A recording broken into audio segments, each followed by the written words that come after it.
Welcome, friends. The Lord of the Rings.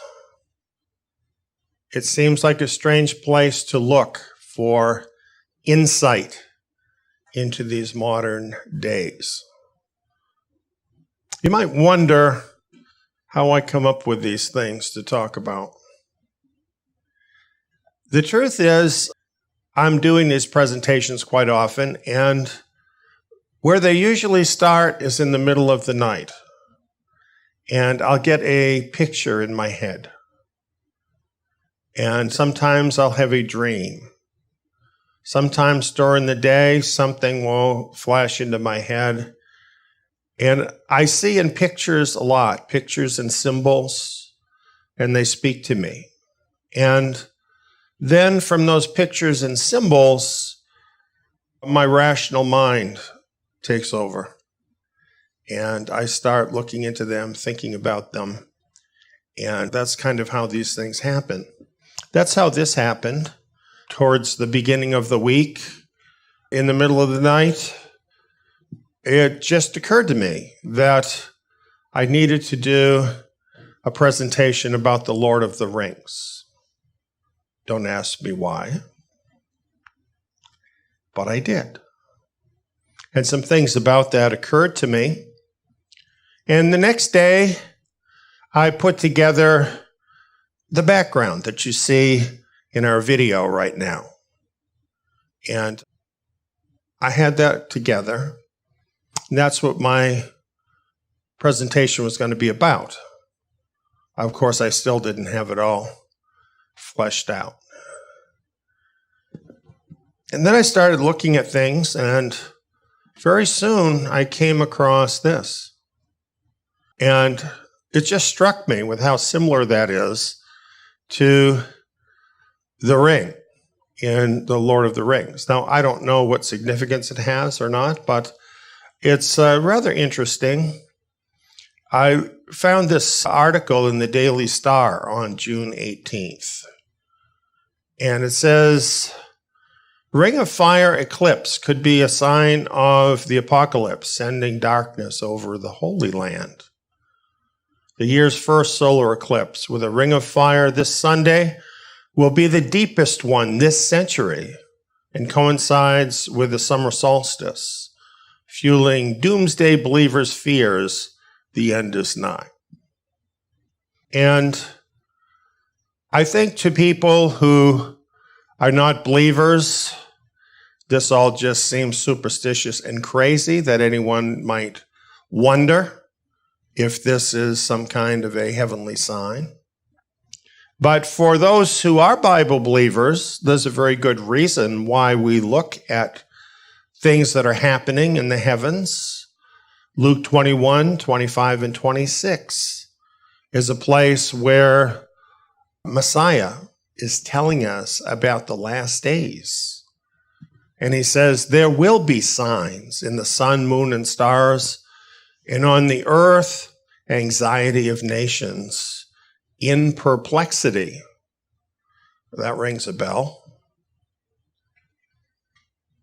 Men fainting for fear and for expectation of things which are coming on the world, for the powers of the heavens will be shaken. So it really isn't too crazy that in such a time of anxiety and perplexity in the world, that people might think this ring of fire solar eclipse over the land of Israel might mean something.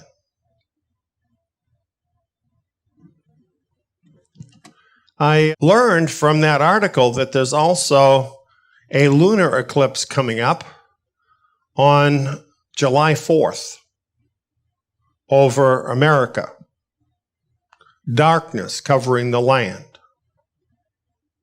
And then I saw this article entitled Land of the Worried.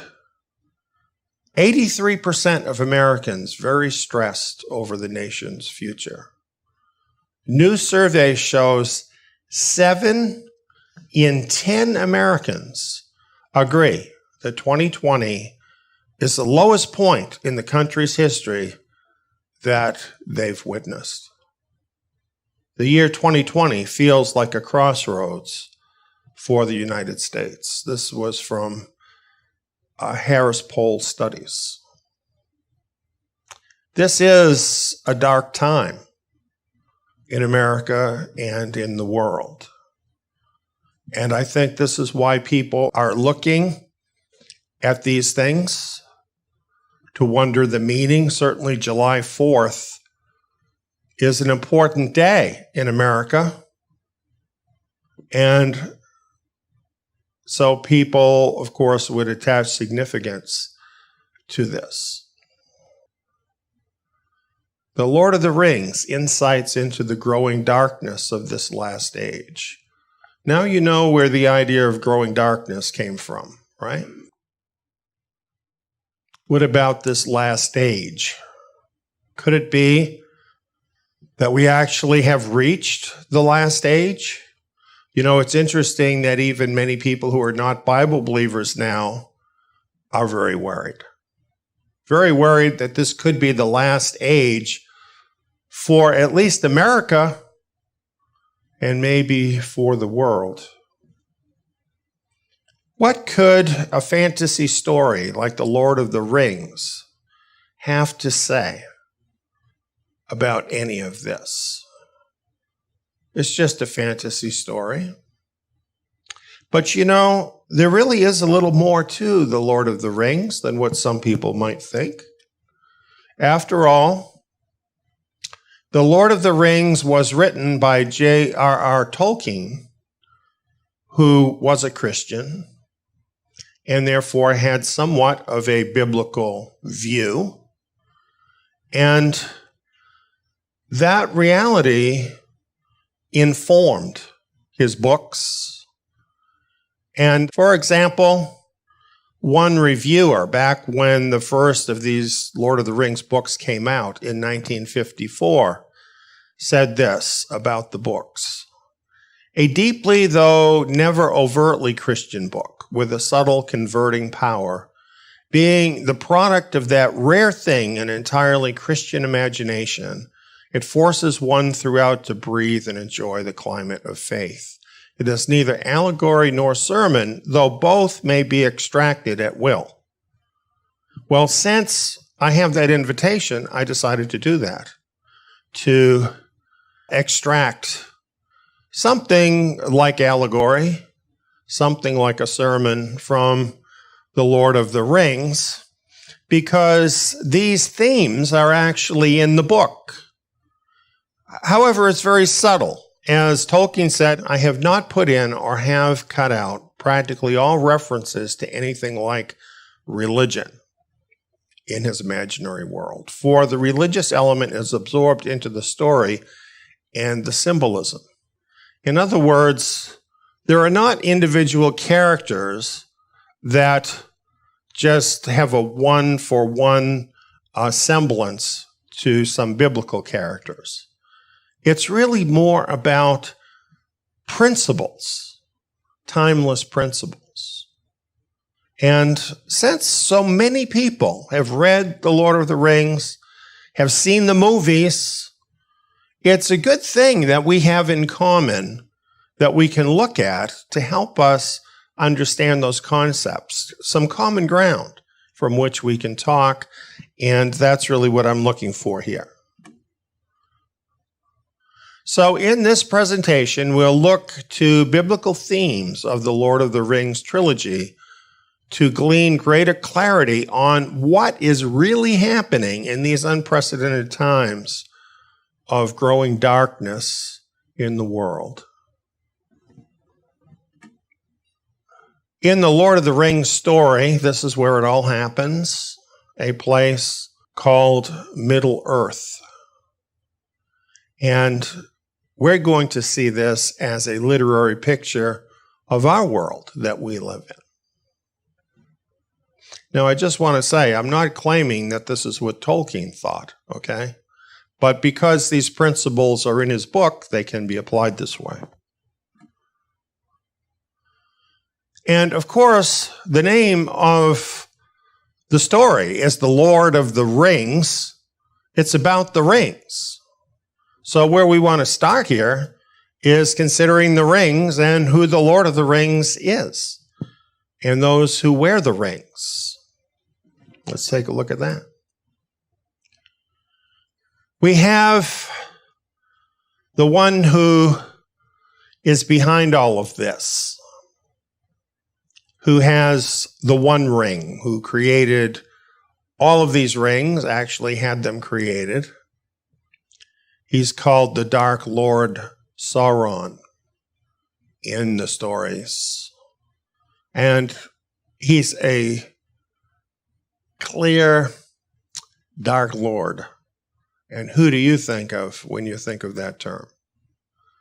Sauron, Satan, pretty close, right?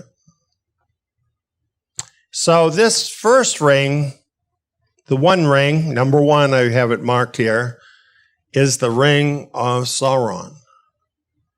And you know that mystical looking inscription on the ring? That's elfish. And this is what that inscription says. One ring to rule them all. One ring to find them. One ring to bring them all. And in the darkness, bind them. Doesn't that sound creepy? That's really creepy. That's because in the story, the Ring of Sauron embodies all of the evil powers of the Dark Lord Sauron, which he utilized to satisfy his insatiable greed to dominate the minds of all others. Sauron is the control freak of control freaks. He must control everything. All of these mind control rings come from him. You see, people don't always get that when they watch the movie or read the books, even though that's what the books are about, is mind control. That's what they're about. Mind control. That's what the rings are about. Mind control.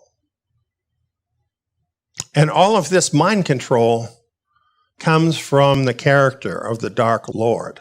You know, there's no problem, really, in looking at Sauron, looking at Satan, and seeing the correspondence. It's all about mind control. And what are the mind control powers resident in the Dark Lord and in the ring? Well, these powers include temptation, deception, coercion, emotional hooks of many kinds, and supernatural powers that people often call magic, but I'm talking about the real magic.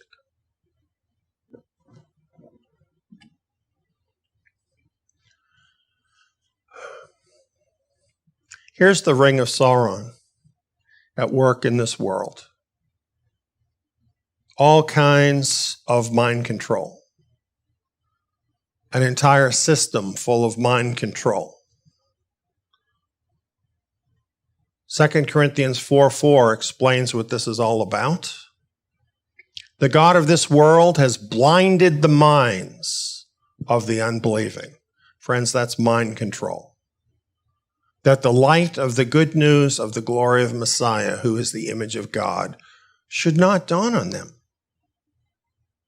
All of the smoke and mirrors to guard and build up his kingdom and keep people from finding and entering the kingdom of Messiah.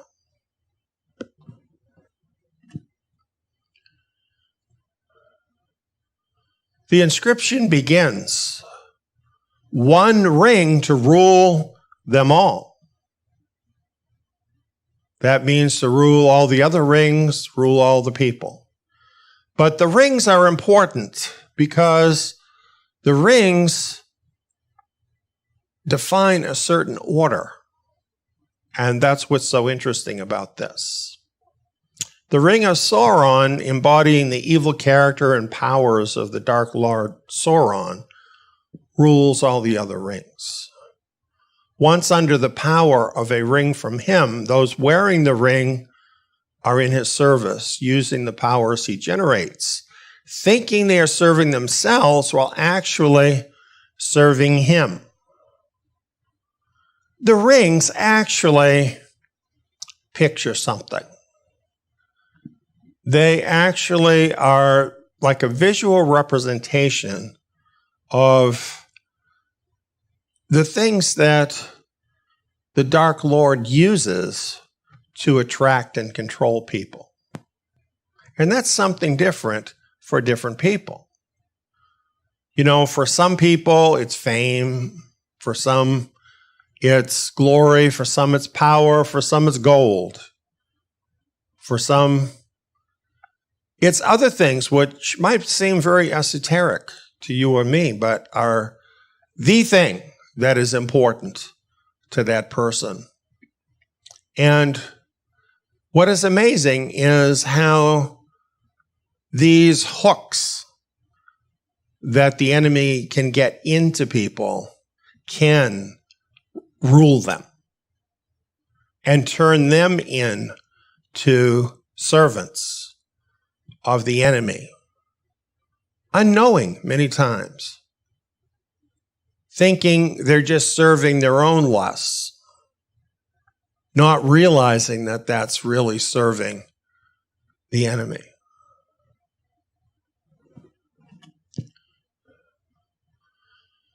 Yes, we are talking about temptation.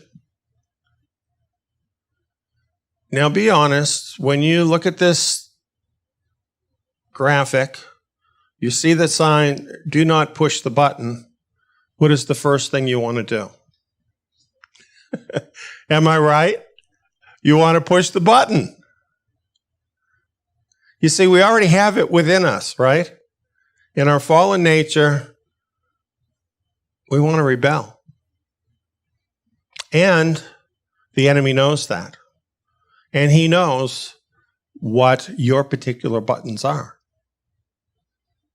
And he doesn't really want to push your buttons. He wants you to push your own buttons. That's really what he's up to.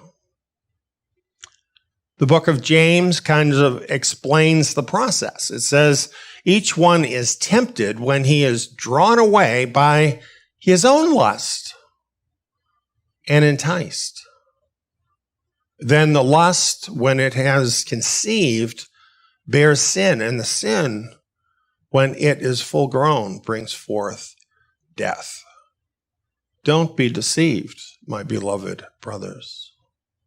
Yes, it is a deception, the deceptive power of sin. And Satan knows exactly what to dangle, when to dangle it, and how to accomplish what he's after.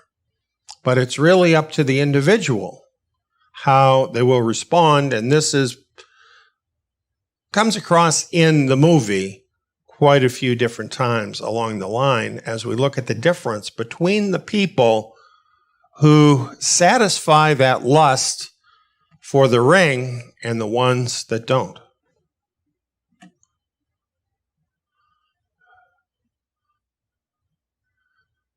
One ring to find them. The Dark Lord Sauron takes the form of a giant eye of fire. And when you see it in the movie, it's really scary. And when you see one of the characters put on the ring, and then Sauron knows as soon as that happens and finds him.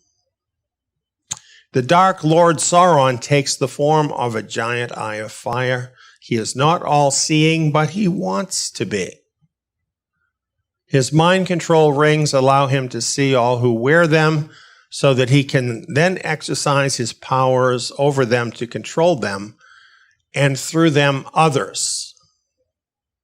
Compare what he's doing with the all-knowing, all-seeing creator of the universe.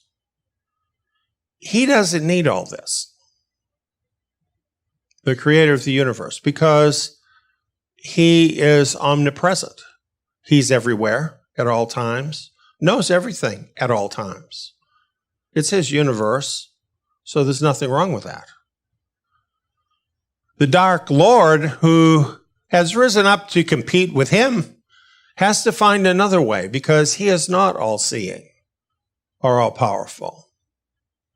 So he has done it through technological means. He's done it through the order of the hierarchy that is building up, and he's never been able to see more than he can see right now, because technology has so far extended the sight of those who serve him, and then through that going back to the enemy. So he is absorbing so much. He is finding people. Amazon, Microsoft, Google, Facebook, and on and on. He's finding us to feed all of us his mind control. Those raised up in this internet age feel its influence the most. They don't know another world. This all seems so normal to them, to have these huge internet conglomerates controlling so much of what they think, so much of what they do.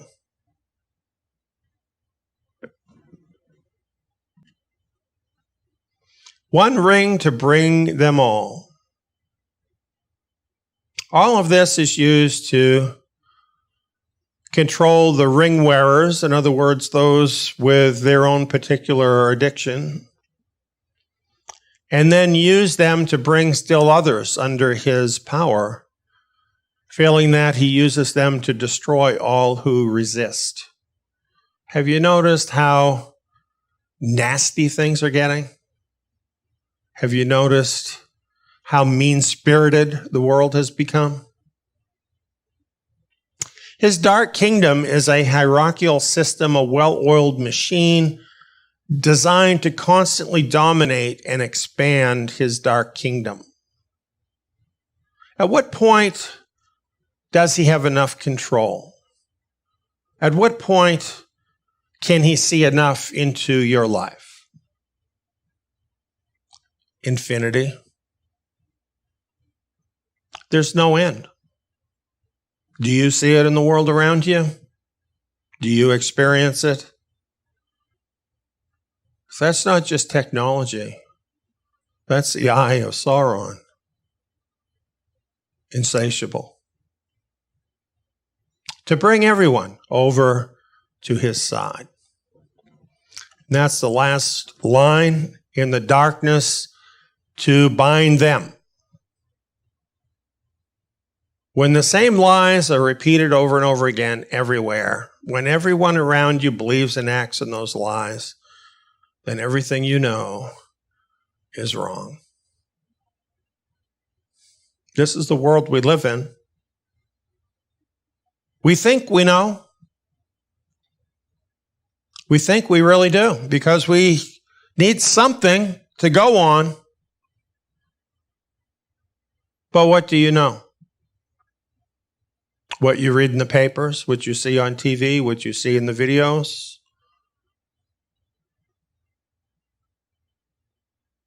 All of this is meant to bring people. You know, what's so interesting about it is that there's a sort of unified message in all of it.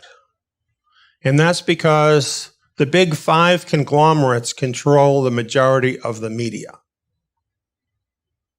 And so they're all very much in agreement with what they put out there. It is propaganda. However, it exerts a great deal of pressure within the culture to conform, because when you see this everywhere, it makes you think everybody else believes this, and you're out of line if you don't believe it too. It binds you.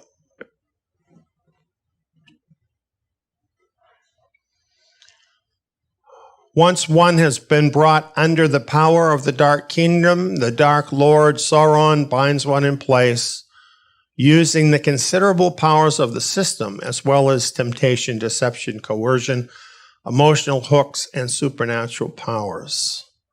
The system. He binds us into the system.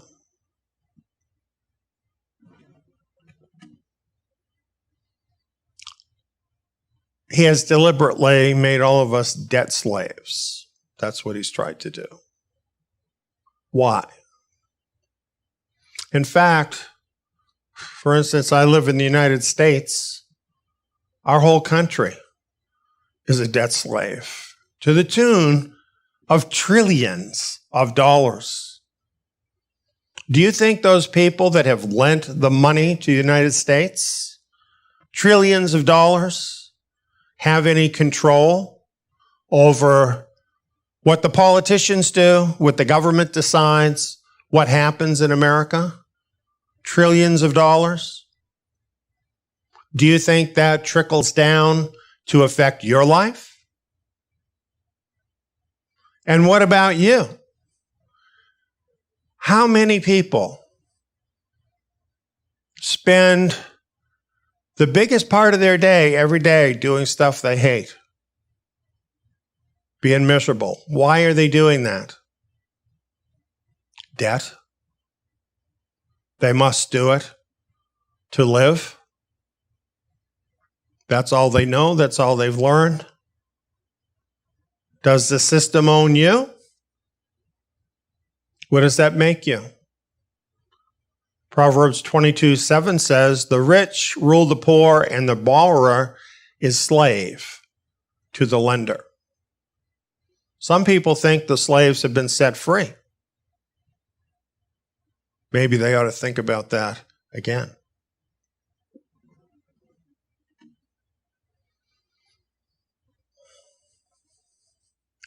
So we go now from the one ring of Sauron to the 9 rings that are worn by the Nazgul. And these are some really nasty creatures in the movie.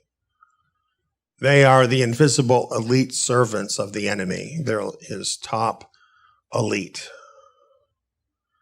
And those who used the 9 rings became mighty in their day, kings, sorcerers, and warriors of old. They obtained glory and great wealth, yet it turned to their downfall. They fell under the thraldom of the ring that they bore and of the domination of the one which was Sauron's. And they became forever invisible, save to him that wore the ruling ring. And they entered into the realm of shadows. The Nazgul were they, the ring wraiths, the enemy's most terrible servants. I'm thinking, aren't these people a lot like the elite of our world? Are they not wraiths as well? Soulless beings that no one ever sees? Faceless beings who nevertheless are controlling our world? Interesting, isn't it?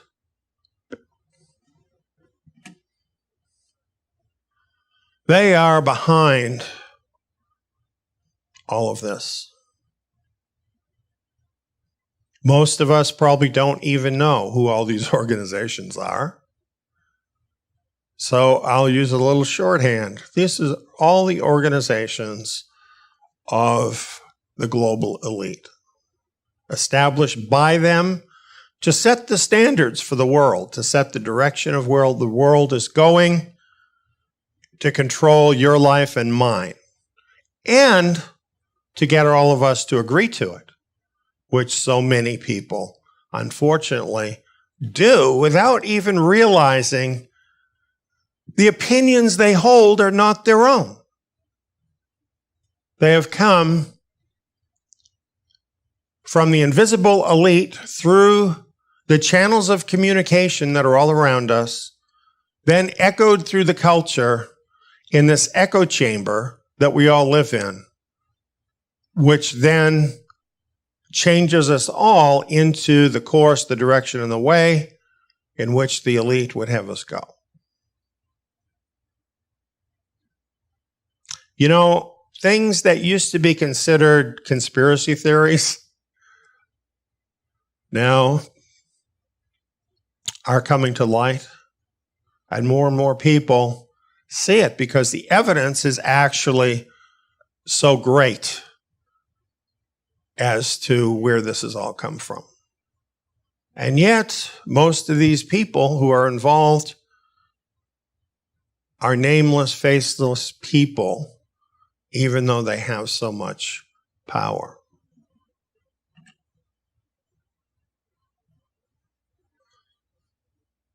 In the book, the Witch King of Angmar is the chief of the elite. And he was corrupted by one of the 9 rings of power. He is a king, a warrior, and a sorcerer. Really, all these guys are sorcerers because they all have received the great wealth and their great rewards from Satan. And trust me, they all know him and he knows them. They're the closest ones to him. How could they not? Could this chief of all of these roughly correspond with the coming anti-Messiah?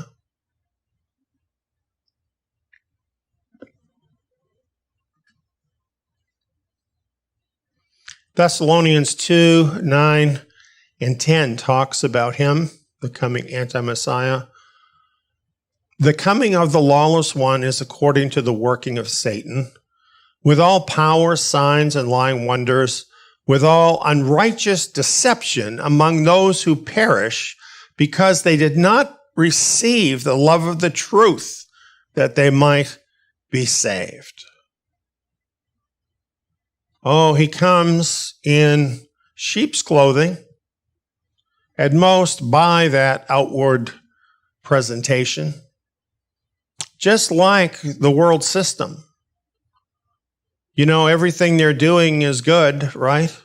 Trying to save us from ourselves. You need to do this for your own safety. You need to do this to save the world. You need to do this to save your neighbors. But in the end, who is it really for? Daniel 8, 24 and 25 talk about this one who is coming. His power shall be mighty, but not by his own power. His power comes from Satan. Through his cunning, he shall cause deceit to prosper under his rule. He shall destroy many in their prosperity. He'll have a lot to offer, and people will be lining up to fill their pockets, and they will be destroyed by what they receive.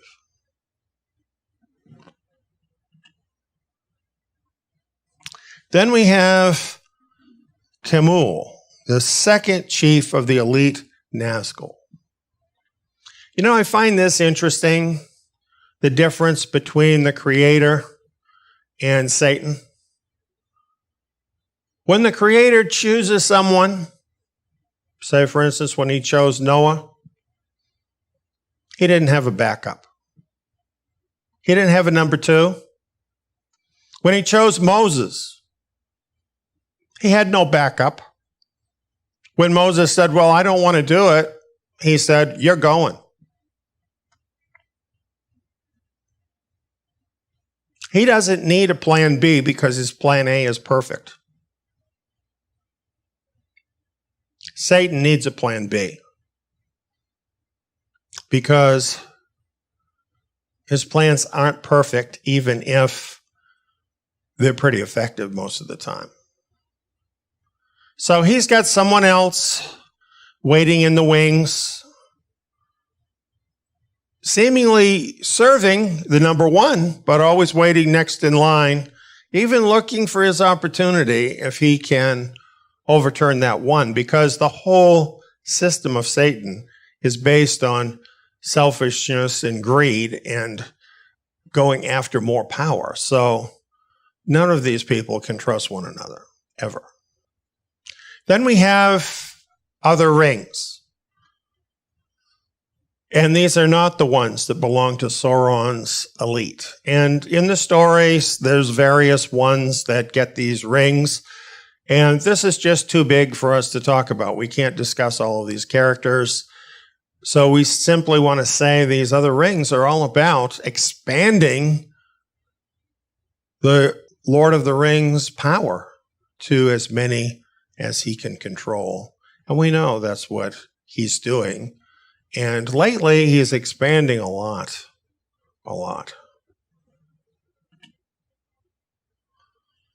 The Dark Lord controls the masses through the same methods he uses on everyone. Temptation, deception, coercion, emotional hooks, and supernatural powers. 2 Thessalonians 2:11 and 12 describes that mindset. God will send them strong delusion that they should believe the lie, that they all may be condemned who did not believe the truth but had pleasure in unrighteousness.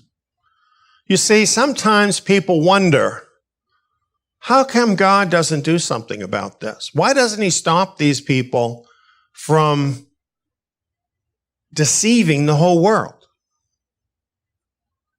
And what we find in 2 Thessalonians, it's the will of God to give them the opportunity to do their worst, to deceive you. To find out, do you love the truth?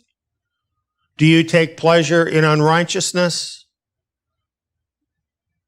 Or are you going to choose to seek out the truth like it were gold, but more than gold, and to seek out the righteousness that he offers? You see, it's his way of separating people. And on this earth, which way do you think most people go?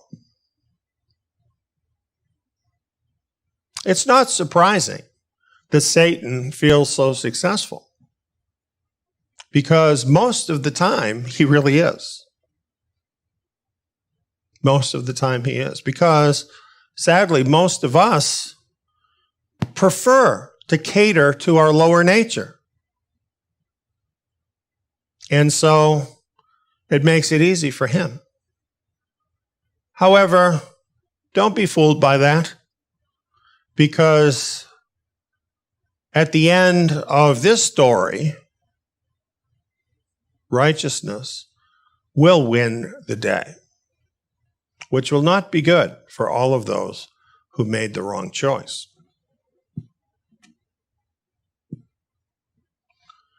Well, this brings us to the war,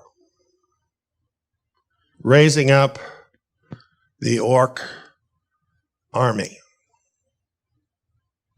And in The Lord of the Rings, you have this happen. There's this growing darkness, and even though Sauron has what seems to be a perfect plan, he knows that not everyone will submit. Not everyone will be tempted. Not everyone wants those things and wants to be in servitude. So he knows there must be a war. His lust for control of every person is too great for him to let any be free. And this brings war on Middle-earth. Where will he find the army for the war? For this, he would turn to the race that is forever young, the elves. Here they are.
When you look at that,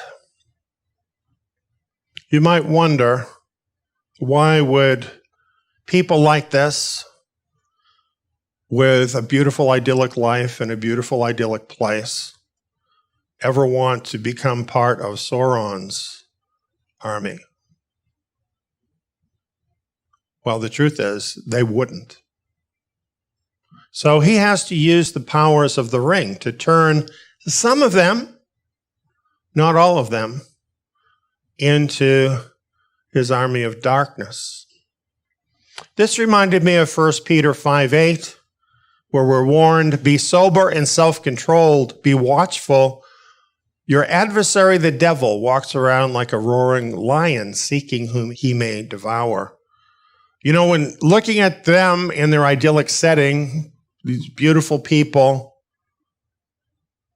why would they be watching for a deceiver? Sometimes we're like that, aren't we? We get very absorbed in our lives.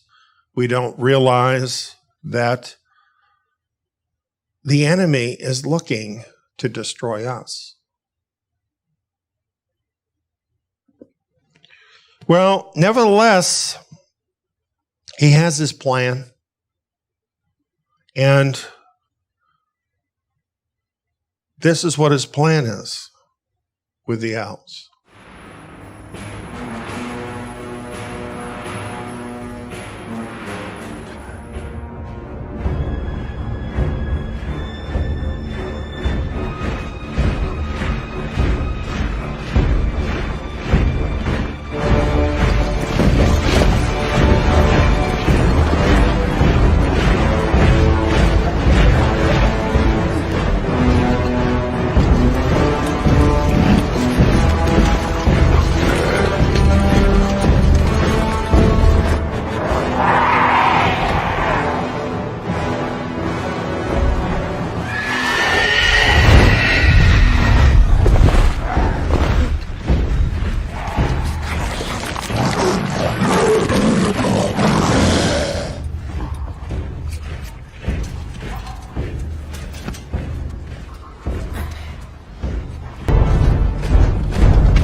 Pretty ugly, huh?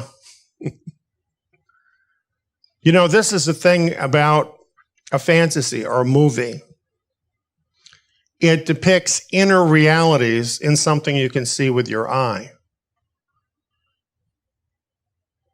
And it's rather amazing when the plot reveals that these ugly and nasty orcs actually were created from the elves. Couldn't be more different, right? And when I look at this and I see these beautiful young people who, by the way, are forever young, they're immortal. And this reminds me of the young people, because there's always a new generation of young people. In that sense, they're forever young. There's always new ones. And it is the young, in all the decades of my life, who have been targeted for conversion into the army of the Dark Lord. This has been going on for decades. These are the people they target. And turning the elves into the orcs is like turning these beautiful young lives into this other thing that we've been seeing going on with the young people. Who is it that's burning down buildings? Who is it that is shouting obscenities at police officers and doing worse? Who is it that have become lawless mobs? Is it not, by and large, the young people? Don't you wonder how that can happen? You know, I happen to be blessed with some wonderful young people in my life. I think that's such a beautiful time in life. You know, young folks are filled with so many good things, so many good characteristics, so much wonderful life, curiosity about things, and they're always finding every day new characteristics in their life and virtues that they can share with others. That's what should be normal for young people, and is for a lot of them. And that's why it's so shocking to see this kind of a transformation. Don't you wonder how this can happen? Well, for the orcs, you saw it. It was done by evil magic power. What does that actually look like in the real world? Looks a lot like that. Daycare. A lot of times, it begins before a child can even walk. Very, very little time at home with one's parents. Then K through 12. What is this? Could this really be the Dark Lord's indoctrination center that people are taking their kids to, thinking they're preparing them for the future? Yeah, they are preparing them for the future, the devil's future. We need to wake up. Parents, please, wake up. Think about what is happening with your precious children. The first step in turning an elf into an orc is to erase all sense of elfish identity. You see, if these elves had any sense of who they were, who their families were, where they came from, what they were about, would they ever be tempted to even be involved? So the first thing that has to happen is you have to take all of that away, all of that sense of identity. You have to have a blank slate to write the programming on. So mind control job number 1 is this 16-year program. Erase where you come from and who you are. We have this kid in the classroom Will somebody tell me who I really am? Well, now they've made it even worse because they tell you you don't really know whether you're a boy or a girl. Your parents are stupid, old-fashioned, and we'll tell you what to believe.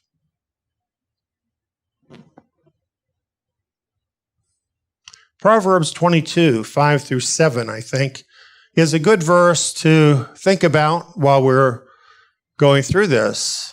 It says, "Thorns and snares are in the path of the wicked. Whoever guards his soul stays from them." What a good principle. Stay away from the wicked.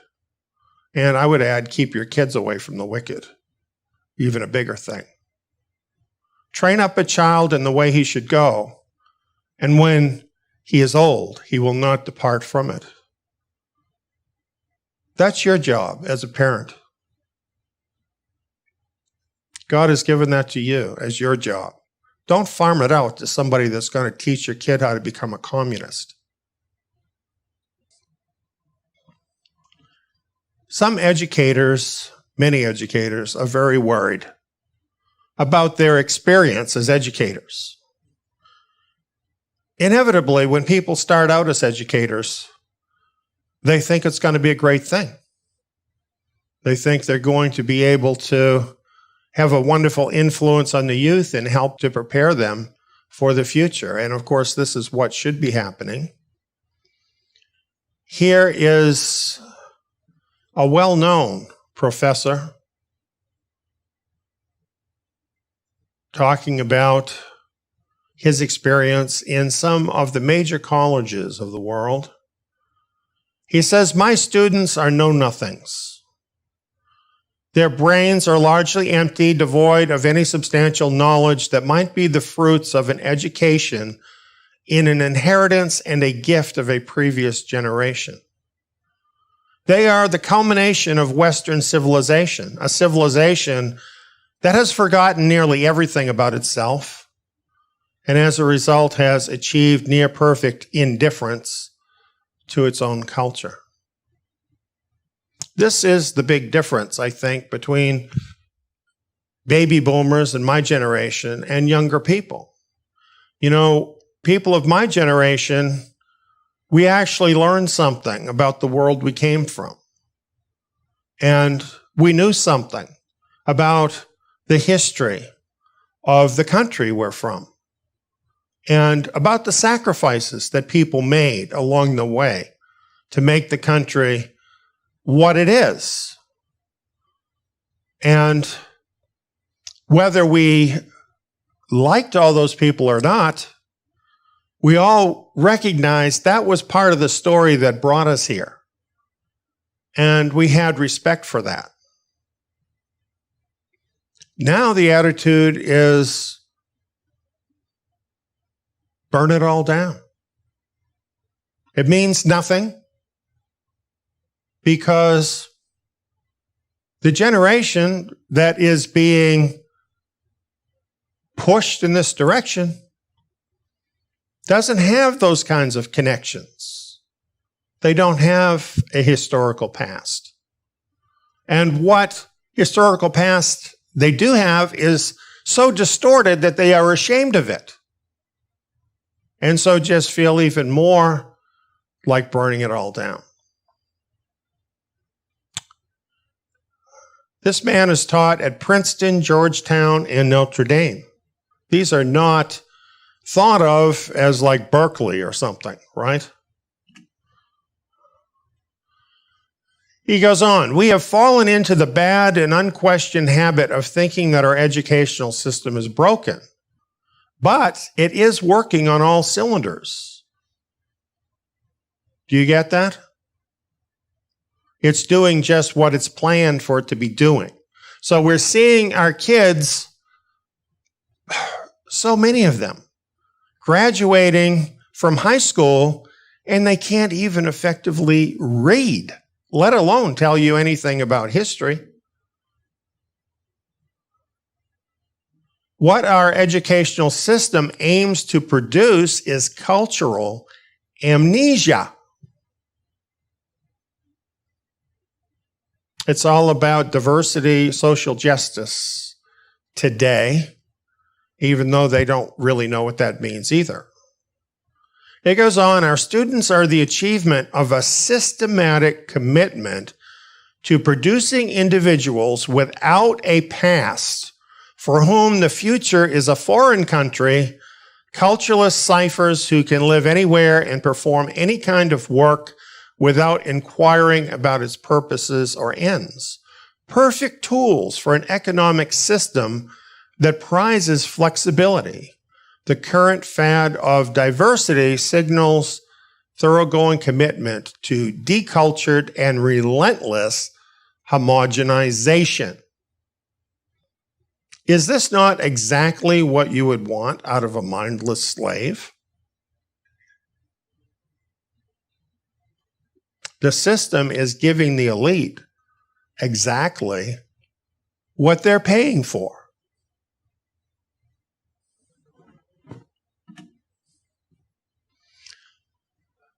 Now, I've just chosen selected things because this is a very long and comprehensive article, and I wish I could have included all of it because there's great insight in this article by Patrick Deneen, and he's a professor of constitutional studies at Notre Dame.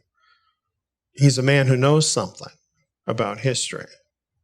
He says, I love my students, but I weep for them for what is rightfully theirs, but hasn't been given. I discern their longing and anguish, and I know that their innate human desire to know who they are, where they've come from, where they ought to go, and how they ought to live. The world they have inherited, a world without inheritance, without past, future, or deepest cares, is about to come tumbling down. The future depends on them. Do you understand the crisis this is?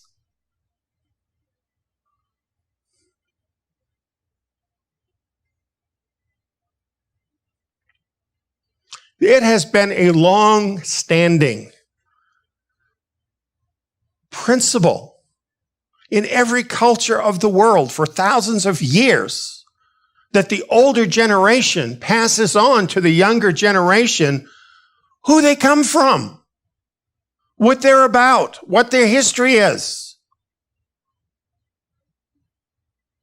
Can you imagine this? To hold that back and even distort it, leaving generations of young people without a sense of who they really are. This may be the biggest crime of the world's elite.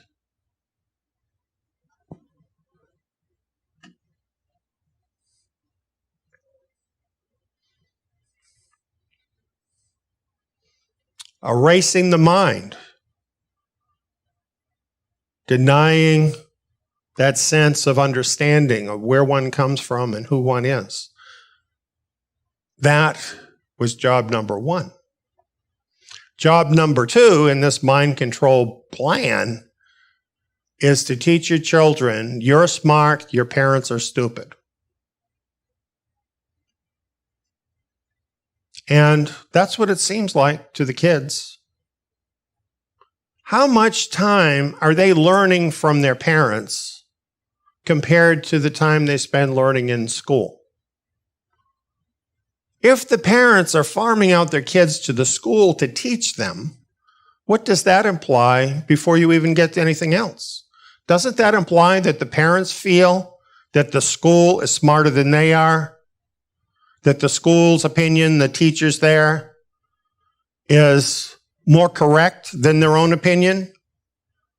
So when you send the child to school, right there, what's happening is you are setting up the teachers in this school to be greater authorities in the lives of your children than you yourself are.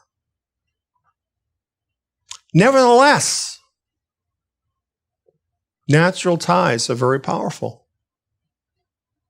And to whatever extent you are able to spend time with your children, talk to them about real things, teach them about real things, they know the difference between being loved and not being loved, and that matters. So this is a problem for the mind control system, and they realize they've got to neutralize the parents. Because if the parents are taken seriously, their experience and common sense could blow the whole mind control project. And for some, thankfully, it does.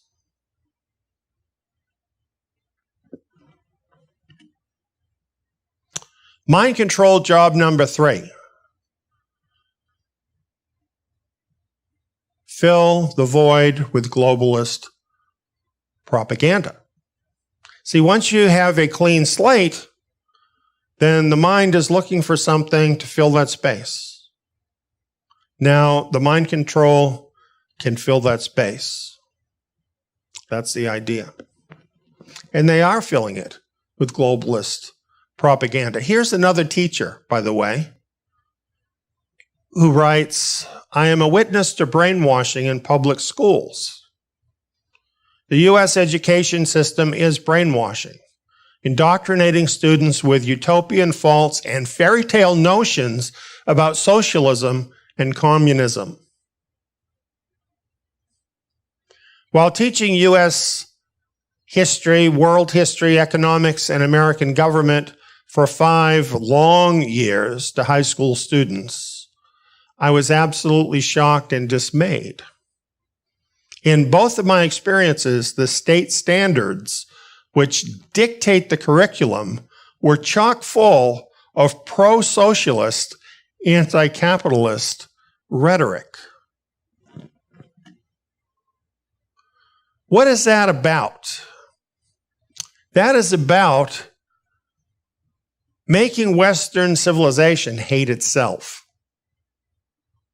What does that lead to? What does making people loathe themselves lead to? Well, it is mental illness. And at its worst, it leads to suicide. Is it any wonder we're watching Western civilization willingly walking off a cliff right now? Because they all hate themselves. They all hate where they're from. And they feel like they got to pay the price.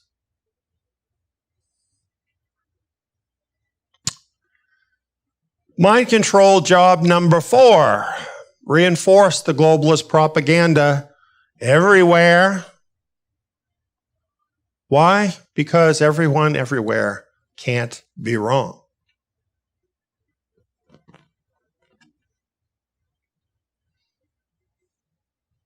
Everything you know is wrong. It's all mind control. But it seems like it's right because it's all you ever see, it's all you ever hear. And everybody else believes it. And most all of this is targeting the young. So people grow up into this big deception. And in this kind of situation, the pressure to conform is immense. But it gets worse. It gets a lot worse than this. Mind control job number 5. Send them out as activists for the globalist cause. Look at these kids in school. These are a bunch of high school students. Who do you think is encouraging them to do this? You know, as I look at this, some of these faces, they don't look like this kind of motion would make you think they looked. You know, I think of that as the sort of a gesture a person would use when they're really feeling something inside. A lot of these young kids, their face is blank. They show no emotions here. They look like mind control slaves to me, doing what they're taught to do.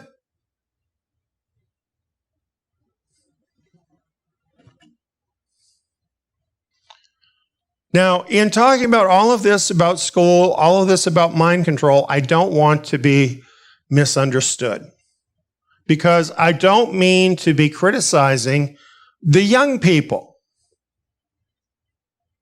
This is not a criticism of the young people, because they are victims of this system. It is a condemnation of globalists who are using these young people, who are doing this to them. And personally, I resent this deeply. I think we all ought to.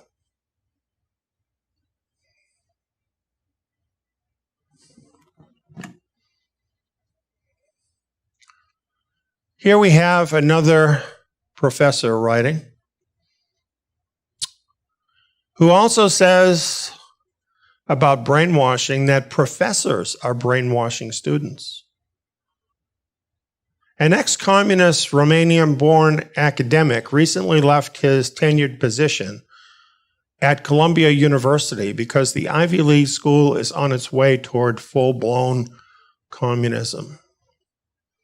According to the National Association of Scholars, out of nearly 9,000 professors from 51 of the top-rated schools, the number of liberal, socialist to conservative communications faculty members is 108 to 0.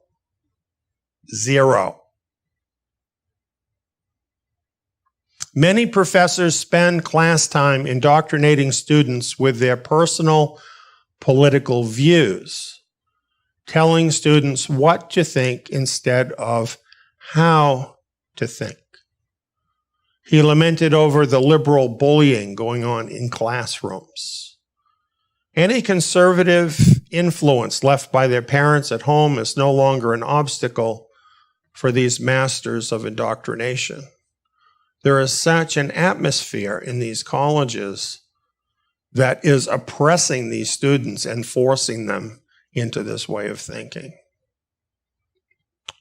Allowing schools to tell students what to think rather than how to think can be construed as brainwashing, not teaching. An agenda where opposing views are shouted down leaves us with one generation after another tilted in the direction of socialism.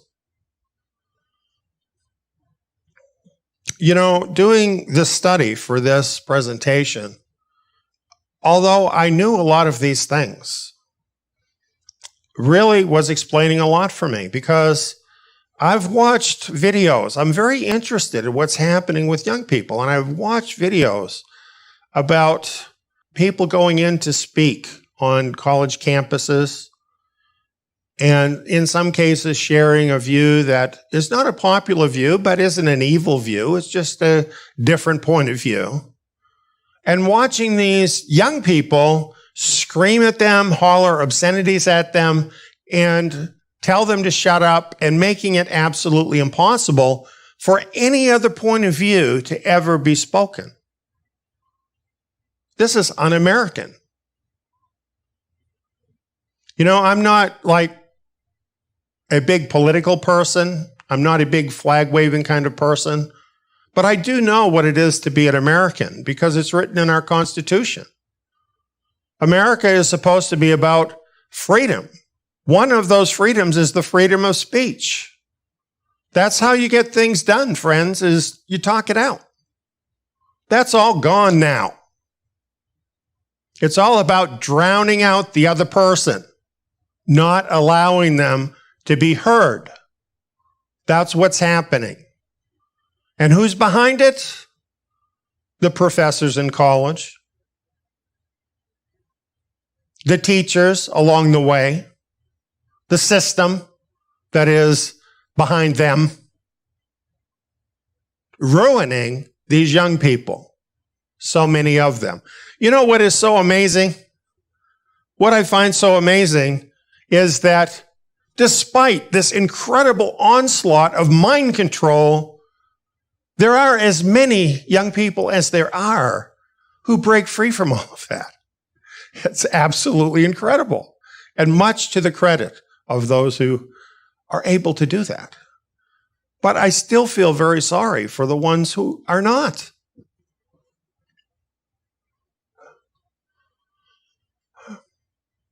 So I just want to stress again, none of this that I'm sharing is a condemnation of those young people who are victims of this system. It is a condemnation of the globalists who are behind all of this to turn them into slaves to work their system, an army they can use to bring in their global government. So we wonder, after these decades of brainwashing the young, just how successful has the Dark Lord been in raising up his mind-controlled army? Pretty successful. This, as I said, is not all young people, but it is more than enough for the elite's purposes. The mindless grunt army of the globalist elite is complete. They have managed to ruin enough beautiful young people that they can get them to go out there and echo their mind control to the world. And how have they done it? Google, Microsoft, Amazon, Facebook, everything else. Look at the crowd here. If you look closely at this crowd, what you'll notice is they're all young people with very few exceptions. Why? Because it is the young people who are most affected by the internet. They grew up in it. They don't know anything else. Where do they turn to when they have a question? Google.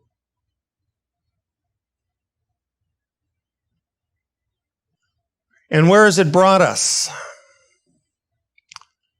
Well, here's what I found looking at studies about this.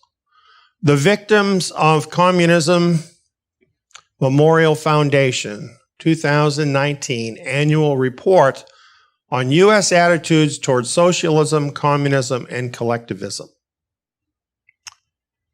One of the things in this report, 70% of millennials say they are likely to vote socialist.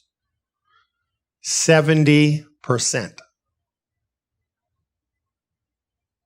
You wonder why they think differently than you do? Only about half of millennials believe the Declaration of Independence better guarantees freedom and equality over the Communist Manifesto.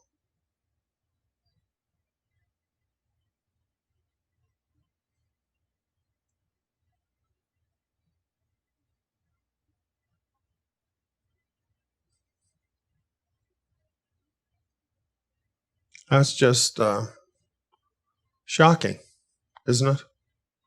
I'm glad there's still about 50% that think the Declaration of Independence is better. But how deep does that go in the direction that all of this is working?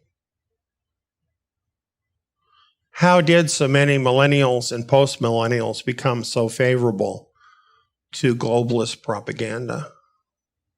As we've seen, they've been mind-controlled slaves all their lives. All their lives. And we, their parents, we've been debt slaves all our lives, which is why we have allowed this to happen. We've needed a place for our kids to be so that we can go out and take our part in building wealth for the elite, just to get by.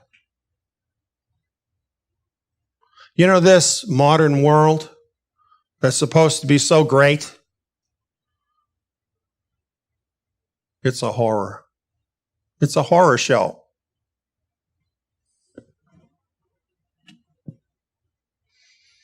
How does the mind control program spanning the decades translate into an army for the Dark Lord's globalist plan? Let's look at more of the numbers. Here are the generations as they've been defined. The oldest generation is what they call the silent generation, born between 1928 to 1945. This is according to the Pew Research Center. My generation, the baby boomer generation, are the generation that was born between 1946 through 1964. Generation X in this chart are the people born 1965 through 1980. And the millennial generation were born in 1981 through 1996. The post-millennials are not shown, but now they too are growing up and will have a growing effect on the world. As we look at the births underlying each generation, we see that the baby boomer, and the reason they have the name, big generation, and the other generations, Generation X, is less. Probably because during that time there's a lot of emphasis on women going to work in the workplace. And that reduced time in the family. That ended up reducing the number of children. The millennial generation rebounded in size. And then we have the post-millennials, which is roughly the same as the millennials in size. Now, here's the interesting thing that I want to bring to your attention. In America, and this really reflects other countries too, a demographic tipping point was reached in 2016. In that year, the number of millennials surpassed the previously dominant baby boomers, putting the millennials in the most dominant position within the culture. Have you noticed much of a change since about that time in the culture?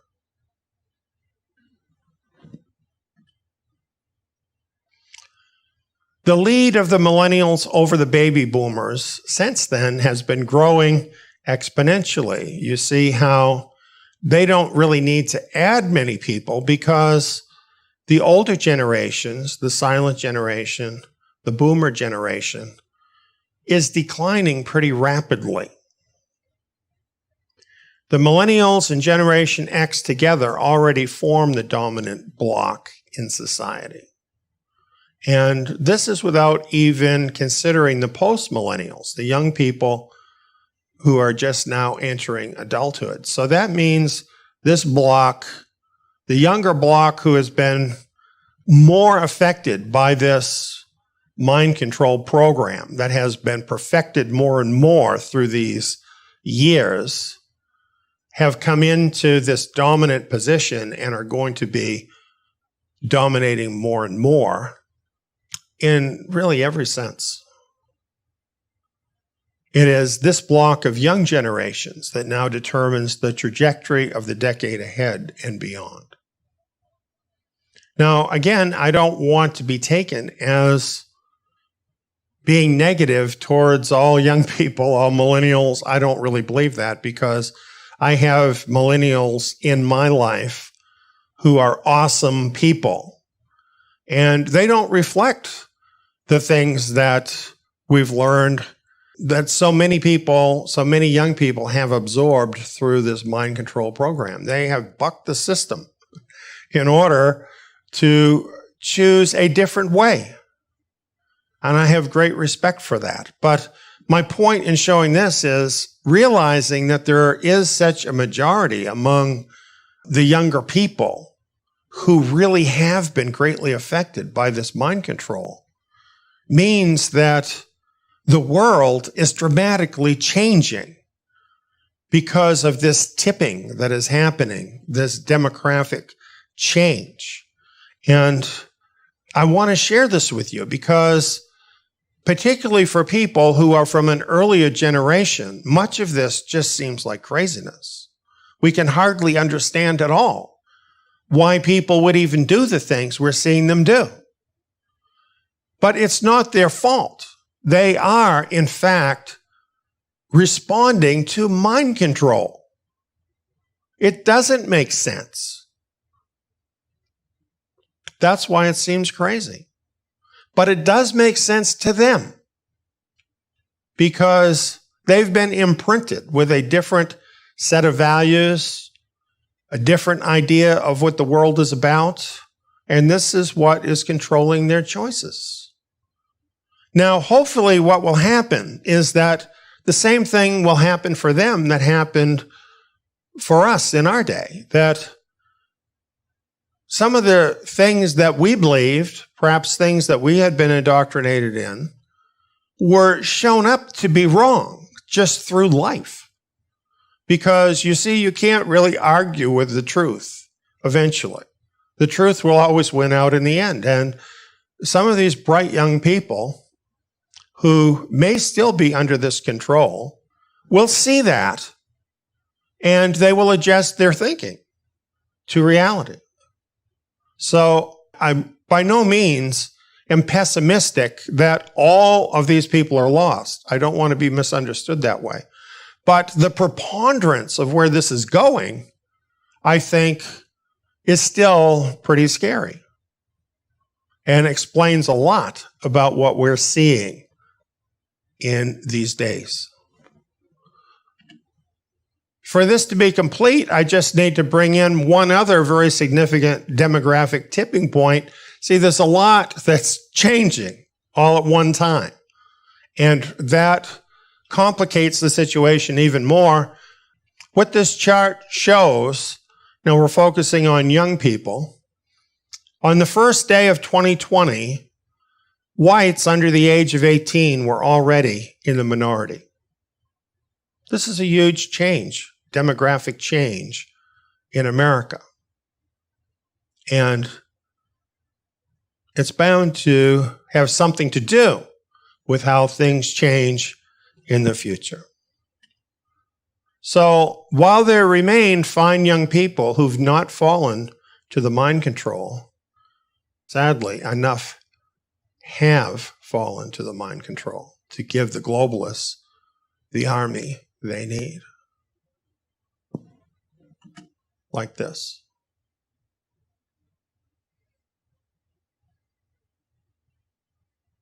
These ads have really been run. In some of these riots, one of the things that was in the news is that in each of these cities, there were piles of bricks delivered into place. That's not cheap. That costs a lot of money. It takes a lot of planning. Now that they have created their anarchist army, what do you think? Do you think they're going to stop? Who has the real power in America?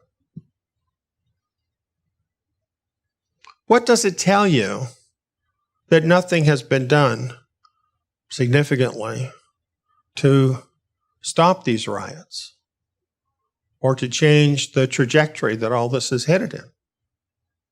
Who has the power? I watched a presentation the other night by a very frustrated commentator, well known, who was really angry at the Republicans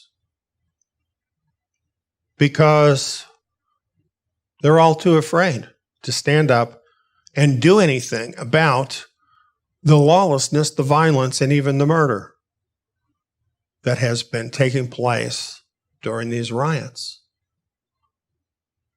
Who has the power? The elite army. Clearly, is occupying the superior position at this point.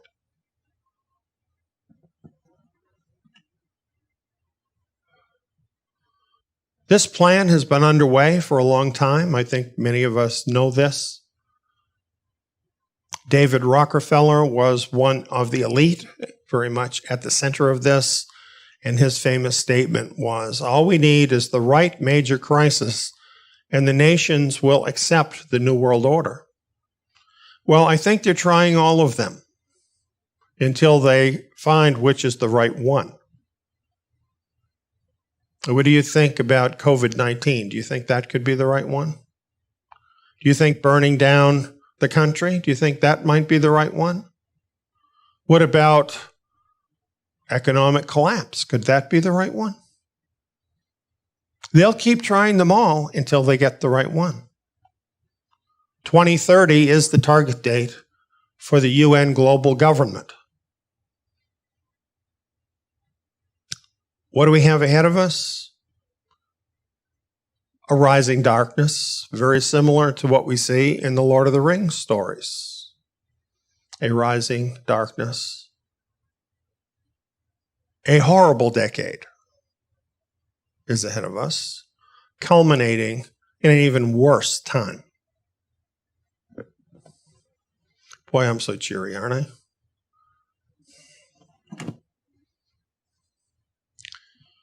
The Dark Lord and his elite seek total control over everyone and everything. They're like sharks smelling blood. They know how close they are. They have the technology. They've managed to change the culture so significantly. They have their army under control. They're getting all their dominoes in a row. They're very close. According to Bible prophecy, the darkness overspreading the earth will take us to the Great Tribulation, and don't think it's that long away. Certainly 2030 is their definite date to begin their global government. It's written into the agreement that all the nations of the earth signed in 2015 that we refer to as Agenda 2030. My seminar on the book of Daniel goes into these things in detail. If you haven't seen it, you need to see it.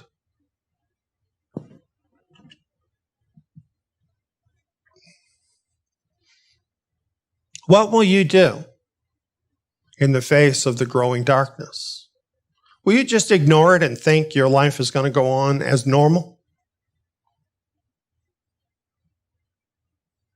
Or will you realize there is a battle between white and black? I don't mean that in the racial sense. Light and darkness.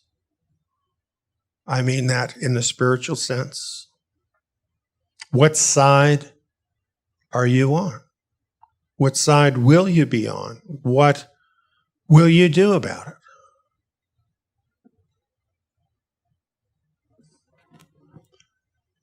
Consider this.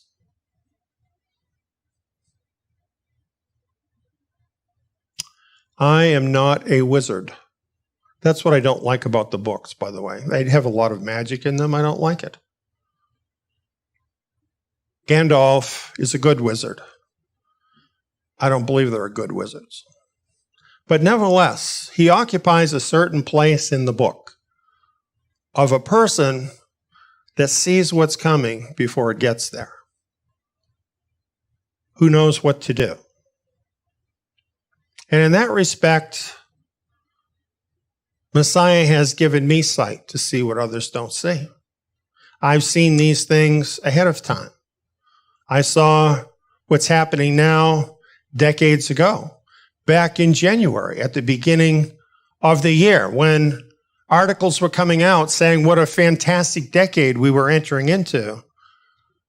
In my newsletter, I had a picture of a roller coaster going into fire, telling you just how rough this was going to be, that we were going to be facing a series of shocks. Then what happened? Exactly that. I see things before many others see them. I saw this time decades ago, wrote about it, and now it's here.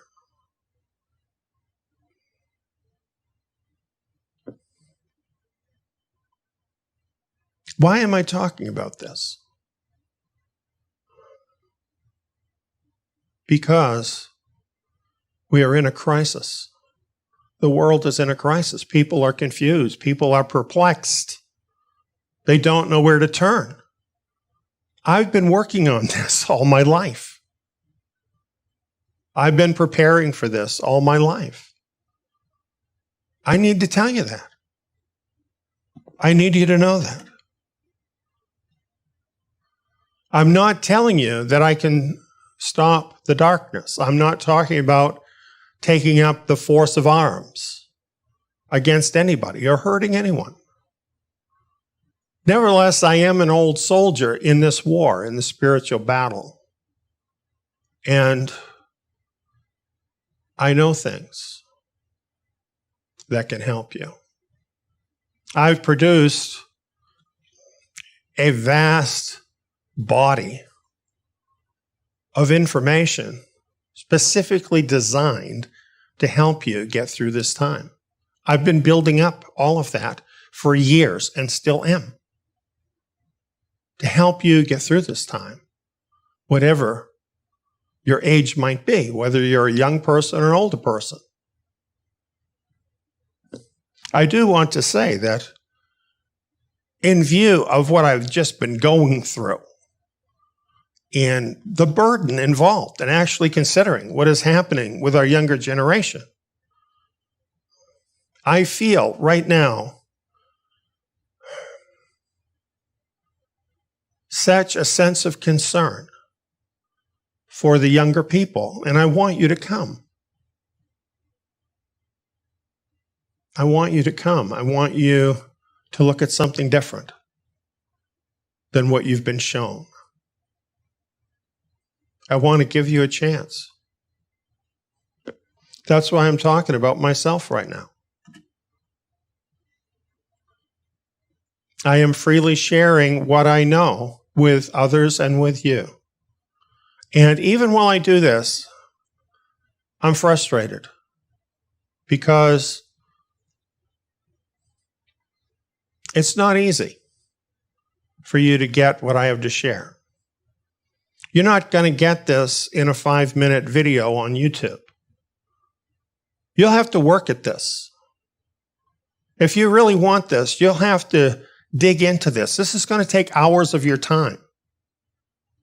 This is far more important to you than a college education that you spend $100,000 for. This is your life.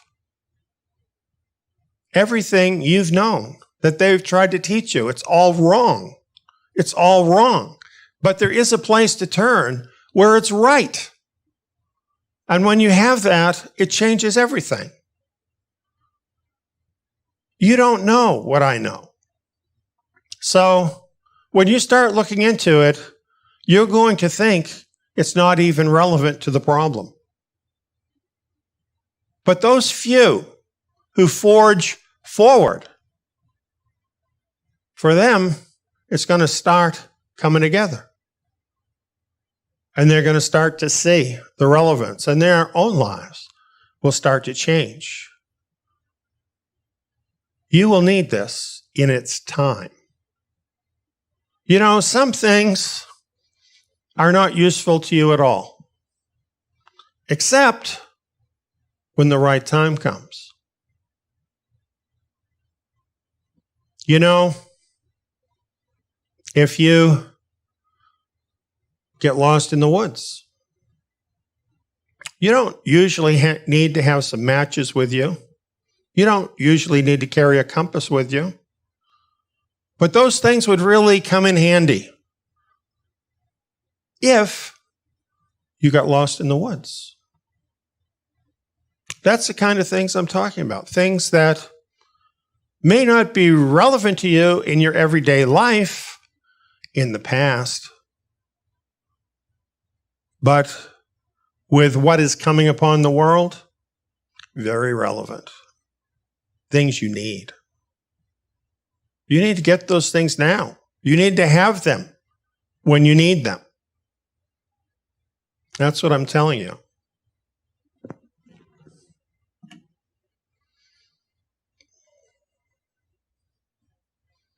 You know why I'm doing this? Do you know what? I'm an old man, okay?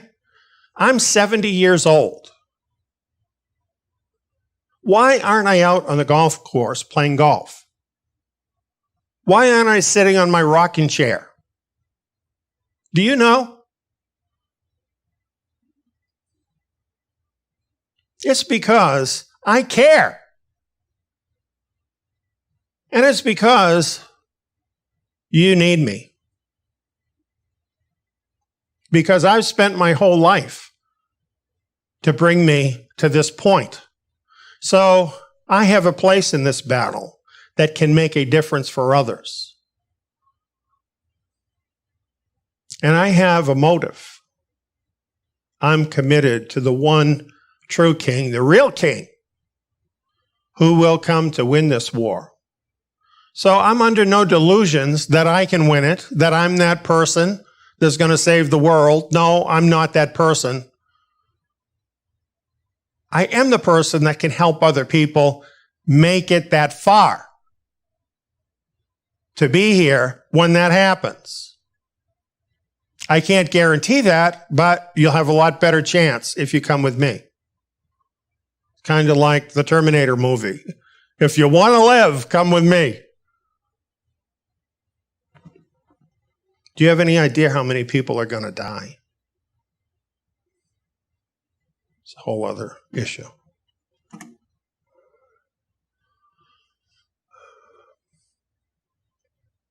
When I speak about my king, I'm not speaking about King Aragorn, the fictional king of Lord of the Rings. There's a lot about him that does illustrate certain aspects of Messiah. But no other king in a book or in real life could even come close to who the real Messiah, the Lord Yeshua the Messiah, actually is. He is the only answer for this world. If he does not return and take up his rightful rule over this earth, you're doomed. It's that simple. All of my hope and trust is in him. That's where I'm coming from.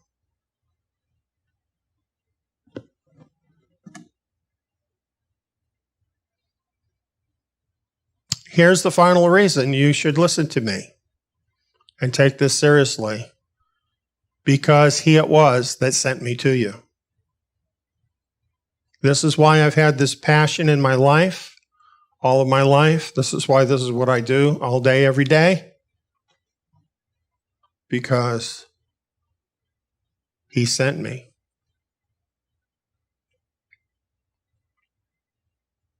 Daniel 12, 9 and 10 are of interest. For the words are shut up and sealed until the time of the end. Many will purify themselves and make themselves white and be refined. But the wicked shall do wickedly, and none of the wicked shall understand.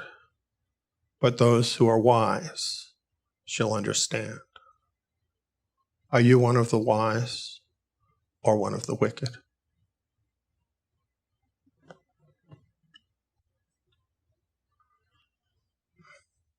It all comes down to this. I have hundreds of hours of vital information to share with you now. Hundreds of hours.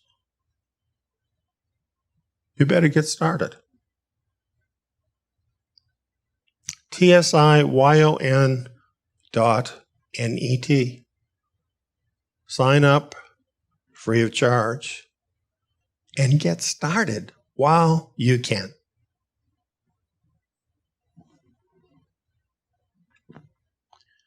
That's the Lord of the Rings, insights into the growing darkness of this last age.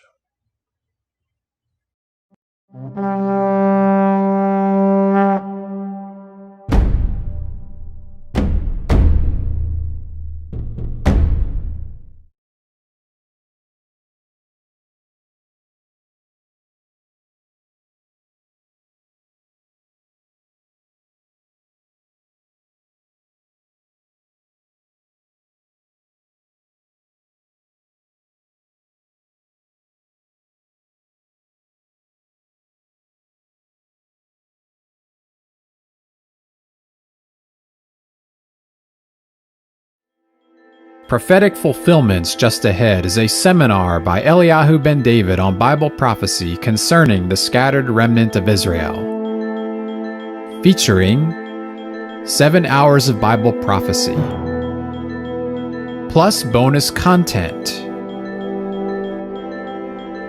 Understand prophecy about the last days.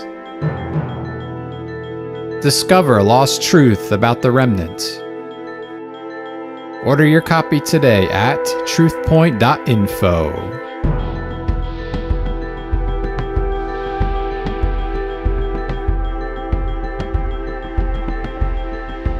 As you can see here with our title, this is about the tribulation trigger. And on my graphic, doesn't it just make you not want to push that button? Well, I think it helps us if we know what does push that button. Then we'll understand what's going to be happening. We'll be ready for what's about to happen. And these things are included in Scripture to make us ready here in these last days. It's very interesting that the book of Ezekiel speaks of Gog. And it says, you shall come like a storm, you shall be like a cloud. And in Daniel, it says that the king of the north will come like a whirlwind, which to me is about the same thing as a swift cloud. And in Isaiah here, where it mentions a swift cloud, the word cloud actually means darkness. And it's reminiscent to me of Joel chapter 2, where it talks about Gog as a locust horde. And when a locust horde comes, it's like a cloud that fills the sky. It connects these celestial events with the great day of his wrath. So, the great day of his judgment has been ongoing, but now the great day of his wrath begins, where he's actually pouring out vengeance upon the wicked. And this outpouring of his wrath begins with the destruction of Gog and Gog's hordes.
Darwinian evolution.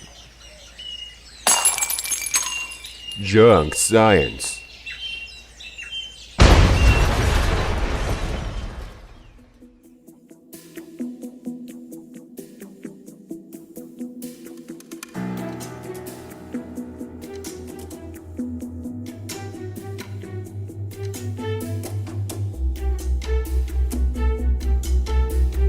Now here's the really horrible part of all this.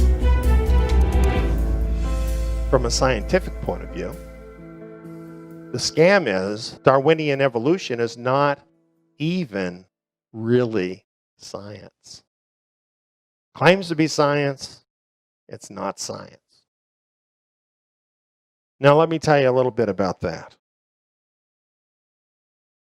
In The Origin of the Species, Charles Darwin himself gave us the measure of his doctrine. He said, why, if species have descended from other species by insensibly fine gradations, do we not everywhere see innumerable transitional forms? Why is not all nature in confusion instead of the species being, as we've seen them, well defined? But as by this theory, innumerable transitional forms must have existed, why do we not find them embedded in countless numbers in the crust of the earth? Why then is not every geological formation and every stratum full of such intermediate links? Geology assuredly does not reveal any such finely gradated organic chain. And this perhaps is the most obvious and gravest objection which can be urged against my theory. So basically what he's saying, if natural selection is true, then there are species that are changing into other species all the time by his process. So even in the living world, you should see this going on. You should see some species turning into other species in a very confusing mess. And when you look at the geological strata, you should find intermediate forms of one thing turning into something else. And he says, we don't have any evidence of that. That doesn't exist. And he sees that as a problem. But you know what he thought? He thought as time went by, then we would find that. We would find those transitional species. And that would prove his theory.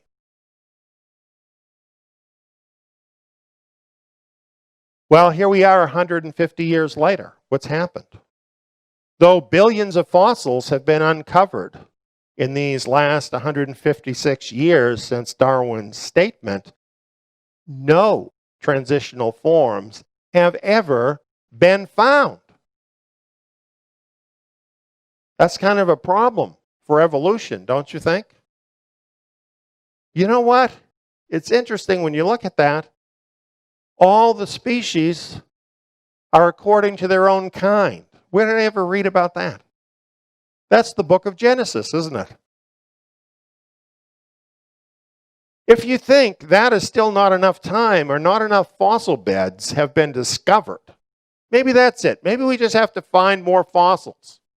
Well, it says here, consider a discovery by South African paleontologist Robert Broom.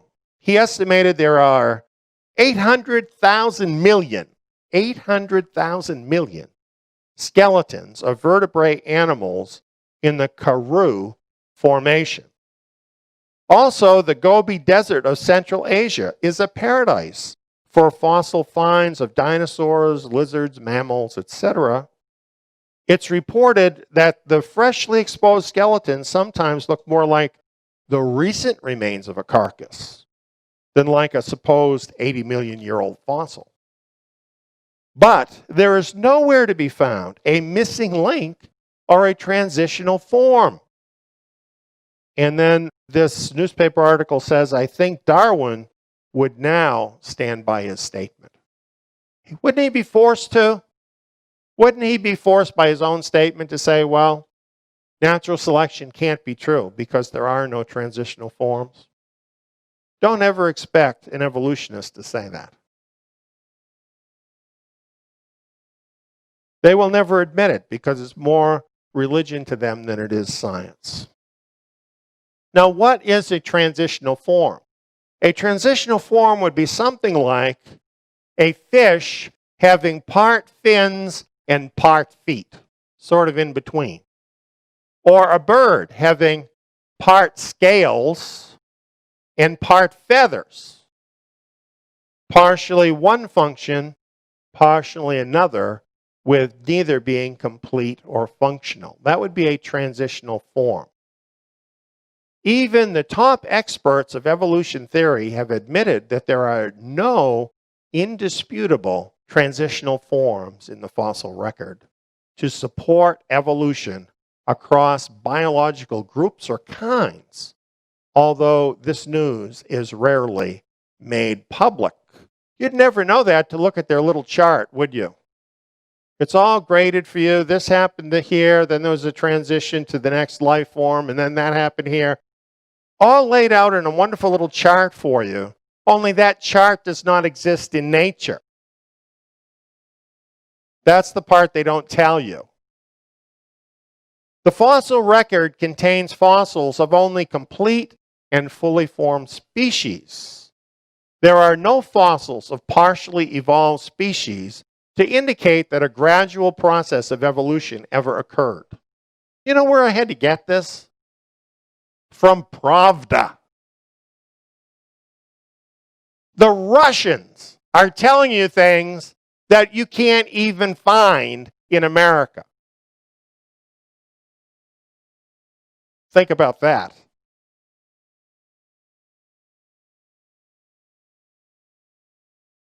In fact, again, from Pravda, all of the fossils with their fancy scientific names that have been used to support human evolution have eventually been found to be either hoaxes, non-human or human, but not both human and non-human. Yet many modern school textbooks continue to use these long disproved fossils as evidence for human evolution. Evolutionists once reconstructed an image of a half ape and half man. They called him the Nebraska man. And they reconstructed him from a single tooth. So they had a tooth and they made up the whole rest of this creature. Actually, it was later discovered that the tooth was from a pig. And let me tell you something. I've done a lot of reading on this. This is not the only time. There is a whole list of these so-called transitional forms, and it always turns out like this because they are so desperate to find a transitional form, and they haven't been able to do it. So if you see such a thing in the newspaper, just wait, and you'll find out, oh, it's really a pig's tooth, it's really a monkey, it's just crazy. As a matter of fact, this Nebraska man was used as a major piece of evidence in the famous Scopes trial in support of Darwin's evolutionary theory. You know, evolutionists are very proud of the Scopes trial because they think that proved evolution over religion, and their evidence was fraudulent. That should tell you something. It's like this. We have two pictures here. A lot of times, people will say, well, evolution is observed in nature. And have you heard them mention the fruit fly? They always mention the fruit fly. You have this picture here. You notice it has the three different fruit flies. And it has 2 points that are called speciation events. But at the end of those events, all you've got is fruit flies. They don't turn into something else. Just different kinds of fruit flies. And this we find in nature. There's a lot of variety in nature. So, like there are different kinds of dogs, there are different kinds of cats. There are different kinds of pretty much everything. That is not unknown to us in nature. What you don't find is the transitional forms. So you can observe these differences within a kind, but what you don't get is this other chart. You know, you have the common ancestor on the bottom. Then somehow from the common ancestor, you've got the insects, then the fish, then the amphibians and the birds and so on, all the way to humans. And the entire thing is a myth. It's all fictitious. They don't have one transitional form of any of that. They can't prove any of that. None of that has been observed. They can't create that through an experiment.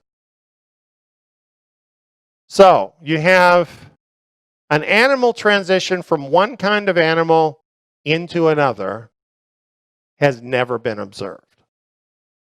And we have the definition to be science. It must be based on facts learned through experiments and observation.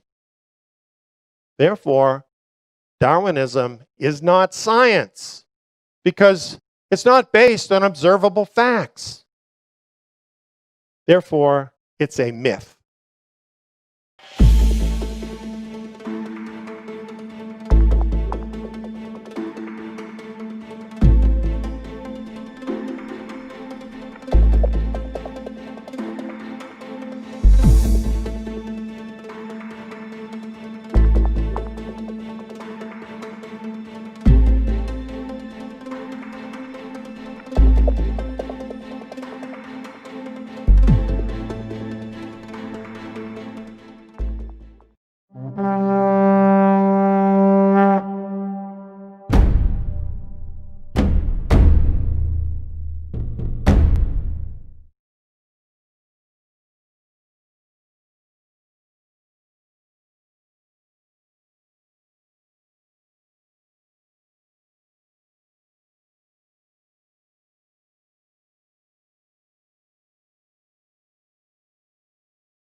For whatever things were written before were written for our learning, that we, through the patience and comfort of the Scriptures, might have hope.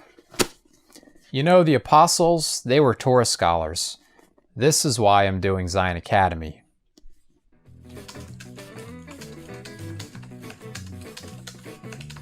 The lessons include 2-hour audio programs and quiz modules. All the lessons in the Torah can be applied to us today. Not to mention, they open up the renewed covenant scriptures in a whole new level, much like the apostles had understanding of the Torah. Plus, I can do the courses in my own time, at my own pace, with no prerequisites, and at a very low cost. I can do them here. Or here. Zion Academy students are provided with study materials, the Zion Messianic Scriptures, in-depth verse-by-verse programs, and quizzes with your final grade and a certificate at the end of the course. Zion Academy also offers assignments for students who would like to opt in to take part in the Zion Tabernacle live Shabbat meetings. Become immersed in the Torah. Find out how you can become a Zion Academy student at zion.org.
This is in Revelation 13.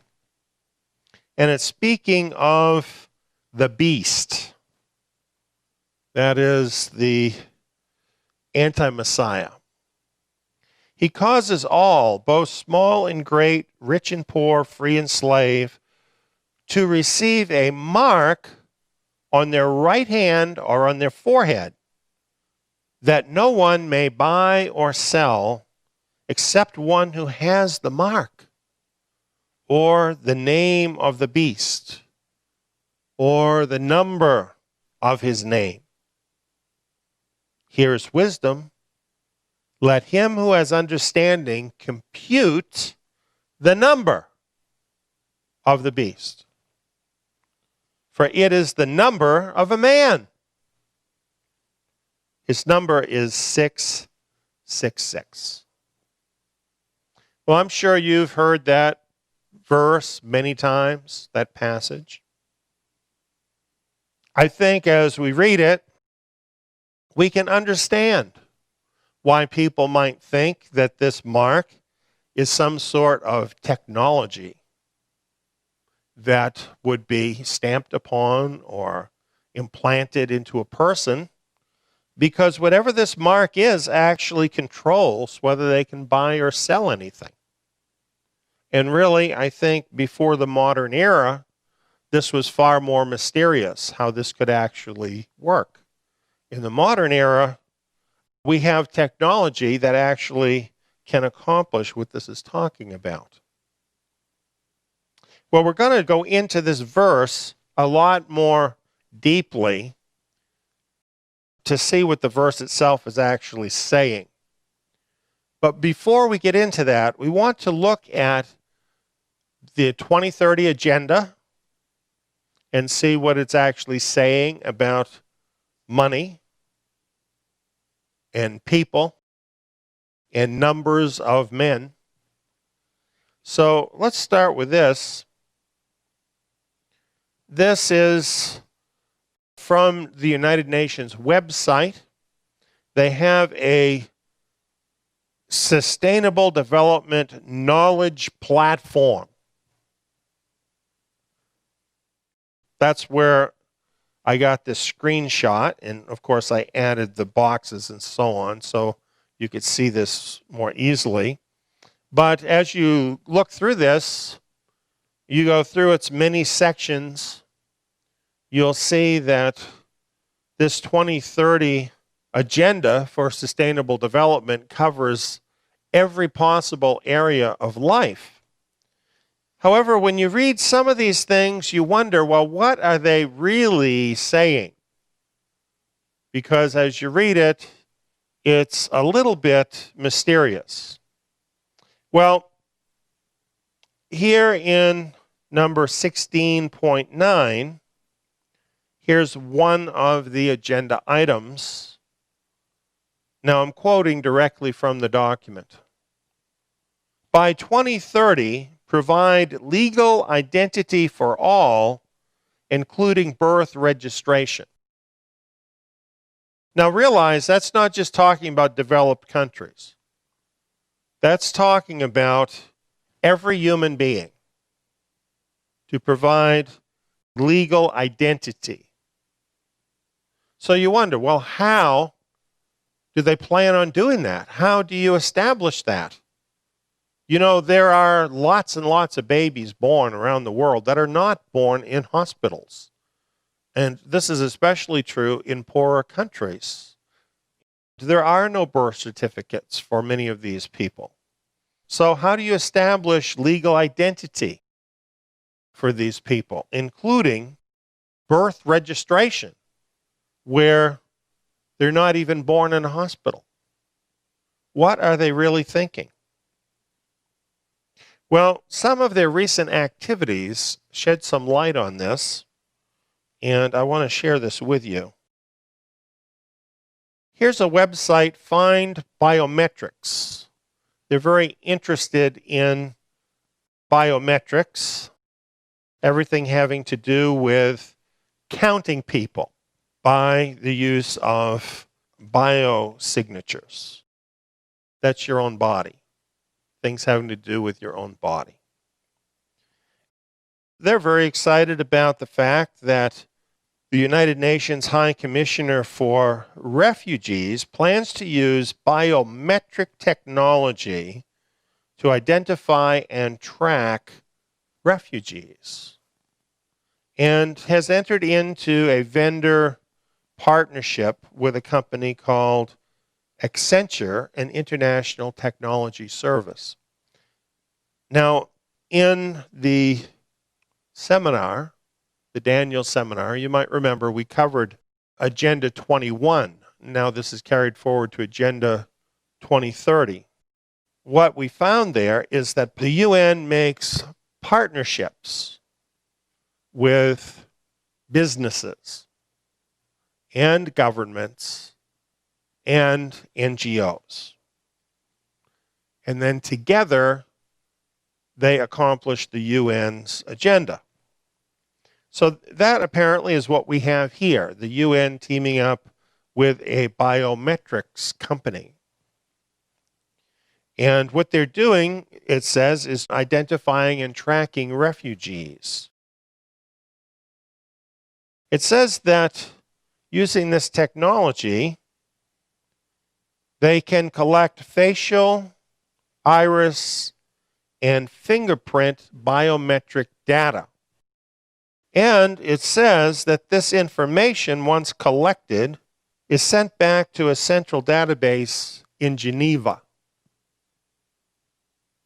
Did you know that the UN had a central database in Geneva where they are collecting people's biometric data? This allows the UN officers all over the world to effectively coordinate with the central authority in tracking the refugees. Now, when you read this, I think in many respects it sounds reasonable in the sense that when you have refugees, they have no documentation or anything.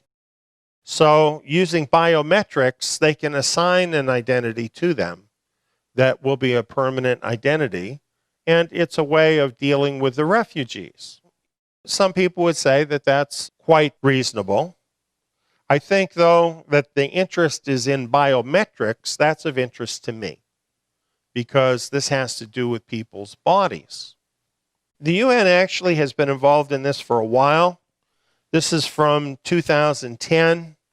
It's talking about a project in India with which the UN was involved to ID 1.2 billion people.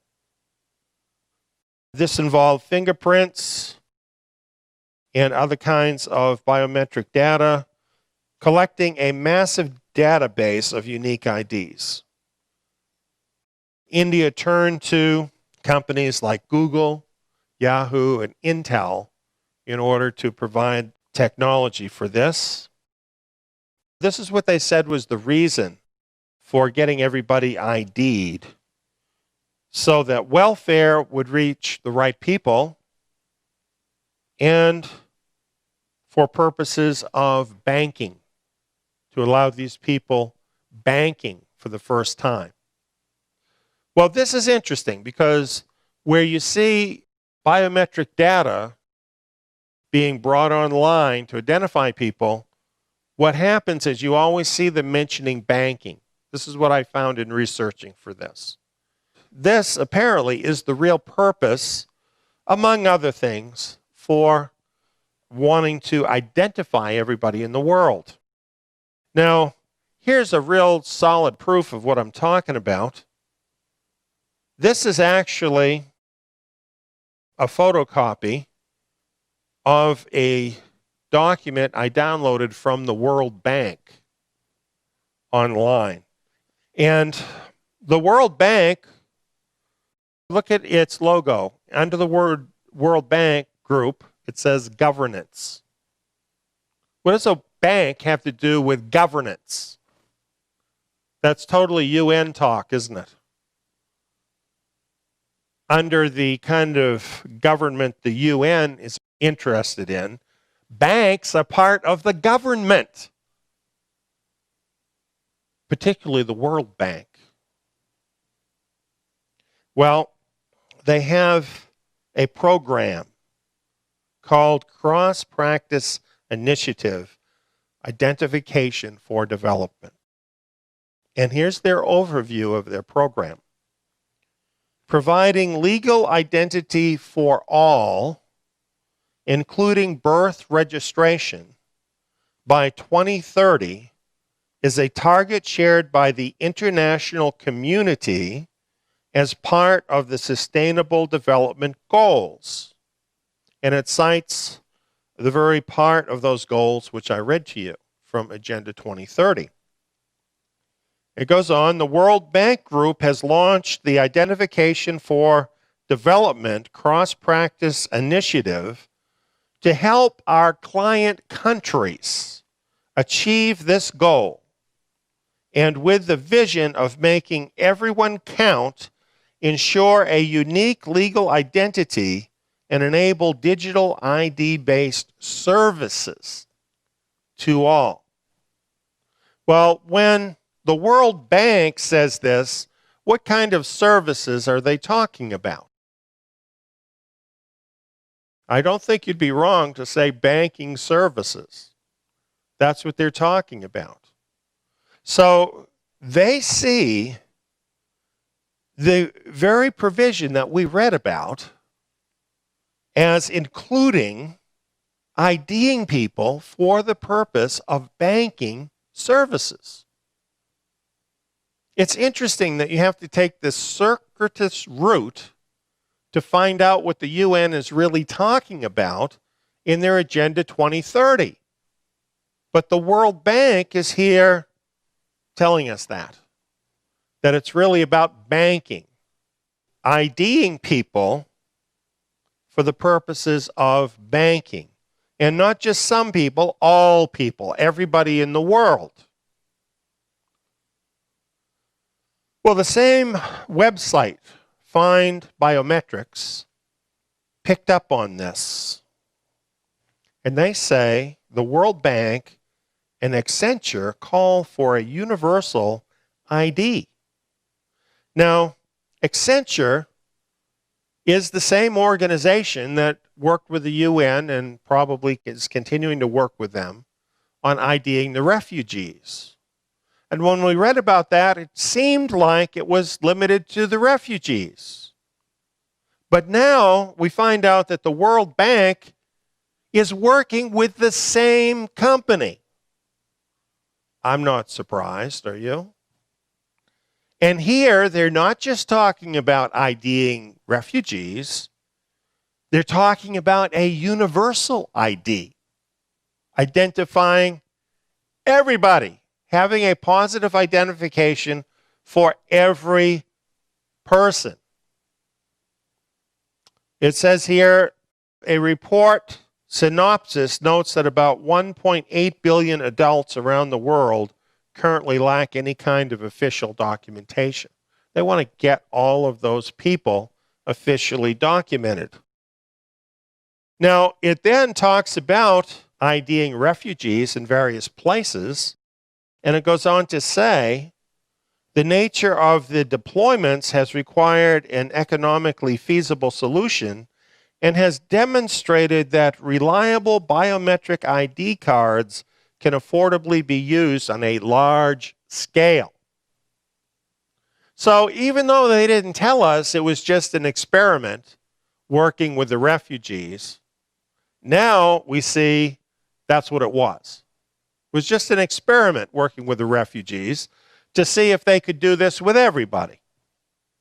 This is what they do. It's like this creeping thing that you cannot stop. You know, they just keep pushing the thing forward. They know what they're doing, and they're not going to tell you as they're doing it the real reason. So it was an experiment. Now, here's the kicker on this, okay? This experiment, it says, offers hope for the UN Sustainable Development Goal of getting legal ID into the hands of everyone in the world by the year 2030 with its Identification for Development initiative. Now, realize this is what the World Bank and Accenture said that's being reported here. Accenture is a company that uses biology techniques to identify people, things about your own body. So it is reasonable to conclude from this that that was, in fact, the purpose of the UN in the first place with this particular part of their Agenda 2030. They're wanting to have bio IDs on every person so that everybody is documented.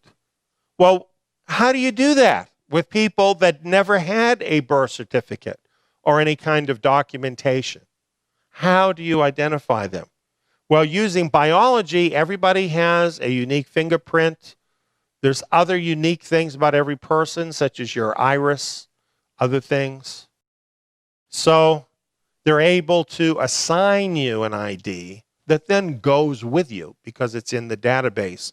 So regardless of whether you have any documentation to start with, once they get a hold of the biometric data from an individual, they can essentially nail down the identity of that person from that point forward.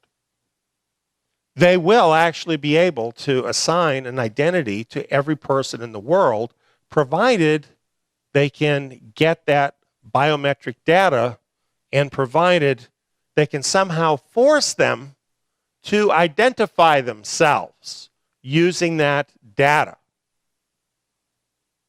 Well, how do you force people to identify themselves who don't want to identify themselves? Because a lot of these people don't want to identify themselves to the system. Here's one way of doing it. Why don't we just get rid of all the cash? Because if you get rid of all the cash, then for people to be able to buy anything, they are going to need to prove who they are. Every person, even the very poorest person in the world, like in India, is going to have a bank account. They will have to prove their identity using biometric means that will stay with them at all times. And if they don't comply, if there's no such thing as cash anymore, then how are they going to be able to buy anything? How are they going to be able to transact business or even feed themselves? So getting rid of the cash is a great way to make everybody step forward and accept whatever means of identification that the system wants to impose. Well, there's been a lot in the news about this.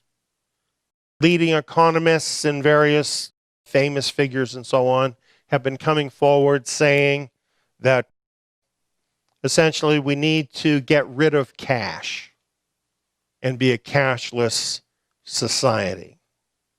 Steps are being taken to limit the use of cash, diminish it until it disappears. As it says here, governments are limiting the use of cash, and a variety of official mouthpiece economists are calling for the outright abolition of cash. It's telling us authorities are both restricting the amount of cash that can be withdrawn from banks and limiting what can be purchased with cash. So, two approaches. First of all, restricting how much cash you can take out of the bank. Now just imagine this is your money. You put it in the bank, but the bank, under government authority, is going to limit whether you can take it out or not. And then the other thing is simply putting a limit on how much you can purchase with cash. Just simply, you might have a mountain of cash in your house or something, but it's no good to you because you can't buy beyond a certain amount. This is how they're limiting the use of cash. Now let's look at the benefits of this. You want to sign up already, don't you? Well, there's big benefits for the banks and the government to eliminate physical cash. For instance, every single financial transaction can be taxed. So, the government is real excited about that. And every time they think up a new tax, well, they don't even have to bother you with filing a return or something like that. They could just take it out of your account. Imagine how much more convenient that's going to be for you. And then, of course, the bankers like it because every financial transaction can be charged a fee. And those bankers, they work so hard for us, providing all this digital money, that they need to take part of it from time to time. And you don't have to worry your little head about it at all, because they can just kind of withdraw that out of your account. No problem. See how convenient that is? And then other unseemly things like bank runs, totally eliminated. See how good this is? Not. And then last of all, of course, the golden rule. He who holds the gold makes the rules. Just imagine you have no more control over money. All of your money is controlled by the bankers and the government.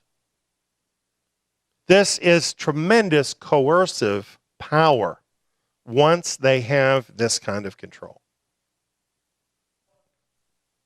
Here's regulations from the United States for the bankers, which I also copied online.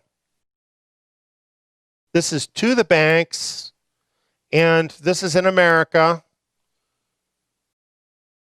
Some of the things that I thought were interesting here: transactions conducted or attempted by, at, or through the bank or an affiliate and aggregating $5,000 or more, if the bank or affiliate knows, suspects, or has reason to suspect the transaction, have to be reported to the government. Now, it used to be 10,000, now it's 5,000. That's a pretty low number nowadays. There's a lot of people that pay a lot more than that, for instance, for a car, for other things. There are people who have cash businesses, who legitimately have cash businesses, but they've got to put the money through the bank first before they can make a big purchase. Really, any transaction that might involve potential money laundering or other illegal activity, or is designed to evade the BSA. Money that has no business or apparent lawful purpose, or is not the type of transaction that the particular customer would normally be expected to engage in. That's talking about cash transactions. Those are considered suspect, and you can get reported to the government. Now, people who have absolutely no reason to fear because they're not doing anything wrong, anything illegal, are reported to the government just because they used cash to buy something. And once that report is made, what do you think happens after that? Worst case scenario, that can follow you around for the rest of your life and cause you all sorts of problems. Nobody wants to go there. It's not just criminals that don't want to go there. Nobody wants to have the government having this kind of control over their life. So what is the effect of that on the use of cash? People aren't going to use it, right? Because they know that this is going to happen. In America, this is happening, the land of the free. But then in other countries, it's even getting worse. For example, in France, in September 2015, a new law was implemented that prohibits French residents from making cash payments of more than 1,000 euros. And the last time I looked at euros, but just going on that, for instance, in America here, that'd be $1,500. You can't buy something that costs more than that using cash. It's just plain against the law. Why? Well, the French finance minister explained it this way. It was necessary to fight against the use of cash and anonymity in the French economy. That's a war on cash. This is from an article from the Credit Suisse Bank in one of their journals. The headline is, Sweden, we don't accept cash. The article tells you everywhere you go in Sweden, there are signs up that say we don't accept cash. And then they tell us how this happened. The 6 largest Nordic banks have been gradually weaning themselves, I would say the population, off of cash since 2010. You see, they've been working along with the UN for a while in the UN agenda and the World Bank. And while they may be ahead of other places in the world in implementing this agenda, this is just a picture of things to come for the rest of the world. And why do I say the UN? Well, look at how they sum this up. By 2030, we will be completely cash free. You think they just grabbed the number 2030 out of the sky? This is happening in compliance with the 2030 agenda. Well, here's an interesting guy. Ajay Banga, the president and CEO of MasterCard. You don't think he's friendly with the UN, do you? Ajay Banga loves to talk about the wonders of a cashless society. Goes on to tell about a meeting he had with all of his senior people, telling them how evil cash is. It's hard to track. It's used for drugs, weapons, and tax evasion. And it's expensive for the bank to make. So, we got to get rid of it. Here's his way of doing it. It's called a smart card. Now, in Europe, a good part of the world, they've been using smart cards for quite a long time. We've had them in America, but they didn't catch on. Smart cards include an integrated circuit, a microcontroller that can store large amounts of data and carry on their own on-card functions. Really, what you're talking about is a little computer that is included in the card that continues to update the information inside the card. Now, this is incredibly useful in terms of controlling people's behavior, because messages can be transmitted to the card as an ongoing, real, live thing. The use of the card can be monitored, which gives much greater control to the merchants and the banks.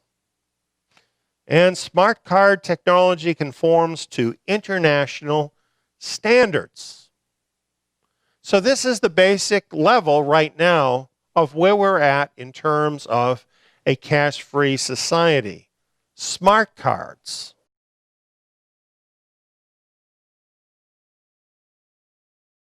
Now, here from Fortune magazine, from an article interviewing Carolyn Balfany, a vice president from MasterCard. It explains that 1.2 billion credit and debit cards in circulation in the U.S., of that many, some 70% will have chips by the end of 2015. So the American consumer has not wanted to use the smart cards, so they haven't. However, what has happened is the bank has changed the deal with the merchants. And as of October 1st, any merchant who doesn't have the point of sale hardware for the smart card will then be held responsible for any fraudulent charges that go through their terminal. Whereas in the past, the bank has insured against that. So the merchants aren't going to be willing to take that risk of having to pay up for fraud. And so they are massively upgrading to these chip-capable terminals and massively refusing the old kind of cards. America is being essentially forced to go onto smart cards whether they want them or don't want them. Carolyn Belfany explained about this. This is a direct quote. "We want to make sure we're adding acceptance constantly to further our war on cash." You see, the smart cards aren't where they're really headed. They're just a step along the way in their war on cash. Whose war? Our war. Well, she works for MasterCard. She could be saying MasterCard's war on cash, but I think she's referring to the bigger war on cash, sponsored by the World Bank and the entire banking community and the United Nations. That's what I think she's really talking about. What do we mean about acceptance? You know, when you read some of these articles, you would think that people just can't wait for a cashless society. But the truth is, people don't want it. And so acceptance has to be forced on them gradually. And that's really what she's talking about. Until they finally get people to the point where they will accept a cashless society. In her own words, she's telling us exactly what is happening. And what we've seen is this is all supposed to happen by 2030. And so this is why we see a lot of changes regarding payments. This man wrote a book about it called Digital Bank. Chris Skinner.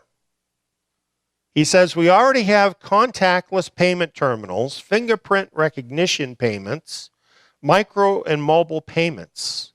The only logical step is to introduce non-card-based, i.e. biometric-based payment systems." What is he saying? What does his picture say?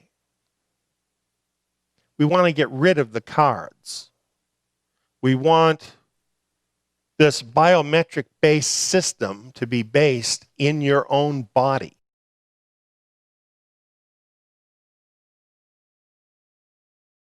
This was kind of an interesting article in Time magazine from last year.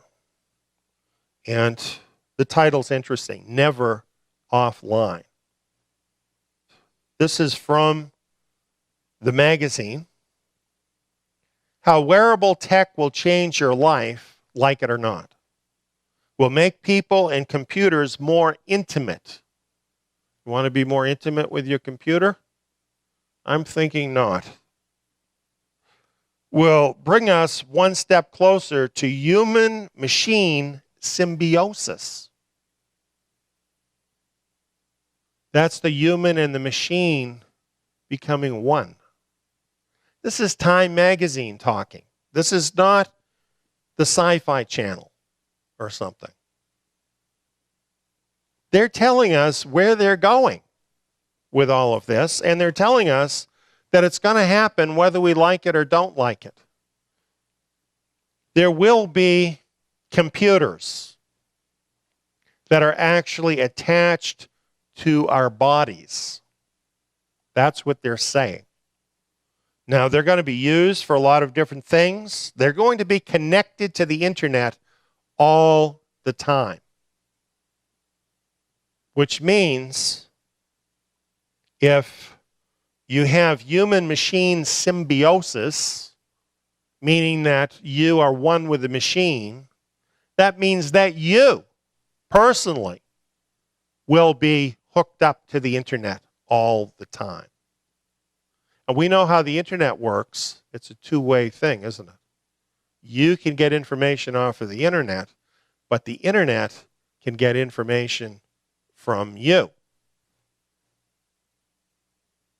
How much control could the system have over you if you were forced, like it or not, to have something like this connected to or even essentially a part of your own body? You were augmented, as they say, with a computer. Doesn't this sound crazy? You know, as I'm talking about this, I'm thinking, nobody's going to believe this because this is crazy. But, you know, it is Time magazine. And the truth is, some things have happened this year that I would have thought would never happen 15 years ago or even less. And they did happen. And there's a big push for this. And let me tell you, if the World Bank and MasterCard and the whole rest of the banking community, the technology community, and the governments all want this, like it says here, this is going to change your life, whether you like it or don't like it. Well, how extreme can this get? How about this? A flexible electronic tattoo directly embedded onto human skin.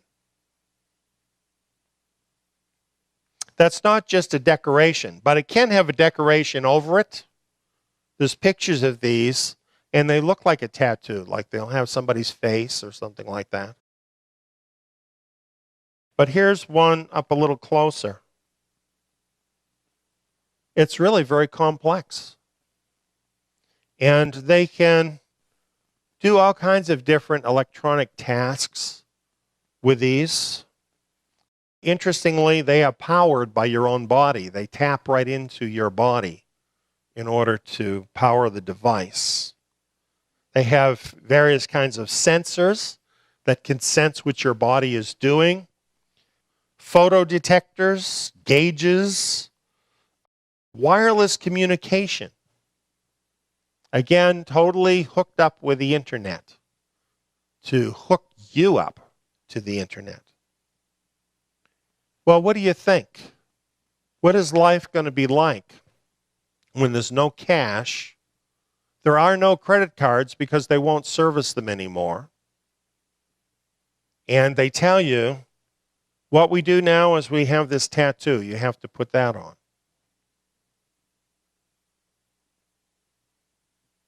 Are you going to do it?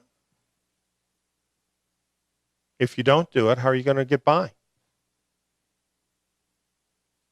You see, I'm not even suggesting to you that this device in itself is the mark of the beast.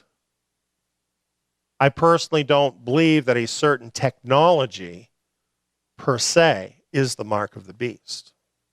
But I do believe it's involved with the mark of the beast. So, in other words, when you look at this, this could be used in a way that might not be offensive. However, if you're forced to use it all the time, to wear it all the time, be connected to the internet all the time, you don't have any control over the input that it sends into you and your body, or the output of what it extracts from you. Well, is that ethical? Is it moral? Is that in harmony with the scriptures that tell us that our Creator owns us? You can see the problems you get when you get to this point where they're beginning to try to force you to use this technology. And I think this is why a lot of people in America have resisted the smart cards. And you know, for a while, people thought that barcodes were it. Myself, I never believed that.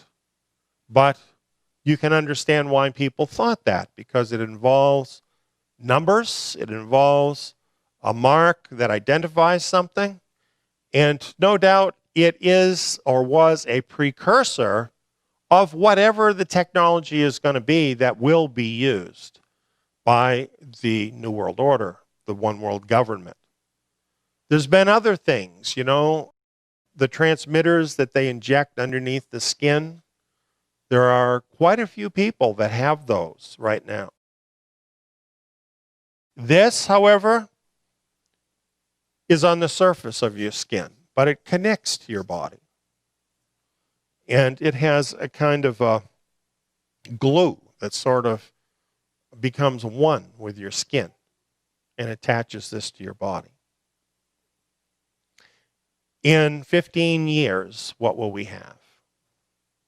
What will the technology be?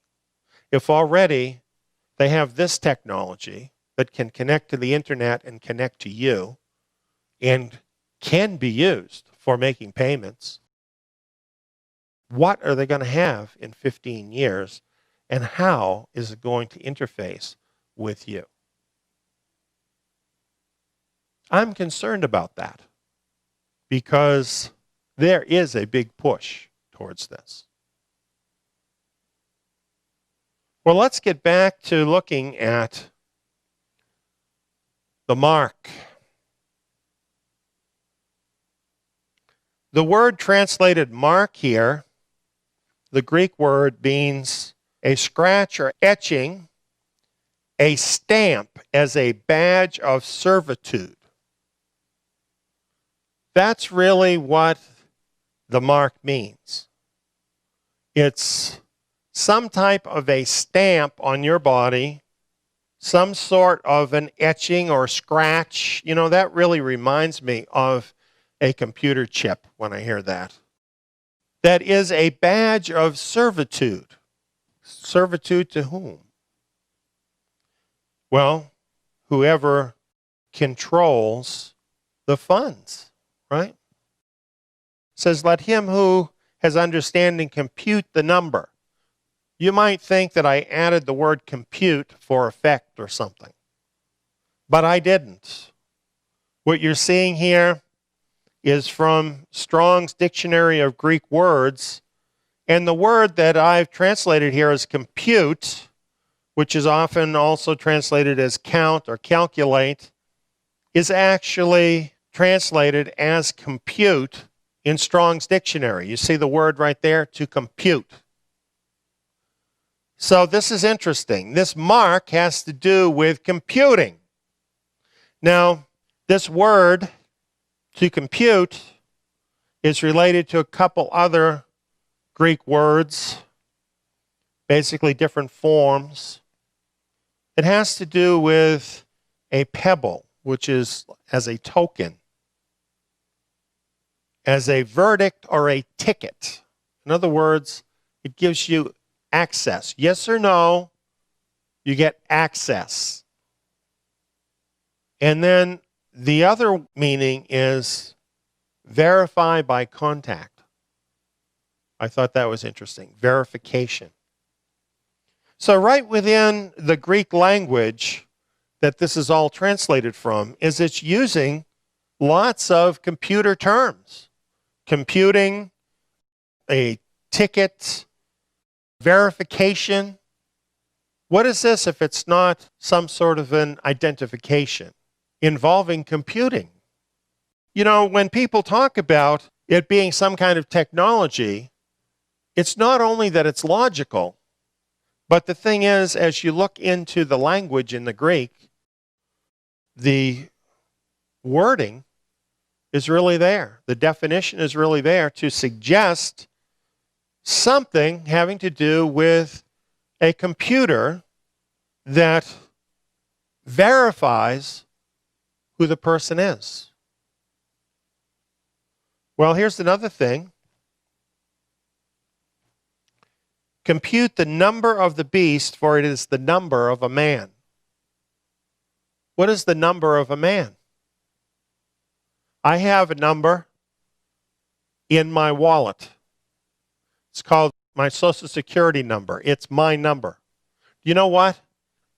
If I wanted to, I could tell you right now what my Social Security number is. It's probably one of the only numbers that I actually remember of any length. Other numbers in my life have changed, but that number I've had all my life. It was never supposed to be an ID number, but we all know it is.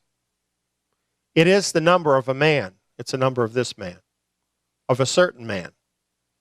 Nobody else has that number because it's assigned to me. Am I proud of it? No. It all happened before I had anything to do with it, but I'm stuck with it.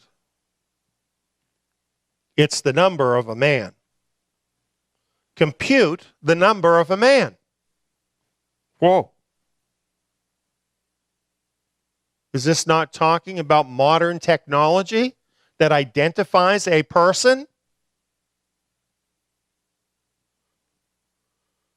The number of the beast, therefore, would be not just that type of number, like, for instance, let's say it's a Social Security number, which is the number of a man. The number of the beast would be his specific Social Security number. Just like I could tell you mine right now. Nobody else has it.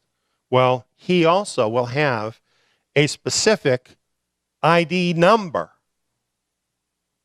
that is connected with the mark. And if you belong to him, so will you.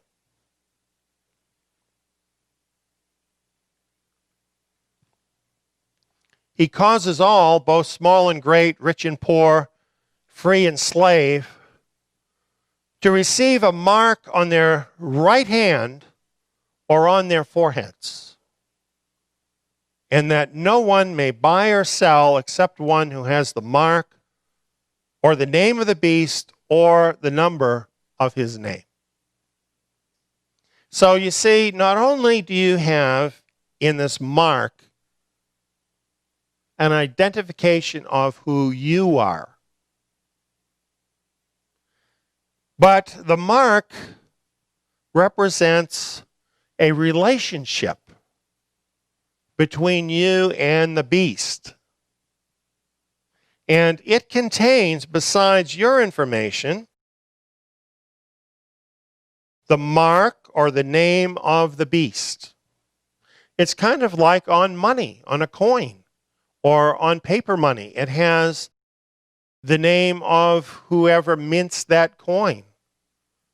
It goes back to the time of Yeshua and before, right? He held up the coin and he said, whose picture is on the coin? What's different about the mark is that the mark brands the recipient as the property of the beast. Because this image is not on a piece of paper in your wallet, identifying the piece of paper as belonging to the issuer. This mark is on your body. So it is identifying you as belonging to the issuer, whom in this case is the beast. And we know from other scriptures what the beast is going to do. Paul told us he's going to go right into the temple of God, claiming that he is God. That's what you'll have to buy into to receive this mark. You will have to agree with that to have his name affixed to you. Is that not idolatry? You shall have no other gods before me.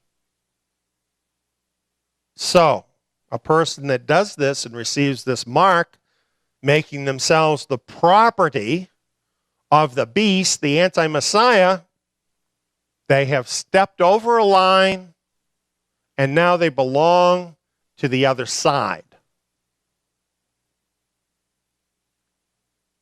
And there's a lot reinforcing that.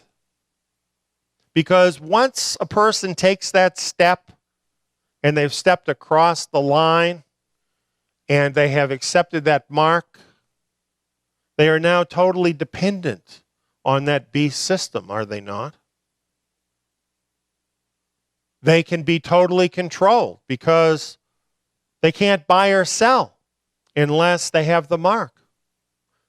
You see, once you make that compromise, it's very unlikely that you would ever turn around the other way. It's your moment of decision. This is your moment of decision as to who you are going to be and what your eternal future is going to be. This is no small thing. You are taking the name of the beast.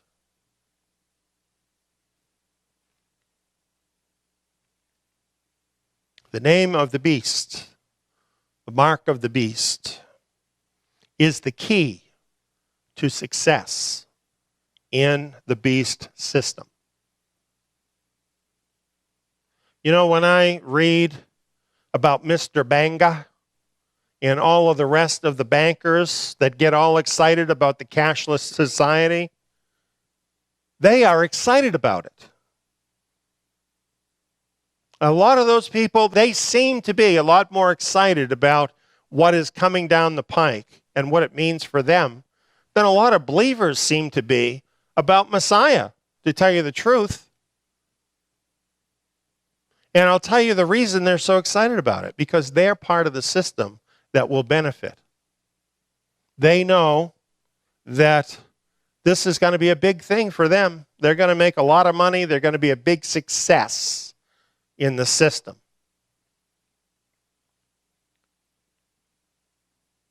The only problem with all of that is success in the beast system is bought by surrender of total control to the beast system.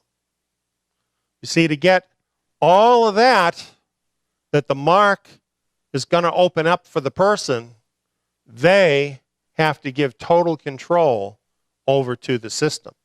Because once you take that mark, they're able to track you everywhere you go.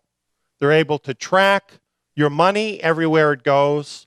They're able to tax you. They're able to take it away from you. They're able to coerce you.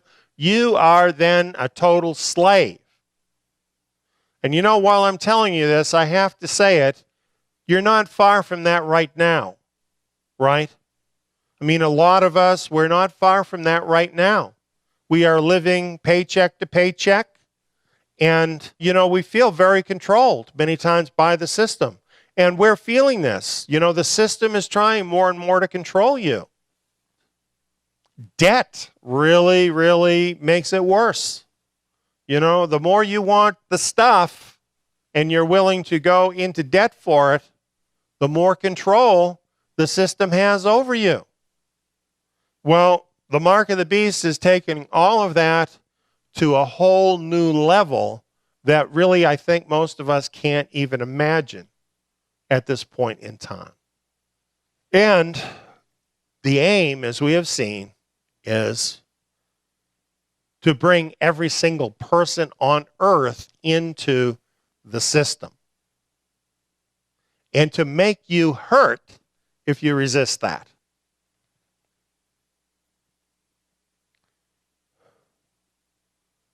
Here's why you don't want to do it. One reason. If anyone worships the beast in his image and receives a mark on his forehead or on his hand, he also will drink of the wine of the wrath of God, which is prepared unmixed in the cup of his anger. It's telling you, if you take the mark of the beast, you're going to share the same fate as the beast, because you belong to him. That may seem harsh. It's not. It's a choice you made if you take the mark. And let me tell you something. You are responsible for the choices you make. And not only that, you know in advance. Right? The passage goes on, here is the patience of the holy ones, those who keep the commandments of God and the faith of Yeshua. You notice who the holy ones are? They're distinguished here as the ones who keep the commandments of God. To them, the commandments are not done away with. They are keeping the commandments, including the one that says you must worship no other God. And they keep the faith of Yeshua. And there is no contradiction between the two. So, is this talking about what we think of as Christians today? It clearly isn't, because in most of the Christian world,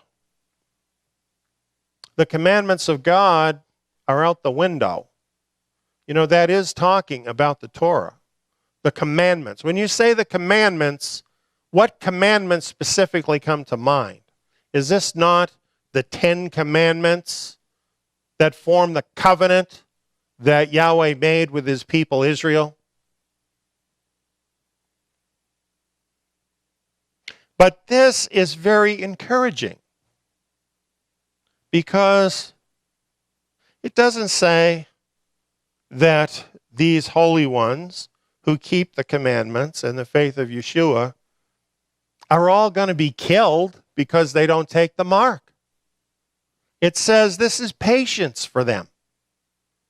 What do you need patience to do? Isn't it wait? They're waiting for this to all be over. Well, how is that possible? It's because they're in a place of safety.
Isn't the world around us going insane?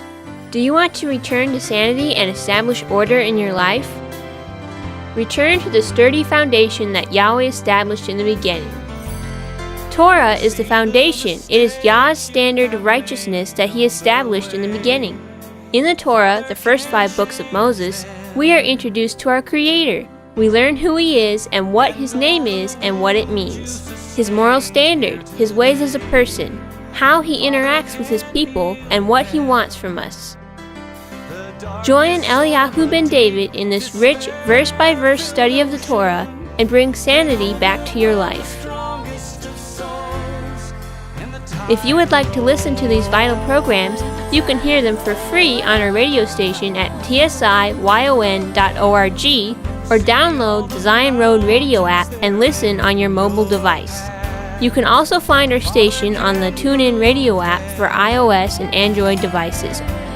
Or become a Torah Club member at zion.net, that is tsion.net,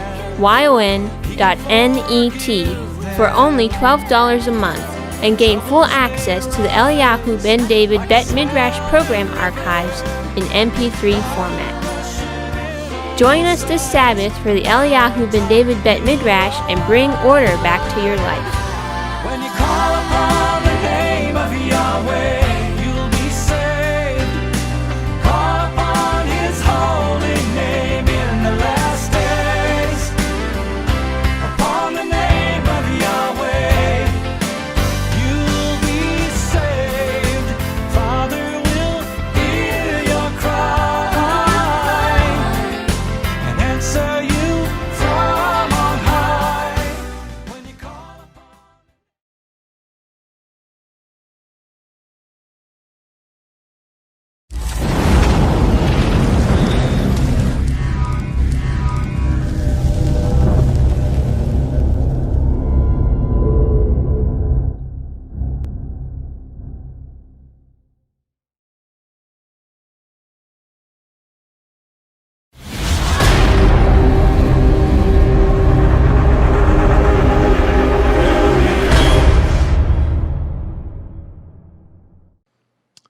Hello, friends. It's great to get to greet you here near the beginning of this new Hebrew year. And what an eventful year it already is. It seems that we're beginning this year in the midst of a bioweapon attack. And that's what we want to talk about, because that's what's on everybody's mind right now. And there has been a lot of questions, a lot of confusion.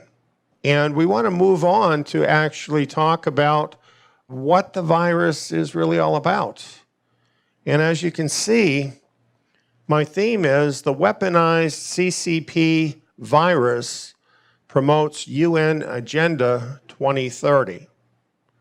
Now that may not sound like a biblical theme, but actually, if you have followed my messages over a period of years, you will know that this actually is a biblical theme that relates to Bible prophecy. And that's the reason we're going into these details. Now, I want to have full disclosure with everyone that's listening, particularly any new listeners we may have. And in tonight's presentation, I'm going to deal with quite a few things that are about geopolitics and various politicians in the world. And this is not to promote any politician or political system, because the truth is I'm not even a voter. So I couldn't be and wouldn't be trying to influence other people to vote for a certain candidate. What I'm trying to do here is simply relay the facts unmitigated by propaganda as they actually appear, as they actually are, with all of that out of the picture. And the reason is because you have to know what is really happening in the world to understand world events as they're foretold in the Bible. And since I am a Bible teacher and author and history researcher, that's the direction that I'm coming from with all of this. Well, let's dig in. The first thing I wanted to address is how some people might view this presentation. There are some folks that would look at the name of this presentation and think, well, this is racist, You could hear some people say that. Now, I don't see any reason from my title to think that it's racist, but this is the sort of thing you get today. Some people might think that because we sometimes use the term Wuhan coronavirus, and since it's a place, then some people consider it racist, even though in the past we've had the Spanish flu, we've had the German flu, we've had flus named after a whole bunch of different places, but somehow now all of a sudden to use the name of a place is racist. This virus is called by other names as well. The novel coronavirus, COVID-19, and a lot of people are starting to use this term, the CCP coronavirus, and variants of that, and that's the term that I'm choosing to use this evening, principally. And where this gets its name is CCP stands for the Communist Party of China. And the Communist Party in China is the ruling regime in China. And by saying CCP, what we're doing is we're focusing on a governmental system. That's what we're really talking about, rather than a race of people. And really, the more you know about the CCP, the more you'll know the people who suffer most from the CCP are the Chinese people. And that's a fact. So it's really not racist to call it the CCP virus. So what about being unreasonable or cruel? You know, things that people don't understand many times, they think of as unreasonable. And I think as I explain this to you, you're going to see that to suspect the CCP of actually weaponizing this virus and putting it into use is not a conspiracy theory at all. It's very much in keeping with their goals and intentions. And I'm going to share that with you. And this is because the CCP military, which is just a subset of the CCP, has adopted a mode of warfare which has been articulated by its military officers, has been documented by their military officers as having absolutely no ethical limits. Now, let me explain that the CCP in the 20th century provably murdered somewhere between 1 million and 8 million of their own people in order to promote the goals of the CCP. And this is the same group today. This is the same government today that we're dealing with regarding the weaponization of the CCP virus. It's no different than they've been in the past. And this is how they view warfare. Absolutely everything is on the table. So when we talk about this, you know, like you and I, we would be shocked to think that a government might, say, infect their own people with a virus because they have a larger military purpose of infecting the rest of the world. And you might think, well, that has to be a conspiracy theory because nobody would ever do that. Well, the same people that might think that would think, well, no government would actually murder 8 million of their own people. These people did. They did that. When you're dealing with people like this, you're dealing with people that will do anything in order to promote their own purposes. So, while all of this is shocking, There's documented history about this. And personally, I've been warning about the dangers of the CCP around 2006, 2007 forward. So this was on my radar for quite a long time. And I talked about this in my radio programs on the road to Zion. What you see here is the fact that back in 2007, we had a program on unrestricted warfare. We even had a copy of this book, which you still can download from our website.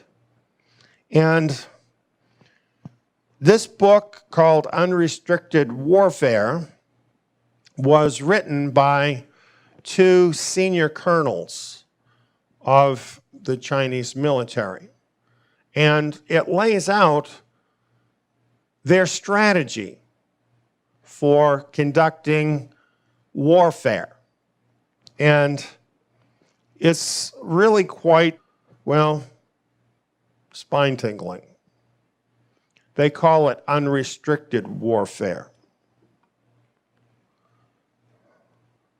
The book sets out a strategy of warfare by which China and other technologically weaker countries may war against and overcome a technically superior force, namely the USA. And what this kind of war is about is to avoid overt live fire kind of situations. In other words, it doesn't look like a war because nobody's shooting each other. Instead, what it is what's called asymmetrical warfare. And it's pitting not just armies, but really entire civilizations against one another using absolutely everything. All kinds of various political influence, media influence, terrorists, economic influence, and many other things, actually absolutely anything to win the battle. And the stated purpose of the CCP is to rule the world. That's what this is all about for them. And when we look at this, what we see is that this unrestricted warfare actually kind of goes together a lot with what the scriptures tell us would happen in the last days. And it therefore fulfills Bible prophecy. So back when I was sharing this, back in 2007 and onward, it was to let people know that the CCP was going to be playing a much greater role in the last days. Here we have a list of some of the various ways in which unrestricted warfare is waged. And as you can see, it does include military, but also other things. And it is called anything warfare, no rules. And of course, the biggest thing about this kind of warfare is you deny everything. The whole purpose is to wage the war without anybody identifying that you're actually waging a war. So it involves lying, deception, and denial. That's why you'll never find any documentation where the people who are perpetrating the war are going to tell you they're doing it. You have to understand what's going on from the effects of the war. But the fact that they told us that they're using this strategy means when you see these methods working, even though they deny them, it's still what they're doing.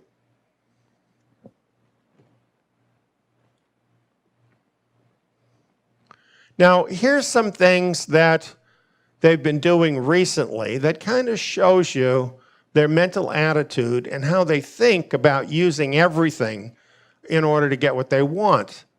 One strategy that they're using is weaponizing its supply monopoly. You see, over the past few decades, what China has been doing is deliberately developing monopolies over certain products and over certain resources so that they can control them and use them as a weapon to coerce and control the rest of the world. And what has come out recently because of the virus is that the US imports almost all of its medical equipment and supplies and even drugs from China. How stupid is that? But that's what we've been doing. And this is not only true in the medical field, it's true in many other fields as well, putting us basically in the position of being dependent on China and having to comply with them in order to get these things we need. Recently, this has been in the news, and for instance, there's this article about the Black Swan supply chain. U.S. dependence on China for pharma, medical supplies may lead to severe interruptions. Suppose China wanted to push up the death count in America. Simply interrupt the supply of medical supplies, and that happens. But it's not their fault because there's this big problem of shipping and everything right now, so you can't really pin anything on them. All we know is that we haven't had respirators, we haven't had other medical supplies that are needed during the virus. As a matter of fact, China threatened to withhold all medical exports, saying the United States will fall into the hell of a coronavirus epidemic. And they made this threat in order to make America stop talking about their responsibility, that is, the CCP's responsibility for creating the virus and allowing it to get out in the first place. This is the sort of thing they do. And there's a lot more I could point to, but here's one I think we're all familiar with. They threaten to withhold, yes, toilet paper. Perhaps you've been affected by this. Saying, we will not allow our toilet paper to grace the American population while they blame us for this pandemic. So if you see the press being overly kind to China, this could be part of the reason.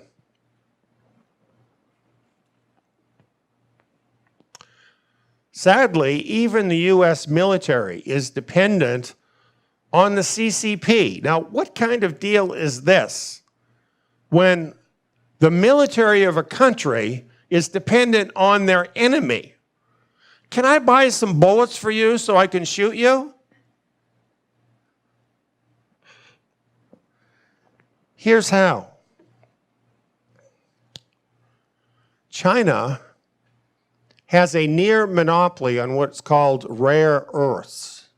These are very rare minerals that are used in high-tech devices, which are absolutely necessary to a modern military. And in our military, we need these rare earths in order to produce this high-tech stuff. So, you know, you might think, like if you're an American, you might think, well, our country's really strong. We have all of these satellites. We have all of this military hardware. Well, what if we can't get the rare earth minerals we need to make those things work? Then where are we at?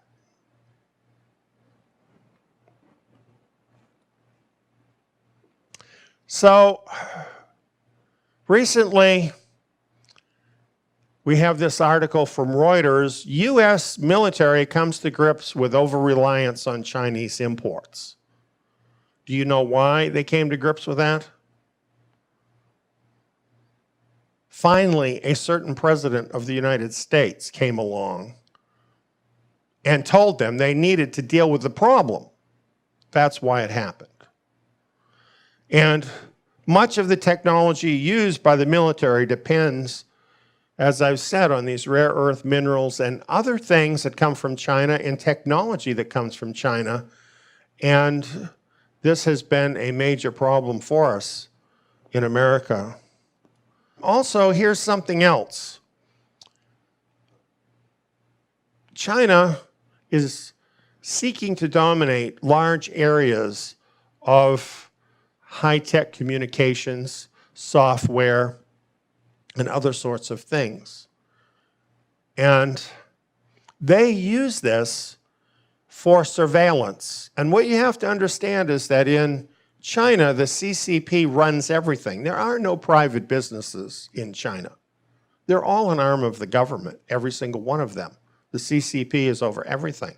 And they build surveillance and spy capabilities into their software, into their hardware, wherever they can get it out. And then, of course, they subsidize it and sell it at the cheapest possible price so that people all over the world will buy it and use it, and then they can spy on all those people and get vital information, in some cases like their personal information, where then they can steal money out of their bank account or compromise them in other ways, and other kinds of information that are strategic, sometimes business information or military information. Well, the military recently grappled with the problem with this software called TikTok, which is a social media platform. And the soldiers are using it to communicate with one another and to communicate at home. How great would that be for a foreign government to have this kind of information? You know, if a soldier just says, not just one soldier, let's say 1,000 soldiers, all get on TikTok and they talk to their friends, their loved ones, and say, well, I'm being called up to go to such and such a place, then what? You know, in World War II, there was this saying, loose lips sink ships. How could the military even let this happen?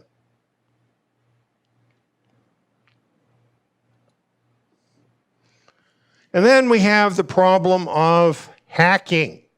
CCP cyber hacking. And you would think there was enough trouble for people right now dealing with the virus, right? But no, this is a perfect time for their hackers to massively hack computers around the world because people are distracted by dealing with the virus problem. Here's an article about it. Chinese hackers weaponize coronavirus data for new cyber attack. And it explains all about these massive cyber attacks that are happening.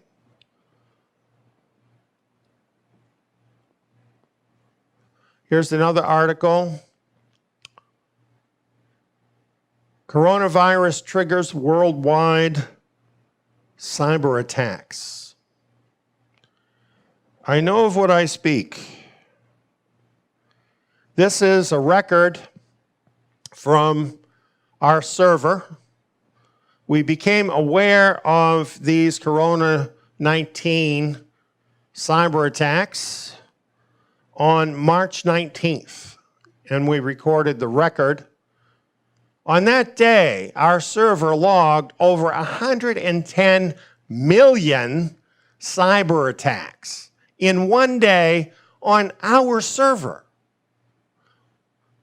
We're not talking about a bank. We're not talking about some high-level target, like a military target or something.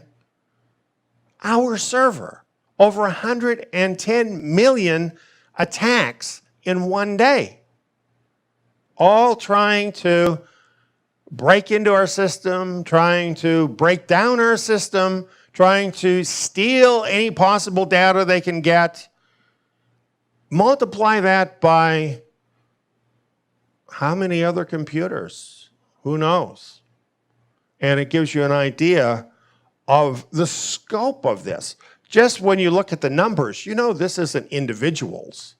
You can't get some high school kid sitting down at his computer in his room doing 110 million cyber attacks on our server. That's obviously a big player, a state player doing that.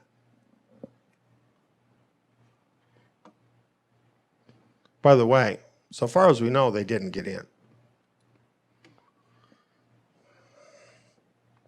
So when we look at all of this, and this is all part and much more of unrestricted warfare that they have been waging for years. And this has been going on and going on. How did America's politicians and leaders ever allow us to get into such a toxic relationship with CCP-ruled China? Why wasn't something done about this a long time ago? For decades, the elected U.S. officials and lawmakers have known the true nature of the CCP. They have investigated the CCP. They know that the CCP controls absolutely everything in China and that there is no private industry in China.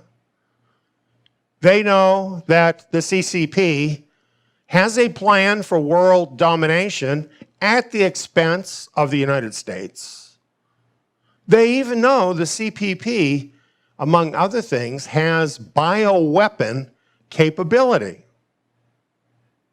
So why haven't they done something to shut down those channels into our country in all of that time? Now, let me prove my point. What you're seeing here is a congressional report. And this is from 1999. So over 20 years ago. They've had this information all this time. And this report details the activities of the CCP. And ostensibly the reason for the report is so that something would be done about it. But officers of the government who have the responsibility to protect the government have not been able to do that against the CCP because they've been continually blocked by politicians and big business.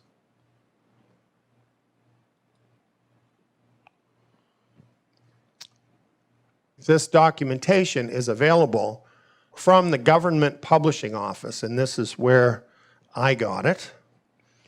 And what you see here is part of the table of contents. The part that details some of the capabilities of the CCP. And in this list, I found it interesting that the first thing in the list is biological warfare.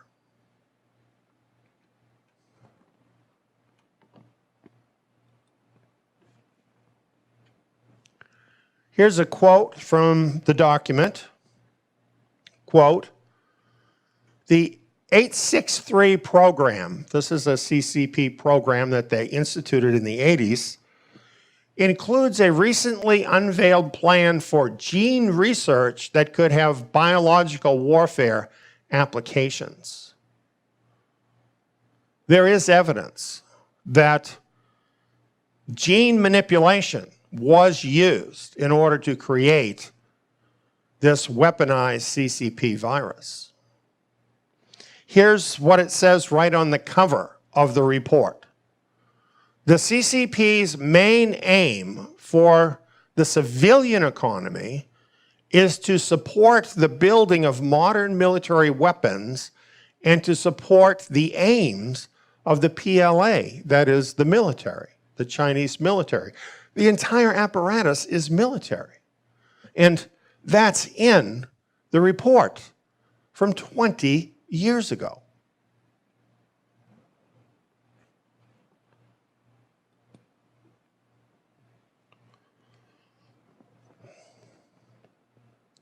In the report,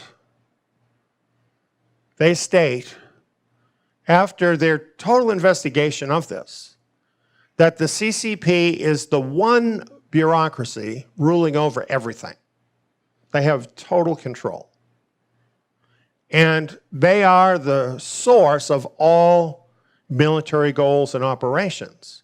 So you see, you have the same people that are controlling their government and the civil aspect of their government, and foreign policy, commerce, all of it, using all of it for military purposes to bring about their goals.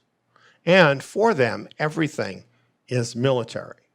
So their entire society has been molded as a weapon against the West.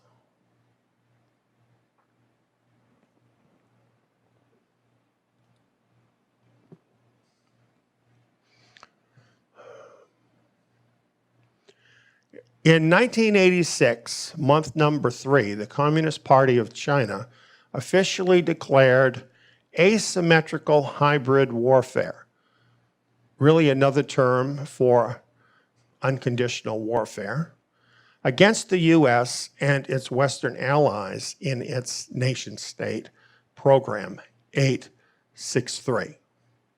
So realize this is not just a fanatical dream of a few of the officials of the CCP. This is an official program that they've been working all of this time. It goes on to say, this strategy commits all of China with its strict communist military rule to engage in any and all methods to become on par with, surpass, and dominate the West at any and all cost. Again, this is a government document that's saying this. So, realizing these objectives, realizing these methods of using everything as a weapon, we come to this same problem again. Rather than stopping this CCP threat, the government, the politicians continued to perpetuate the CCP propaganda and kept opening up the doors here in America to the CCP. They own a lot of key things in the United States at this point. Summing up here, it says, over the past 30 years, the U.S. government and private sector have advanced a policy of full cooperation, including substantial financial and technological investment in China, fostering the belief that the CCP were moving towards a more democratic free market society, while the CCP used lies, misdirection, and deception. Just consider what's going on here. For all of this time,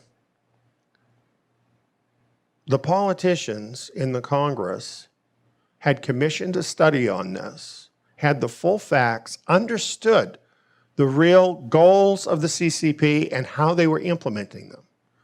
And yet presented to the American people the idea that if we open ourselves up to China, then they'll become nice to us and play nice with America. That's what happened here in America.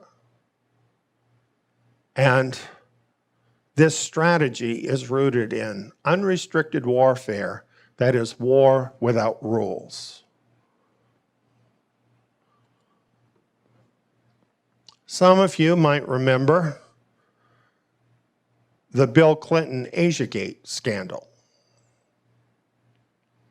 At that time, there were actually Chinese operatives that came in and gave money to the Clintons and to the Democratic National Committee in order to turn the presidential election of 1996 toward the Clintons.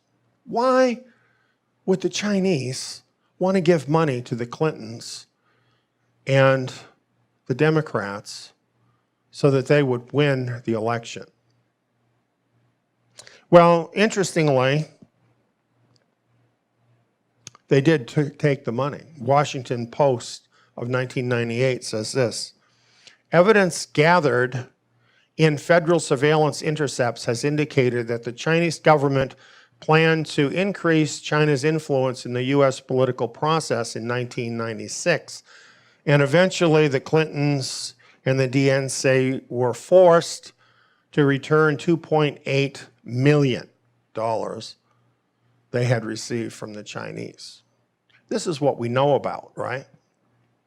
But this certainly helps to explain why the politicians have continued this policy with China, even though it's obviously harmful to the country. We have a record of what happened. Interestingly, this particular report is from 2012. Now, long time ago. And at that time, more than 2.7 million jobs from every state were lost to China.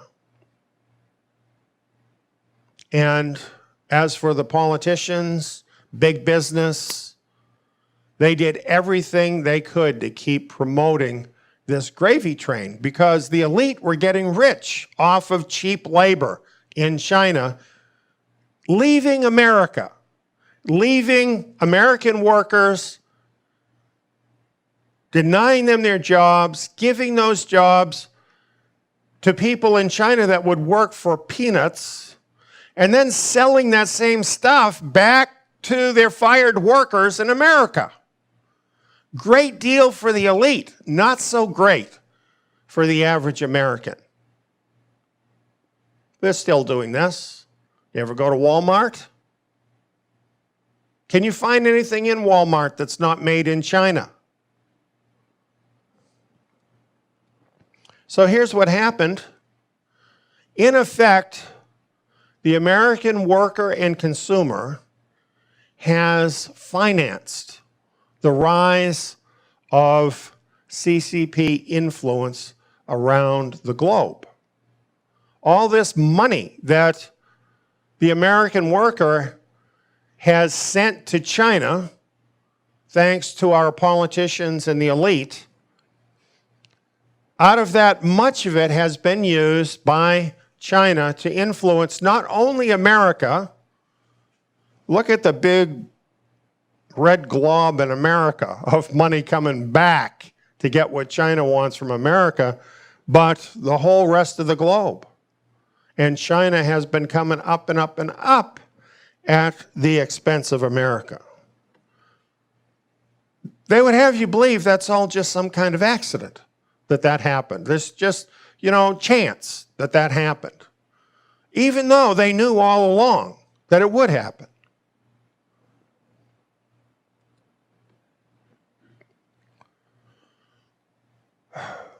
The truth is, the globalists have been partnering with useful idiot politicians and the CCP to systematically destroy the American power bloc.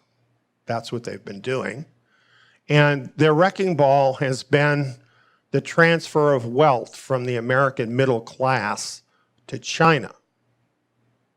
The American middle class has shrunk dramatically in the last 30 years or so. And this is the reason that happened.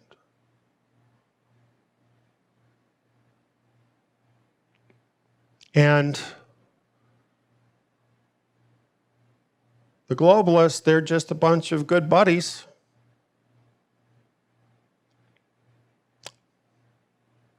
You know, they might be Democrats, they might be Republicans, but neither of those titles matter. They're globalists, and that's what matters. And they've been destroying America.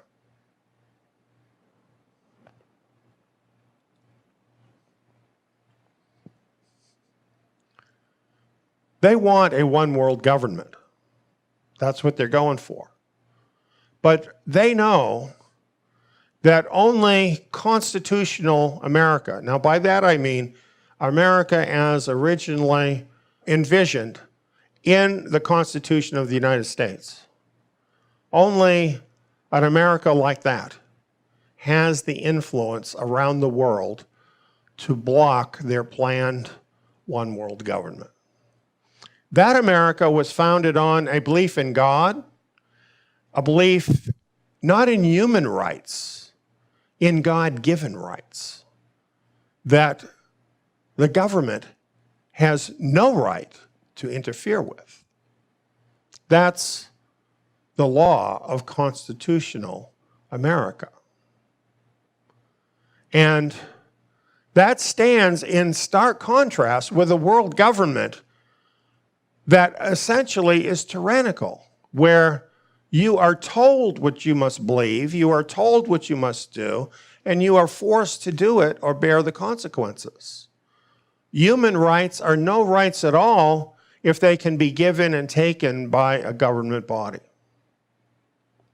That's why the constitutional USA and her partners around the world have been systematically undermined from within for years. Yes, there is a battle going on, and it goes right down the middle of America and other countries around the world. It's no more one nation under God. It is a divided country. And civil war is already with us. It's been with us for a long time. The bad guys have been winning for a long time.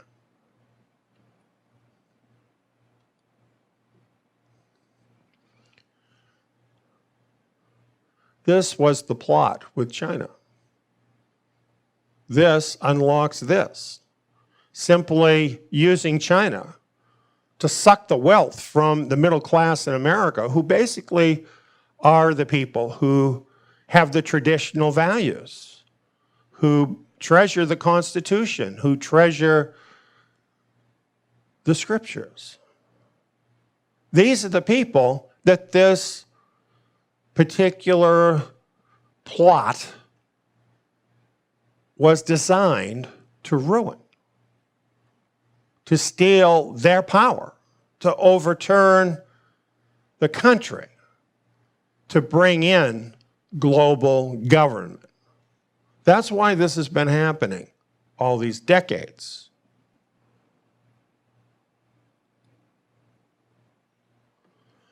And the thing is, for a long time, it was all going perfectly. By the time we got to the Obama administration, what were we hearing? Oh, those jobs are never going to come back. The world has changed now. We have to accept our new place in the world. You have to accept that you're going to be poor and not have anything. They thought they pretty much had won. So they were so confident, in fact, that in September of 2015, they sponsored a meeting at the United Nations where what is called a universal agenda for humanity was launched, called the 2030 Agenda.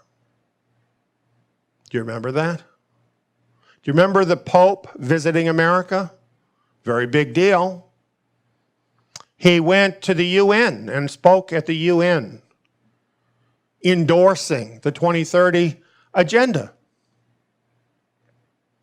All the nations of the UN, which are essentially all the nations of the world, signed on to the plan, ratifying the 2030 agenda, ratifying, in effect, a global government over the world. Before it happened that year, I explained that it was going to happen and the significance of it in this seminar called Beasts of Daniel Surfacing. It was a free seminar that we offered at that time. And many people watched it at that time. You can still watch it free at our website. So, you know, when you explain things like this to people, they think, oh, the UN is nothing. That's what they think. The UN is just an organization that tries to help people everywhere. That's what they want you to think. The truth is about the UN, this is what history will show you, that the planning of the UN can be traced back to a secret steering committee of a group who are known to be globalists. That is the Council on Foreign Relations, sometimes just called the CFR. And the fact is, the UN was created as an instrument that could be used to establish a global world government under the control of these globalists, this cabal of globalist elite. That's how it all started. And they have a number of different organizations, which by now you probably heard of many of them. The United Nations is the most public thing. The Council of Foreign Relations is over it all. The Trilateral Commission you've probably heard of. Royal Institute of International Affairs. These are all kind of like think tanks and work groups of the elite. The Club of Rome and the Bilderberg Group, where all of the elite get together every year in this big secret meeting.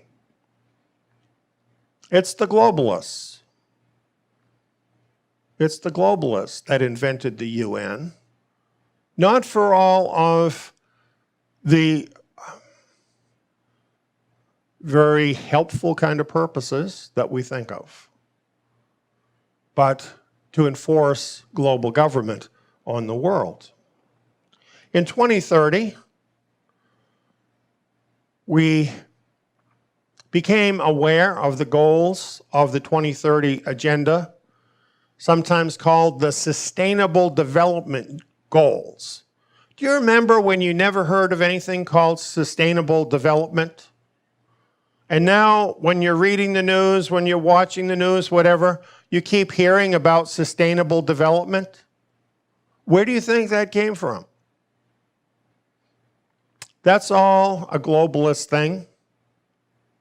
And it's really a pretext on which to take over the world. These goals that are laid out here, you can read all of this on the UN website. These goals actually take over control of every aspect of the earth and the people on it. That's what they do. You read through it, that's what you've got. Is a global government over every aspect of the earth and the people on it. That's it. Here's what they say. Now, this is quoting them from their website. The Sustainable Development Goals, also known as the Global Goals, were adopted by all United Nations member states in 2015 as a universal call to action.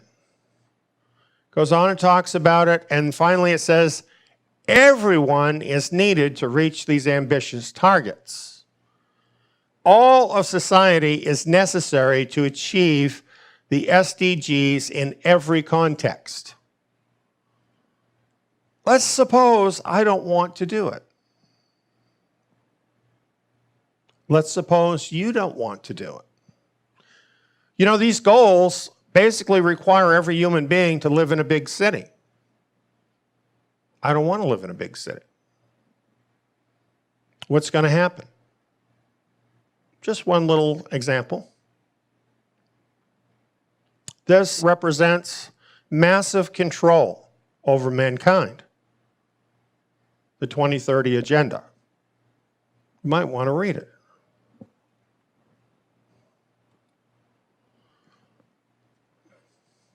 Here's a DVD set that we put out containing those messages from 2015, where we were warning people about this, and more importantly, where it sets out important information from the book of Daniel describing all of this that is happening right now and was happening then, and the rise of this global government. It was a historic thing, you know, when all of the nations of the world signed on to this. This was huge. And all of this is explained in detail in this DVD set.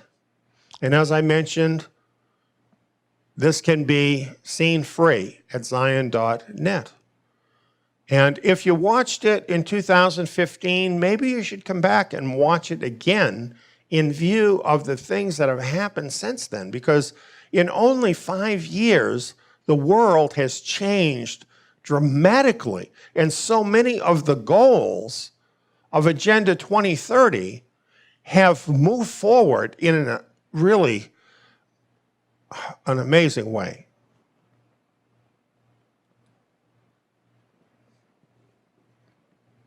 Well, with the globalists making their big play, it was pretty much inevitable that there would be some people who would see how sinister that is and would push back against it.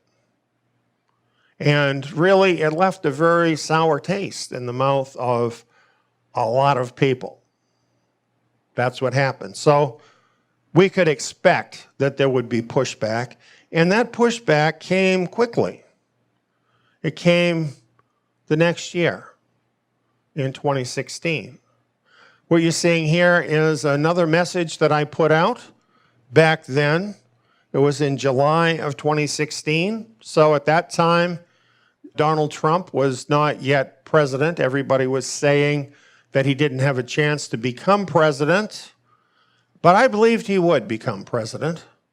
And I wrote about it because he represented that pushback.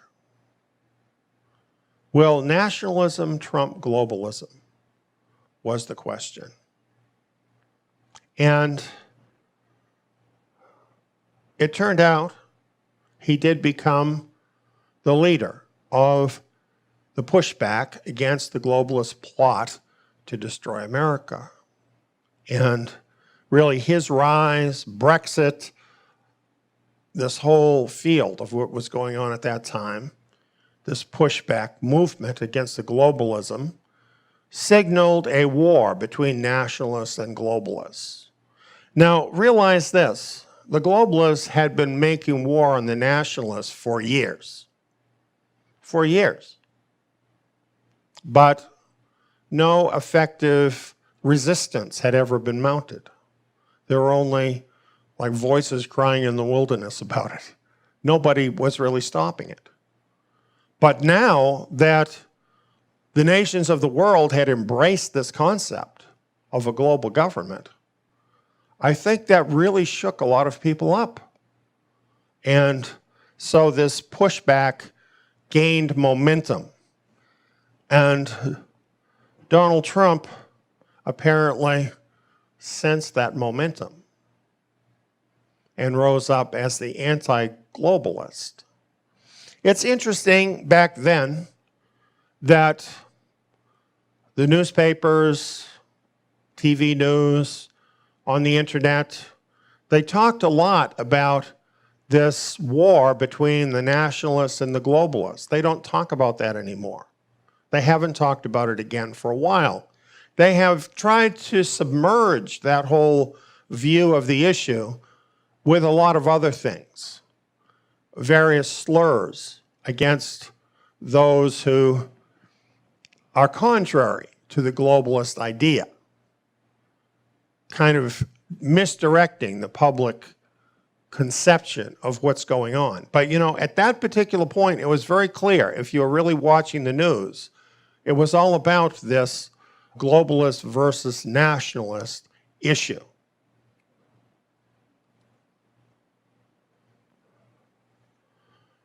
I thought this was an interesting article from 2017.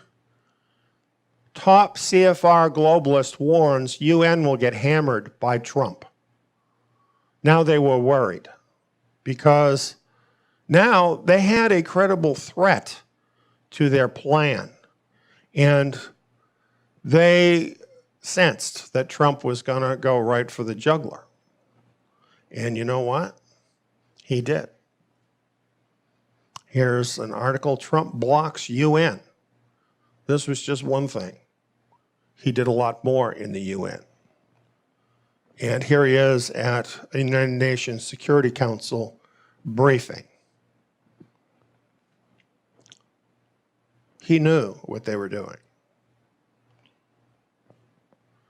But while Trump was doing that, and I'm not going to repeat all that stuff you already know that you lived through, while Trump was blocking the UN, what was China doing in the UN? You know, a lot of us in America don't know that. We don't know what China was doing. And you might want to know. Here's a recent article talking about it. It's talking about the World Health Organization, which is one arm of the United Nations. WHO is just the tip of the iceberg. China is taking over the global narrative, one international body at a time. That's what China has been doing, basically assimilating various bodies of the UN, gaining influence, doing what they do, using everything. Here they wanted to take over another one of those bodies, and they got some pushback from the Trump administration. This is an article that was in Financial Times that was actually written by the assistant to the U.S. President for Trade and Manufacturing. And he's outlining what had actually happened in the UN with China. And he points out here that there are 15 specialized agencies of the UN, departments, you might say. And at the time of this writing, China already had 4 of those agencies under its control, when in the past, no country had more than 1. Not only that, but they were moving on to try and get control over another number of these. They already had control, perhaps not at the top, but in an influential level in these, in quite a few more of them. And that's what they've been doing, infiltrating the UN, getting control in the UN. It goes on to say that 3 Chinese nationals have been convicted of bribing UN officials. Those are the ones that got caught using bribery and coercion is what they do. It goes on and says, Beijing offered to cancel debts for some African nations ahead of last year's election of the Director General of the Food and Agricultural Organization. The Chinese candidate won. So they're taking some of the money that they got from the American middle class, and they're using it to bribe UN officials and even to bribe members of the UN to vote their way. This is what they're doing.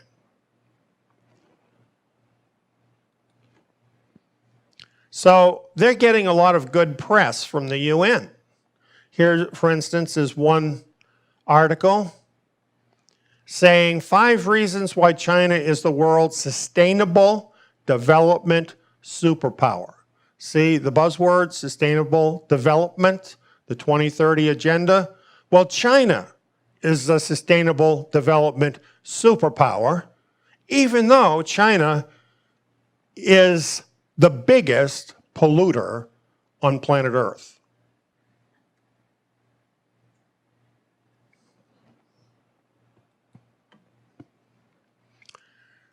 Is it true love, or are they just in bed together? We have this old quote from Sun Tzu in The Art of War. The enemy of my enemy is my friend. So we have this unholy alliance that is formed between the CCP and the UN. Birds of a feather flock together, right?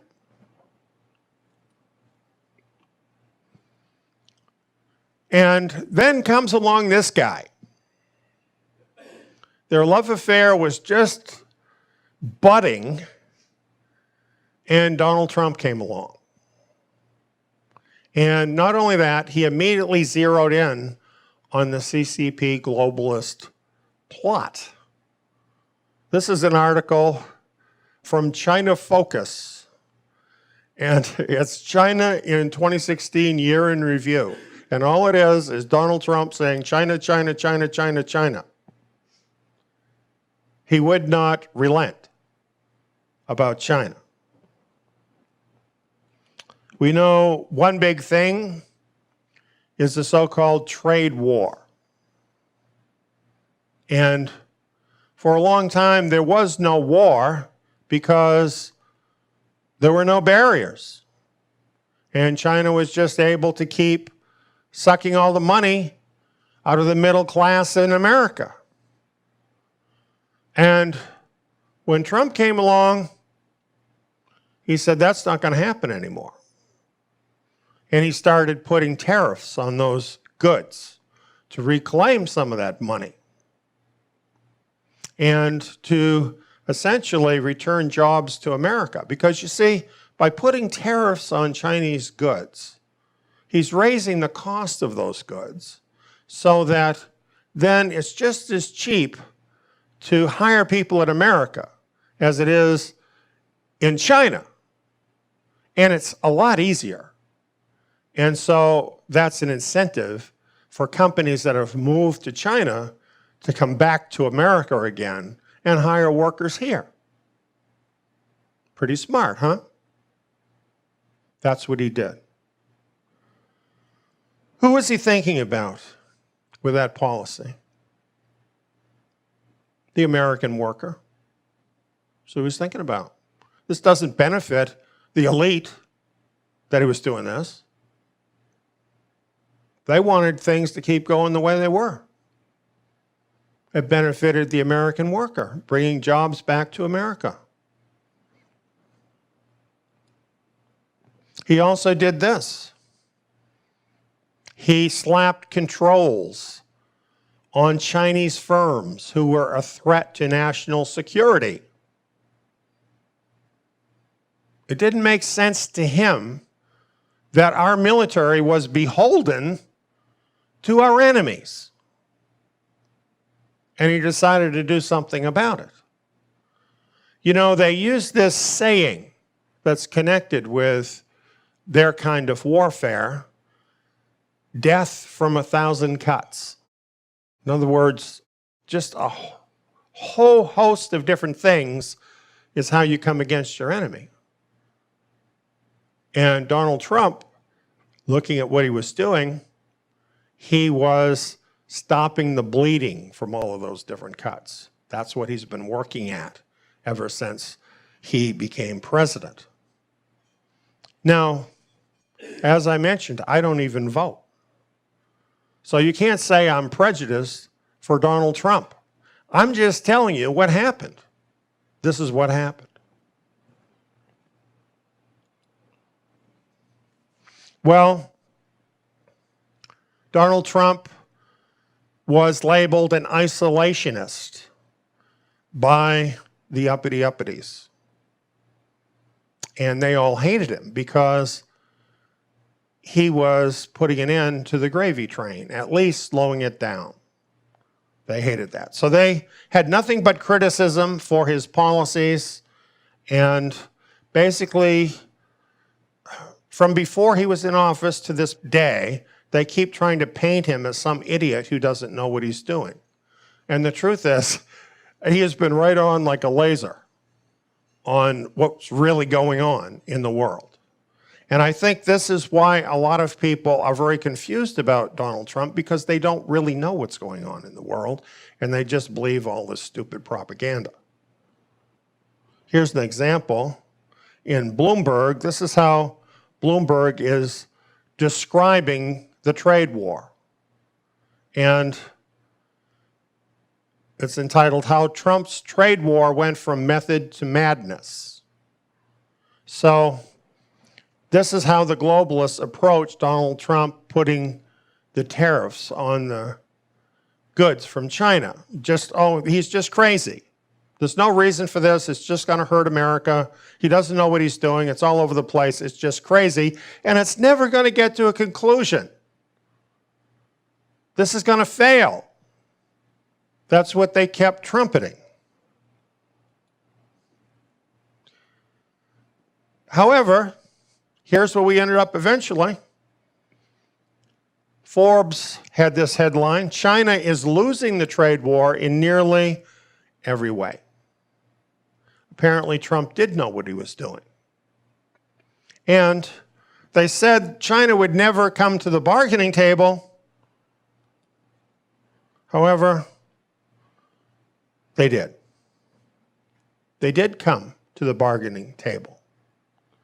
And Trump forced them to accept limitations on what they're doing that put an end to much of the danger that they pose to America and the unfair trade practices. So he did win, like he won in so many different things that he's done. Now, that doesn't mean I totally approve of everything Donald Trump does, but I will tell you this, he's absolutely the best president for America that I've seen in my lifetime. My first president was Eisenhower.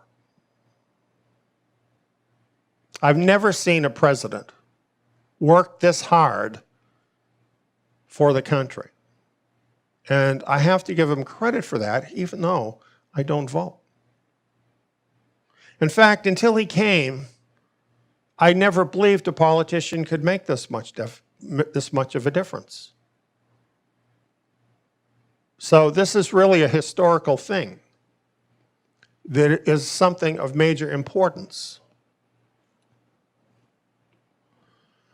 And with all that he's done, it's not like he had the support of the political establishment or of the press.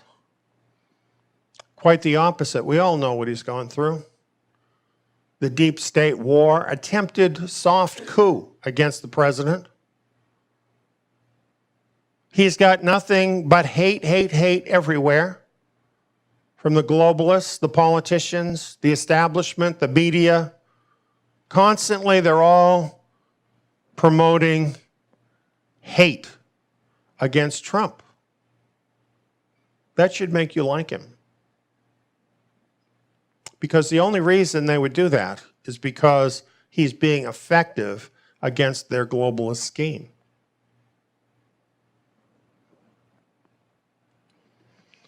Keep this in mind. 6 globalist megacorporations own most of the media in the United States and really in much of the rest of the world. And because they are all owned by megacorporations, they all hate Donald Trump. So what do you expect you're going to hear in the media about him? Shouldn't you expect exactly what you have heard? So here's what you always hear. I'm sure you've heard this, right? A homophobe. You know that word didn't even exist for most of my life. A liar, a racist, a bigot, a sexist, and on and on. They've labeled him everything. And of course, they have heaped all kinds of lies on him, which then have been proven untrue. And with all they've done, which you would think, when you look at their reach that they have, all of the media, that they would have a huge influence. And yet, with all of that, they have been unable to unseat him. And really, it's been an amazing thing to watch, just seeing this all happen.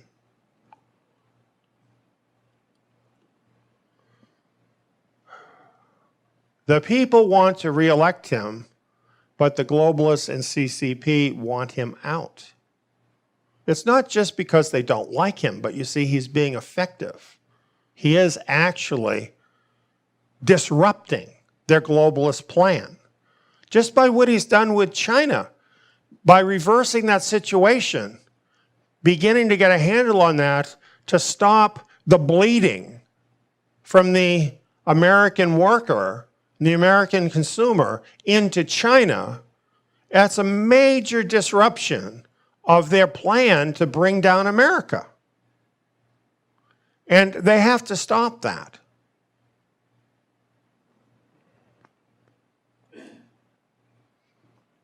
The problem they have, though, in stopping it, is that Trump's record is too good. In a whole host of areas, particularly having to do with the economy, his performance has been record-breaking in every way. Record-breaking. And not only with white people, let me say that.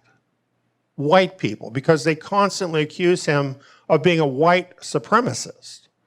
And yet, no president has brought more jobs to people of color than Donald Trump. As a matter of fact, he has made a point of doing that, of raising up the people in the poorest areas. He gets on the phone and he talks with businesses and says, hey, why don't you move a factory there? Those people really need jobs there. Be a good American. And some of them do it.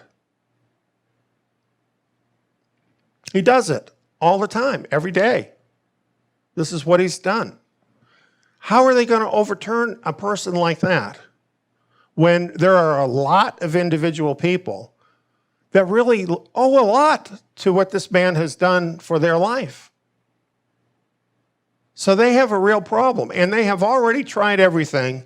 They have thrown everything they've got in a conventional sense against this guy. And here he is coming up for election, and they've got nothing. What they know is that to destroy him, they have to destroy his record. If they can destroy his record, if they can wipe out his record, then they can get rid of him and get the plan back on the rails with one of their guys running the country, who can then reverse everything that Donald Trump has done. That's basically what they must do to get their plan totally back on the rails.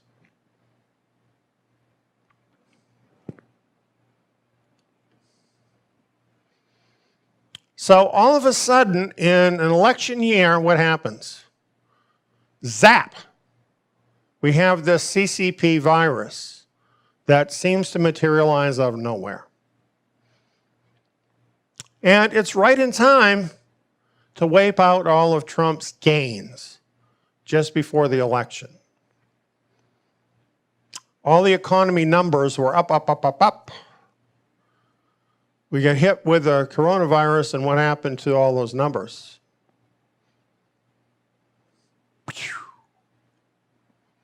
People are worried. People are not happy. What are you seeing in the news about Trump? Oh, what an awful guy he is. Not doing the right thing, not taking care of America, not dealing with the CCP virus. How are we going to feel if this virus goes on till June and people still aren't working? What is going to happen to the economy then? Doesn't it seem like the perfect weapon in order to turn this thing around? A counterattack of the globalists against the counterattack of the anti-globalists. That's what it is. This is the war. This is the chessboard. This is what's happening.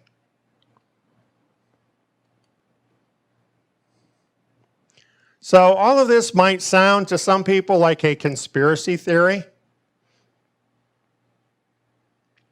To me, understanding what unrestricted warfare is, having documentation of who the CCP really are, the history of who they are, their war book, Unrestricted Warfare, which actually lays out this very strategy. Now it's happening in the real world. To me, that's not a conspiracy theory. It's just what's happening. What do you expect? The globalists to print in the paper that they're responsible for a virus that is spreading around the world? That's not going to happen. However, there are credible people who are warning about what's happened. Dr. Francis Boyle, creator of Bioweapons Act, says coronavirus is biological warfare weapon. Here is the man who drafted the Biological Weapons Act. He's obviously an expert on biological weapons. He says this is a bioweapon. He ought to know. He also says that the World Health Organization, an arm of the UN, already knows about it.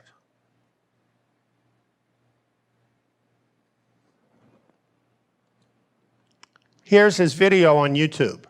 Oh, excuse me. There was his video on YouTube.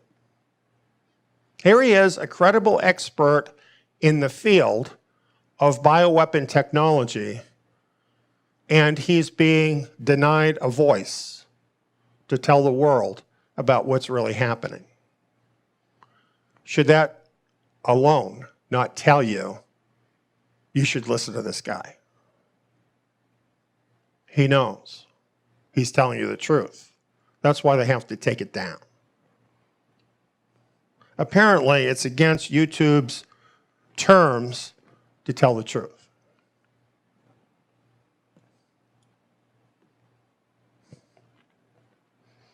I think we all know this by now.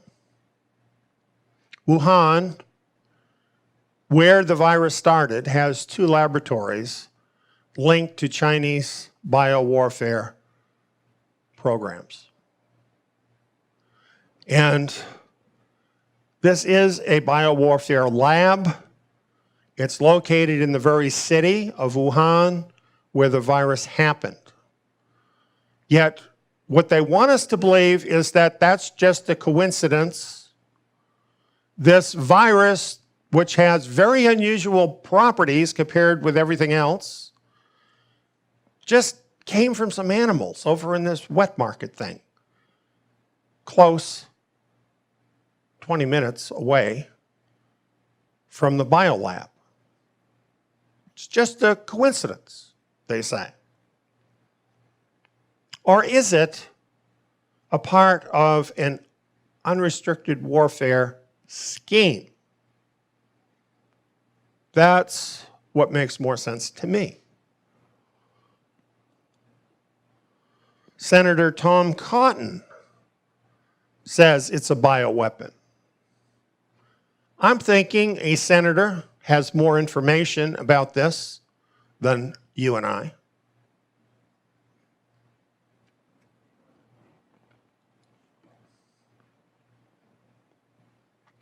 After that, China came out with a propaganda piece that the US created the coronavirus. I wonder why they would say that. Now, remember, the CCP has a bioweapons laboratory, which means they have certified experts at that laboratory that have looked at this virus inside out and upside down. And they're accusing America of creating the coronavirus, which means apparently they know that the virus is a man-made bioweapon. They just don't want us to think they're the ones that made it. So in a sense, even that is an admission of the CCP that it is a bioweapon. And they don't want to own that they did it.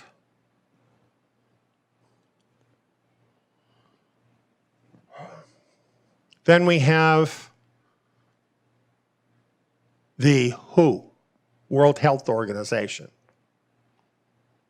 This particular article, China's shills at WHO served as propagandists for Beijing by repeating the lie that the coronavirus wasn't contagious.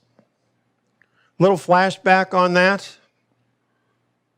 The virus first arose, some say as early as November, definitely in December.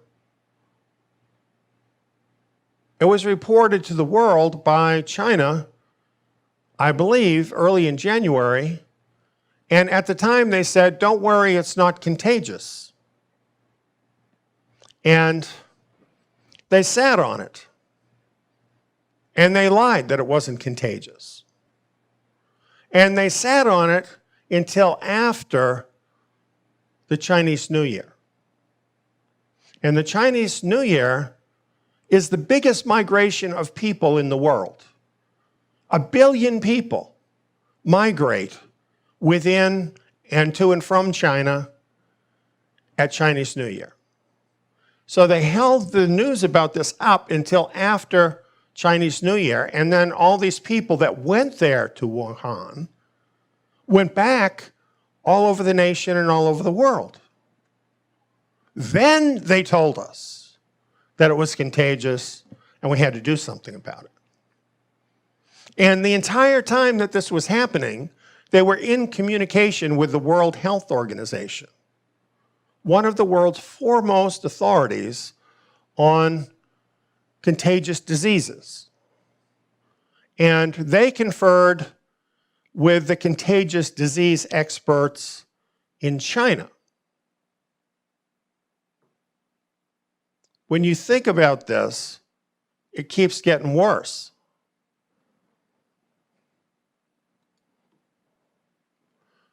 Meanwhile, here in America, what are they telling us? The globalists, they're coming out telling us, oh, it's not propaganda, and it's not their fault, it's not China's fault, and we're a bunch of racists for thinking that it's their fault even though it happened there, even though they lied to us, and even though the whole world is getting sick and many, many people are dying.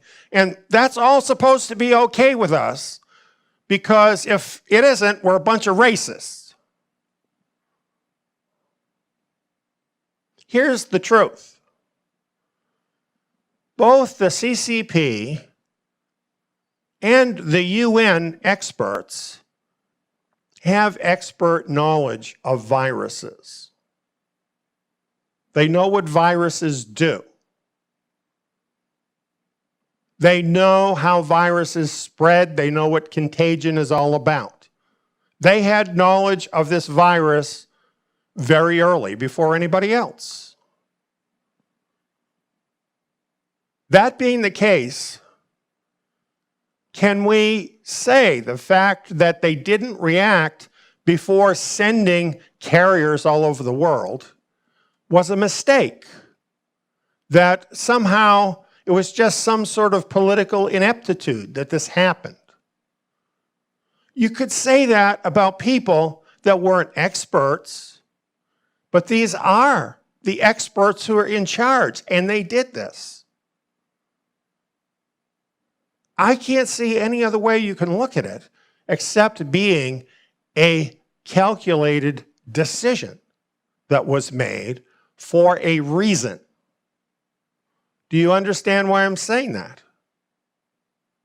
Those people couldn't possibly have done that as a mistake, since they are leading experts of the world on viruses. It had to be on purpose that they lied to cover it up and waited until after the greatest possible exposure of the world to the virus before they revealed the truth.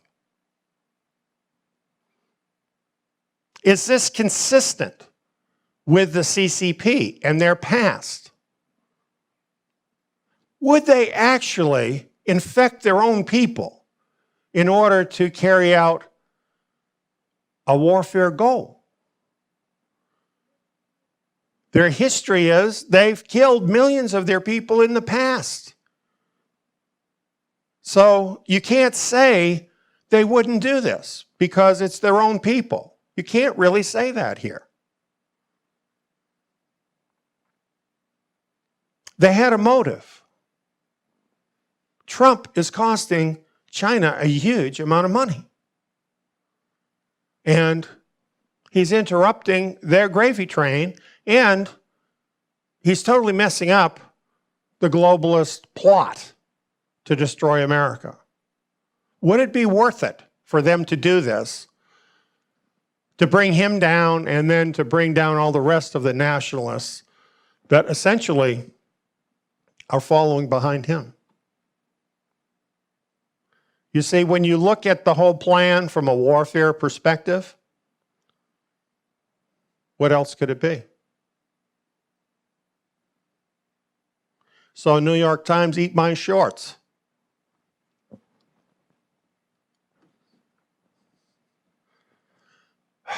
The 2030 agenda.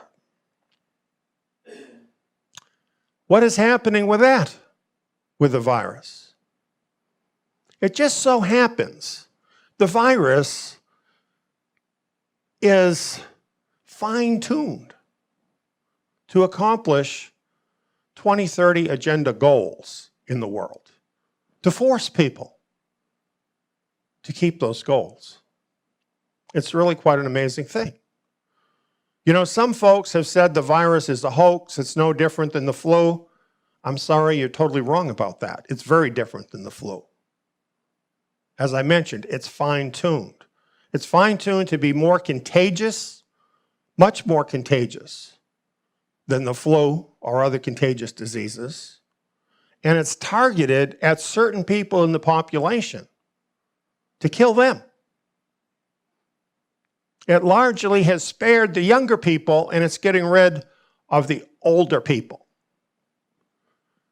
And that's exactly what the globalists want to accomplish. They want to change the demographic, essentially, that elected Trump and is really forming the resistance in the rest of the world. You know those old people who are stupid and don't know anything? They're the ones they have to get rid of. Because unfortunately for them, they're not stupid and they do know a lot. They know what's happened in the world that the younger people don't know about and need to know about. So it can totally tip the balance in the globalist favor if they can kill off enough of the old people. And you know from the headlines, that's the target group, one of the main target groups of this virus. And many, many older people have been killed already.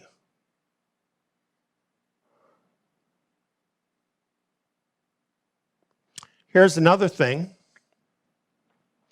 Because of these unusual characteristics of this bioweapon, countries must quarantine in order to defeat the virus, and they must use what today they're calling social distancing, which is really a concept from the book of Leviticus 4,000 years ago, in order to protect the public.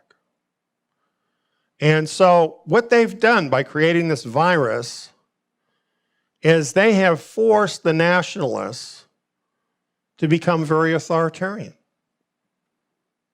and to temporarily deny freedoms from the people in the public good. So what is going to happen with those people who normally would be against the globalists? Well, if they don't understand what's going on, they're then going to get angry at the government for bringing about these restrictions and essentially turn against the people who care about them and help the globalists and the CCP. I think that's pretty diabolically amazing as a war strategy. Then again, we have, for instance, here in America and other Western countries, the economic strength of these countries is grinding to a standstill with no end in sight.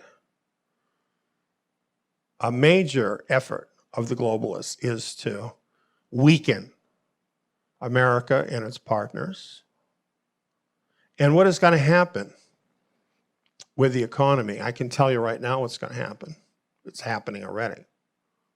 Even despite loans and things from the government, a large number of the smaller businesses are going to go out of business.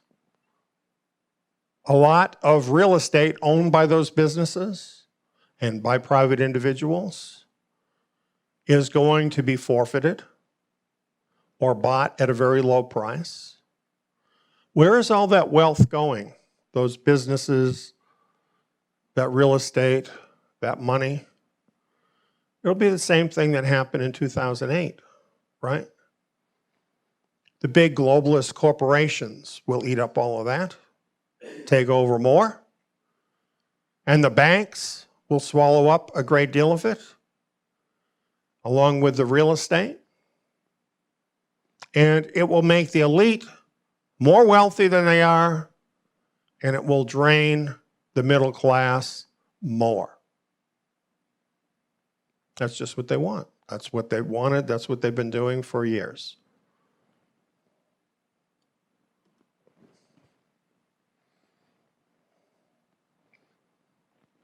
I mentioned about the old people, but what about the fact that up until recently, all of the reports had been that the virus targets men more than women, a lot more men than women. And that's interesting because there's more men that vote conservatively than women. All coincidences. All coincidences. That's what they want us to believe.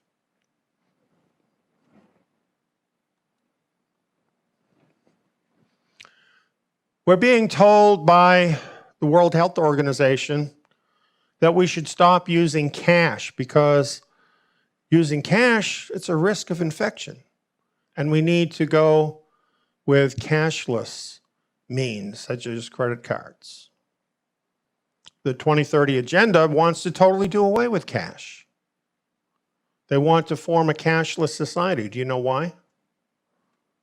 Because if they control all the money, then what? Can they not then control you? Think of what the CCP is doing in the UN, in the United States, everywhere else, about controlling people using supply. You can do that with the money supply on an individual basis. They want a cashless society. People today, they like it because it's convenient. But when someone else ends up having control over your money, you might feel differently. The virus forces governments to take a strong stand on controlling movement and assembly of populations. You know, interestingly, recently I've seen that some of the mega churches are not obeying the instructions and are having big mega church meetings. And they're probably thinking, well, we're exempt from this because we're a church. And you know what? Legally, that's true. By legally, I mean according to the Constitution. It's true, but it's stupid. And it really isn't loving your neighbor to just be a pool for infection of other people. There are other ways to do it, like we're doing it right now, that keep in mind the needs of your neighbor. But you know, the point I'm trying to make here is that people who tend to be very independent tend not to keep these kind of rules, and they see it as an infringement on their freedoms. And so a lot more of them will die of the virus because of that. And whose benefit does that accrue to? The globalists, right? Don't help them by being naive. I could go on with all of these things, and I've talked about many of them in the Beasts of Daniel seminar. You can look up these goals at the UN and read the entire thing and read between the lines, and you'll understand what's happening and the different ways in which they're establishing control. And once you understand that, and you look at what we're learning about this virus, you'll see that the virus totally supports these goals and is in fact changing the world to move us all closer to those goals. That is what is happening. And basically, one effect of this is to undermine nationalist governments, to make people think, no, we need a global control over things because my government wasn't able to protect me from the virus. And if you believe that, then what's going to happen is that you will, probably unknown to yourself, be helping the globalists with their propaganda and not helping yourself.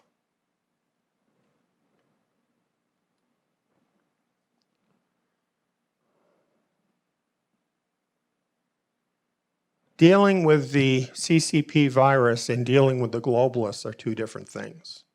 A lot of people have confused these two things. There are people who know that this virus is really from the globalists and from communist China.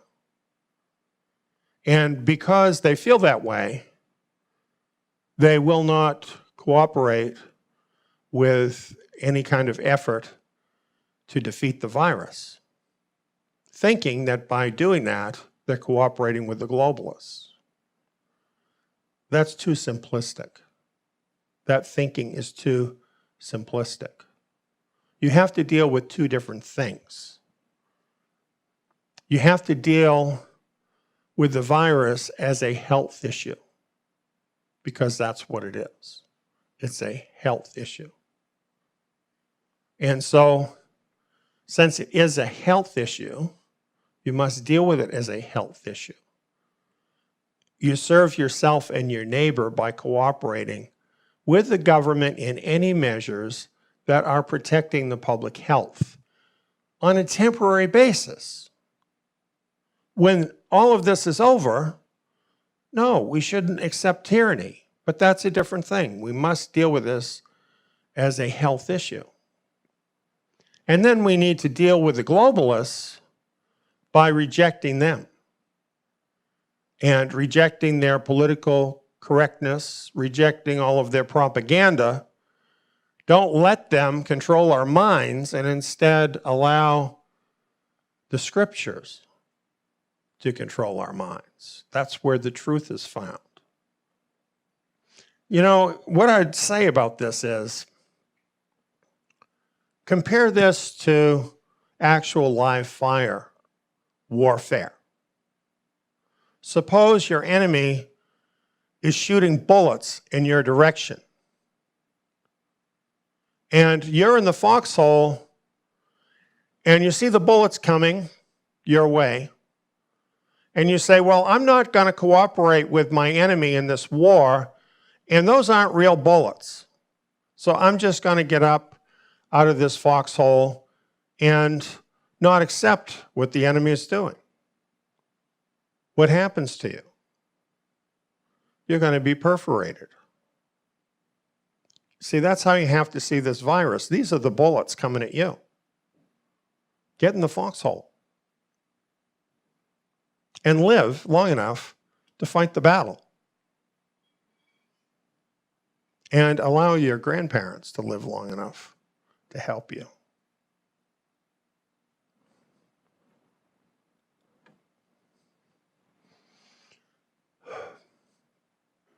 So you might be wondering, if something this severe is happening now in this covert global war, what can I expect after this? One thing you can expect is that the life you knew before is never coming back. Things are changed. Remember, if you happen to be there back then when this happened, when 9/11 happened. After 9/11, everything changed. Do you remember that? Did it ever change back again? Remember the Patriot Act? Before the Patriot Act, you could go into a bank, open a bank account. They didn't even need your Social Security number. You could have privacy in your banking and a whole lot of other things. How long has that been since that happened? Since before 9/11. So many other things have continued, and they're never going back from 9/11. 2008, when the global financial crisis came. Did they ever go back? Did things ever go back? Did the economy ever go back? The middle class was hard hit by 2008, shrank dramatically as a result of 2008. And the people that lost their homes, lost their retirement, lost so much, nobody gave it back to them. That was gone forever. Now we've got this, the CCP virus. It's totally changing the world. Don't expect that things are going to go back. They're not. They might get more like they were than they are now for a little while, but it's not going back. And the truth is, we don't know exactly how this is going to change the world, but we do know it's going to bring us closer to the global government, because that's what it's designed to do. It's just one of a series of shocks that are planned for this war over about the next decade. So the thing is, some people are saying this is just some sort of an anomaly, and then when it's over, everything's going to be fine again. That's not what's going to happen. There are going to be a series of shocks, not all bioweapons. Remember, unrestricted warfare could be anything, right? But whatever it is, it's going to be more diabolical than you or I could think about right now because of the people it's coming from. And it's going to be more effective than this. These shocks are going to increase in intensity, if anything. It's going to be a difficult time to live over the next 10 years or so. And then after that, it's going to get worse. This is not what you want to hear. But it is what you need to hear. Because if you understand this is the world you live in now, you can take steps to deal with it, to realize the normal things that people do, just go on with life and just enjoying themselves and doing the things they want, you're not going to be ready if that's the kind of life you lead. You're not going to be ready as these shocks come in upon you. Finally, they will accomplish their goal. I wish I didn't have to tell you that, but unfortunately, the scriptures say that this must happen, not that it can happen. There's nothing in the scriptures to indicate that anybody can change this. It is going to happen. And the globalists will win, and there will be a one world government. And when that happens, everybody's going to be cheering. They're going to think it's the greatest thing that ever happened until it isn't. And then enslavement is going to fall upon mankind, and it's going to be the worst period of history ever. That's what's going to happen. There's only one place that you can get the help you need in order to deal with what's coming down the pike. And it's not any place on earth. Your Father in heaven knows all about this, prophesied about it in the scriptures, and is there to stand by those who will turn to him. And that's my best advice for everybody. That's the thing to do. Turn to him. And there's so much more I would like to tell you about this. And you need to understand these scriptures. That's why we did the Beast of Daniel seminar, and this information stands alone. You will not find this anywhere else in its entirety, and it's still the very best information you can find on this topic of the one world government as prophesied in the Bible. And this is being offered to you. The information that is in this 8 DVD set for a low price of $0. $0. Just your time, that if you care enough about what's going on, you'll come to tsiyon.net and take the time to take in this information so you can be ready. And I just want to urge everybody that can hear this, especially those people who are encountering this information for the first time, please come and do it. No obligation at all. Just come and do it. We don't need your credit card. You don't have to prove who you are. Just come and do it.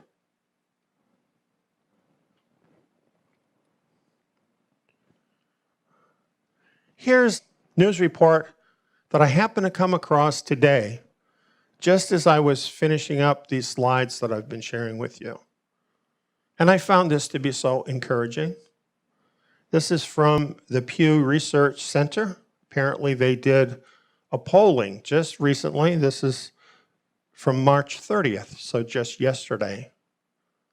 And as you can see, the headline reads, "Most Americans say coronavirus outbreak has impacted their lives." Well, that's not the part that encouraged me. What I like is what it says in the smaller letters. More than half have prayed for an end to the virus's spread.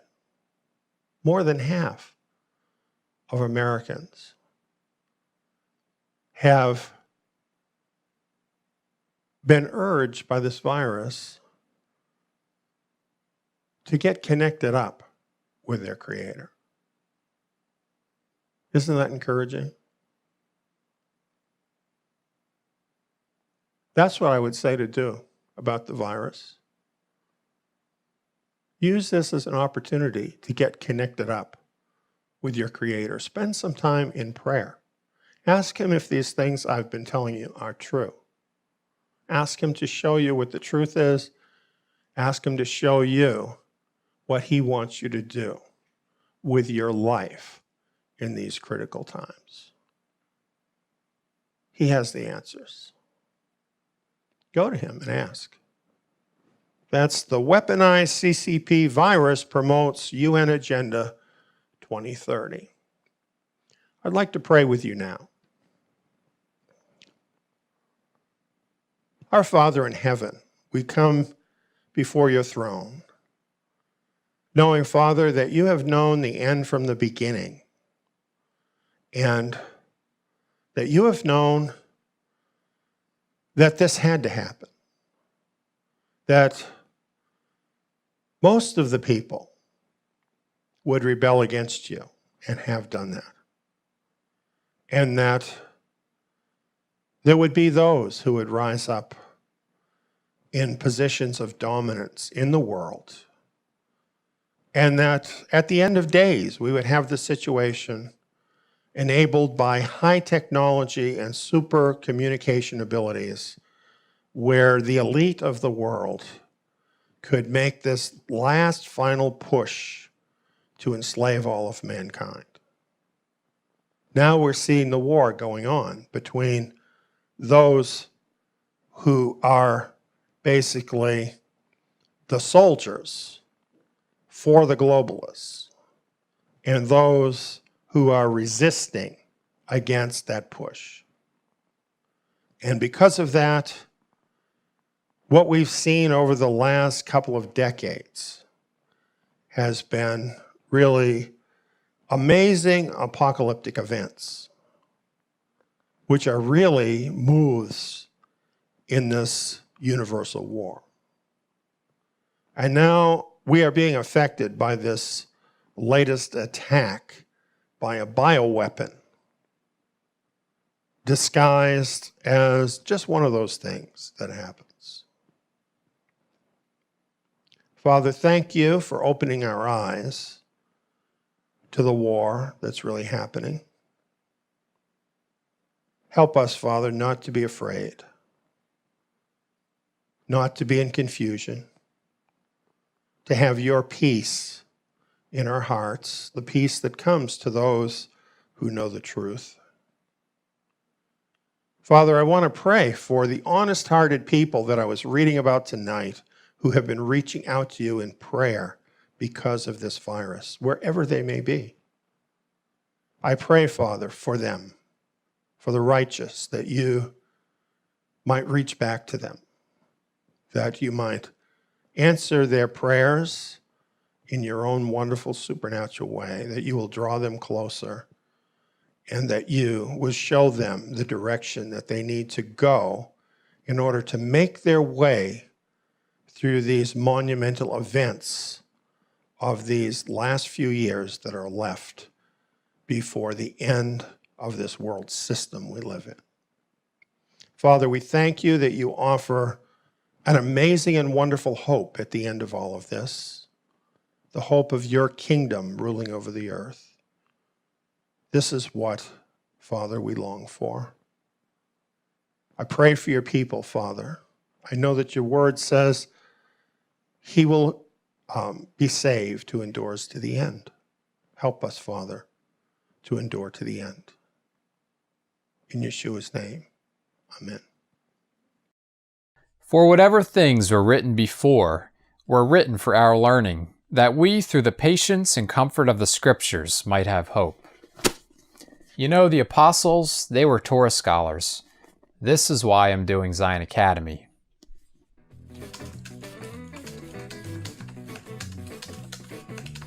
The lessons include 2-hour audio programs and quiz modules. All the lessons in the Torah can be applied to us today. Not to mention, they open up the renewed covenant scriptures in a whole new level, much like the apostles had understanding of the Torah. Plus, I can do the courses in my own time, at my own pace, with no prerequisites, and at a very low cost. I can do them here. Or here. Zion Academy students are provided with study materials, the Zion Messianic Scriptures, in-depth verse-by-verse programs, and quizzes with your final grade and a certificate at the end of the course. Zion Academy also offers assignments for students who would like to opt in to take part in the Zion Tabernacle live Shabbat meetings. Become immersed in the Torah. Find out how you can become a Zion Academy student at zion.org.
Welcome. Our theme, the vulnerable world technocalypse. We're asking the question, is the world doomed by technology? No, this is not an advertisement for an old Schwarzenegger film. It's actually a very serious subject. As a matter of fact, this topic is being discussed and sliced and diced by some of the leading minds in the world. And in fact, that's going to be our starting point tonight. The University of Oxford, when you talk about educational institutions, you can't get any more serious than the University of Oxford. It goes back as far as 1096 and sometime before that. It is the oldest university in the English-speaking world and maybe the entire world. It is quite huge, as you can see. It has a huge budget. Last year, it had a total income of £2.45 billion and took in £624.8 million in research grants and contracts.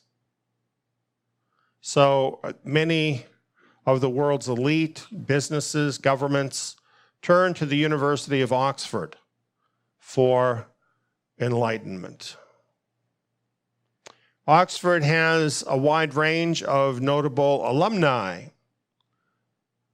including 23 prime ministers of the United Kingdom and many heads of state and governments around the world, 72 Nobel Prize laureates, and we could go on and on.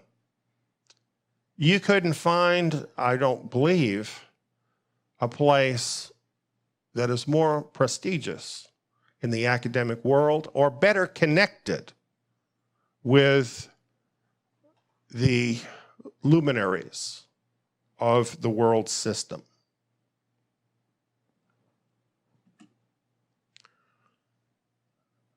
This is Professor Nick Bostrom. He's a professor at Oxford University, and he's the director of something called Oxford Future of Humanity Institute. And he and his institute concern themselves with questions of world importance and actually existential questions about the world. And as you can see here in Wired magazine, it's highlighting Nick Bostrom and what he and his institute are doing with the theme technology that could end humanity and how to stop it. Technology ending humanity is, in fact, what a technocalypse is. It's hard to say. Let's hope it's hard to happen. But Nick Bostrom doesn't think so. And he's thinking, and a lot of other pretty high-powered people are thinking, that we need to do something about this threat. Here's a paper that Nick Bostrom wrote as part of the work of his institute. It's called The Vulnerable World Hypothesis. This is what we're going to look at and discuss tonight, the Vulnerable World Hypothesis. And it's a fairly lengthy paper, but he has an illustration that he uses that kind of gets to the heart of what this is all about. It's this illustration of an urn. And not too long ago, a radio personality described this very well. So I have a video of that for you I'm going to share with you. Are you familiar with the philosopher Nick Bostrom? Yeah. So Nick is a very unusual and very smart guy who focuses on questions of existential risk. And he recently wrote a paper, or at least I recently read this paper. I don't know when he wrote it, but I think it's recent, titled The Vulnerable World Hypothesis. And what he imagines is, what he asks you to imagine is that we have an urn in front of us. He calls it the urn of invention. And the urn is filled with colored balls. And we have been reaching into this urn rather compulsively, lo these millennia, pulling out either white or gray balls. And the white balls are inventions, pieces of technology, memes, cultural norms, institutions that have no real downside, right? These just make our lives better. And the gray balls are inventions, and they're like that have benefits and costs, right? So, being able to split the atom is one, right? You can produce energy, but you can produce bombs and, waste when you produce energy. And so there are goods and harms that come from these inventions. What he asks us to consider is that there's a black ball, or perhaps many black balls, in the urn of invention, and we just haven't pulled one out yet. And a black ball is a technology which is synonymous with the end of civilization, right? And he goes into great detail about what sort of thing this might be and what we would need to do to stabilize civilization in the face of this possibility. And so, the first thing you're asked to acknowledge is that it seems rather plausible that there is a black ball or two in the urn of invention, right? There are things we could discover that we can't undiscover that could spell our doom, because it becomes so easy for one deranged person to destroy the lives of millions or billions. So, one example is that he calls it the easy nukes case. Just imagine if it were just a fact of nature that splitting the atom is much easier than it in fact is.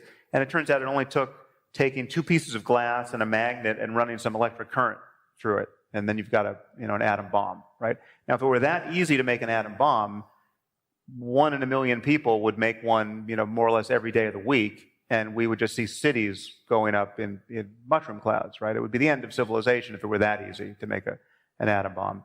So we're just lucky that it's hard enough to refine the fuel, and to build bombs, certainly large bombs. If climate change were going to be much worse than it seems likely to be, if we were talking about a 20-degree centigrade rise in temperature over the course of the next 50 years, unless we got our act together, it just may in fact be the case that we can't get our act together in the face of that risk, and we're done for, right? So we're relying on luck in many, many places. But the punchline of this essay is that the only scenario whereby we can actually deal with this risk and respond to it should it come to pass? I mean, should we have the time to realize that we have pulled a black ball from the urn, is to have what he calls a state of turnkey totalitarianism and hyper-technological surveillance, obviously enabled by some AI that we have not yet built, but he's imagining us surveilling one another at all times in as reasonable way as possible, with the data anonymized in all the ways we would want it anonymized, but basically to deliver a system where we could intrude on your behavior very, very quickly, Minority Report style, where there's an AI at every moment of the day watching what you're doing with your hands, right? In a world that has pulled the black ball. If it is trivially easy for anyone in this room to weaponize the flu of 1918 because all the data is out and you've got something on your desktop that can do it, right? And we can't uninvent this thing, then we need to know what you're doing with your hands. So the net result of this essay, to suddenly make me open-minded to something which, if described in the absence of having considered the urn of invention and some of these examples, sounds like just the most dystopian horror show imaginable. I mean, a perfect surveillance and an ability to turn on totalitarianism at a moment's notice. How could that be at all desirable? It becomes at least potentially desirable if you grant that it may in fact be the only stable state for civilization in light of what we're currently doing. And what we're currently doing is just reaching into the urn and pulling things out as fast as we can without giving any thought really to what's going on. Pretty scary, don't you think? On more than one level. When I came across this and realized where it was from, I was stunned, to tell you the truth. It took Western civilization over 1,000 years to break free from the Dark Ages, to break free from totalitarianism. As a matter of fact, Oxford was still a university back then, during the Dark Ages. And it had a role in bringing us out of the Dark Ages. And so it is absolutely stunning to me that a suggestion could come out of Oxford University actually advocating for global totalitarianism on a level the world has never seen. Global totalitarianism where literally every single action you do is observed and can be instantly stopped. When I put a few other things into this mix, say for instance, Elon Musk's company and invention, whereby people can have their brains directly connected to the internet. You're being watched all the time. You do something whoever's on the other end of that wire doesn't like,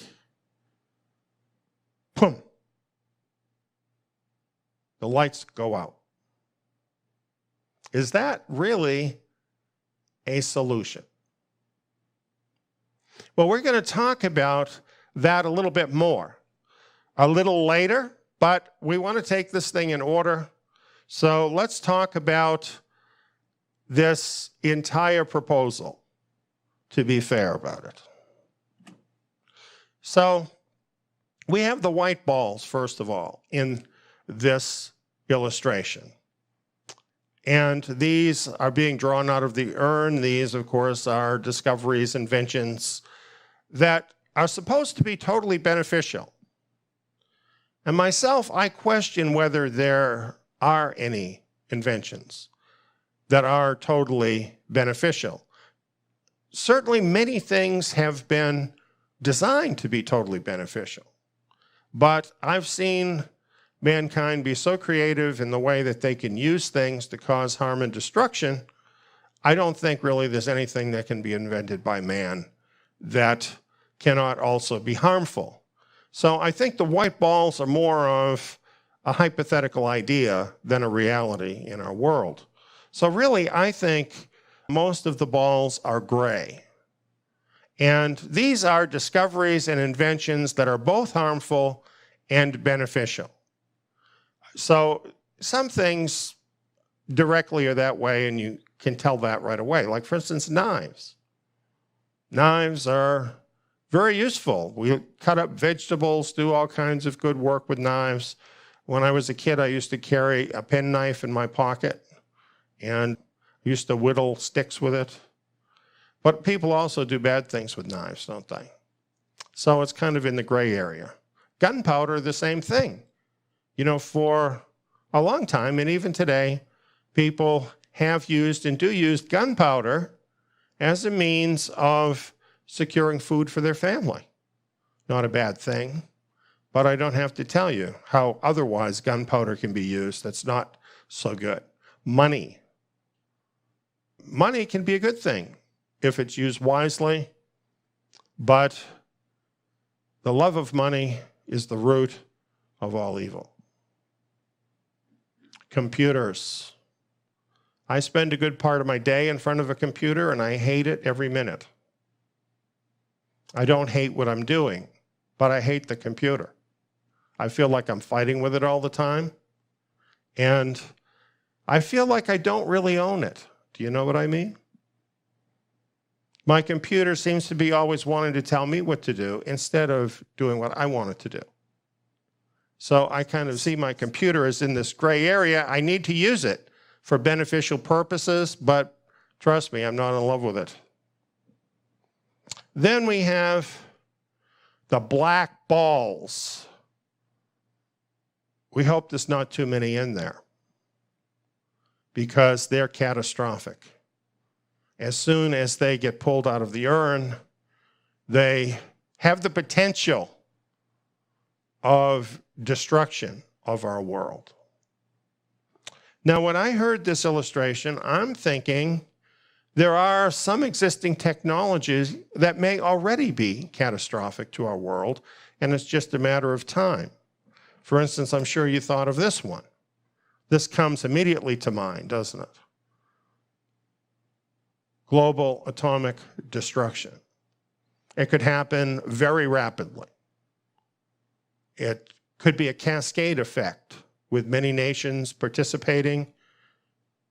And very soon, in a matter really of minutes, the whole world could be turned into a cinder. And according to the doomsday clock, we're only 100 seconds away on that clock from this happening out of the potential of 12 hours. That's very uncomfortable. But that's not the only technological threat that we're facing. It just is the most obvious one. There's really a lot more, and it's because of our vulnerable world, friends. In our vulnerable world, we are over-dependent on the system. You know, there was a time when every family had a family farm, and they were able to take care of themselves for the most part. That is a thing of the past for almost everybody. We are totally dependent on the system. We probably don't even know everything we're dependent on. Just in time, the just-in-time supply chain. You don't really think about that. You think you can just go to the supermarket and get what you want whenever you want. But the reason it works that way is because everything is planned to be shipped just in time. As long as the system's working, it's great. But what happens if the system goes down? What if it goes down for an extended period even? Then what are you going to eat? Once people can't eat, the world gets very ugly. So something as simple as the supply chain can be a big problem. We've had some disruptions lately in the supply chain, and thankfully it hasn't been with the staples we need to survive, but it has been enough of a reminder to us for us to realize that things like medical supplies and even the humble toilet paper is something we rely upon, but if the supply chain breaks down, you don't have it. Imagine if it's everything in the store. Electronic money. How much cash do you have in your pocket right now? Let's say there was a global disruption of electronic money. How long would it take before you literally could not survive? What about if you need a crisis response? Because let's face it, if you don't have what you need to survive and you're in a crisis, you need somebody to help you. What about those people in Louisiana, in Hurricane Katrina, that were trapped in the big stadium? Thousands of them. Can you imagine that? What if that happened to a whole country, to the whole world? We are so dependent on the system. And of course, if you have a massive breakdown in the system and society reacts to that harshly, you could have a cascading effect of violence throughout the world that could literally destroy civilization. So system failure is a huge thing. Well, what could cause that? How about a global internet crash? Any system is literally impossible to rule out every conceivable threat. The nature of catastrophe is exactly that. You don't see it coming. I thought this was interesting that it has been studied that the average American relies on the successful operation of more than 250 computers every day. Every day. So just conducting your life, you are subject to 250 computers every day. Considering how I feel about my own computer, I'm not pleased with that. And of course, the majority of that is internet connections. This is our world today. If the internet crashes, it literally could lead to a catastrophic failure, not just of the internet, but of civilization. A stock market collapse can have major impact. It can be much worse than what we experienced in 2008. Much worse. It may get much worse. A satellite cascade. I'm thinking this is not something we think a lot about. But of course, our entire system today depends on satellites. Communications, electronic communications are absolutely vital to the survival and the everyday operation of our system. If you take the satellites out of the picture, then everything crashes and goes down. And this is something that can happen. The Union of Concerned Scientists, isn't that an interesting name, Union of Concerned Scientists? They would know what to be concerned about, I'm thinking. And they think we should be concerned about this. They say there are over 1,100 active satellites in orbit, with around 60% of them used for communications. And then an additional 2,500 inactive satellites circling the Earth too. So the possibility of this cascade getting started is very real. However, we're going to add to that because Elon Musk wants to put tens of thousands of satellites blanketing the Earth, And Jeff Bezos, he wants to put a whole bunch of them up there too. And a number of other billionaires also are planning this. So the number of satellites that are in orbit right now is going to be totally dwarfed by the number they have in mind. And one expert says the worst case is this: you launch all your satellites, you go bankrupt, and they all stay there. Then you have thousands of new satellites without a plan of getting them out of there, and you would have a Kessler type of syndrome. In other words, a cascade where they start bumping into each other, and then, like dominoes, just taking them all out. That could happen. Power grid blackout.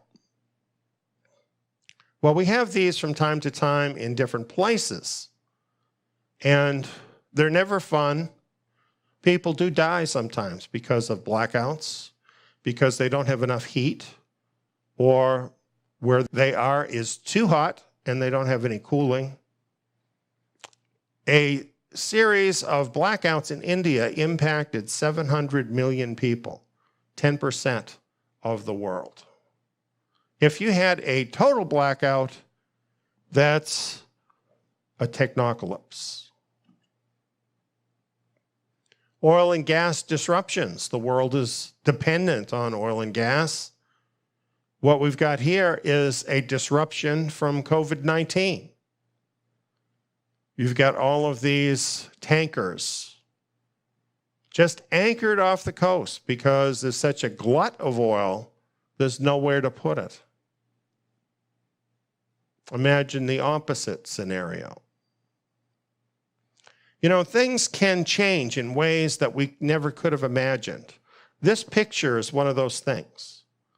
You know, I lived through the shortage of gas in the 70s. We had long lines waiting at the gas tank to get gas, and we're paying way too much for it. And when you've lived in that world and then you look at this picture, you think, whoa, things can really change. They can change really fast. They have changed really fast, haven't they?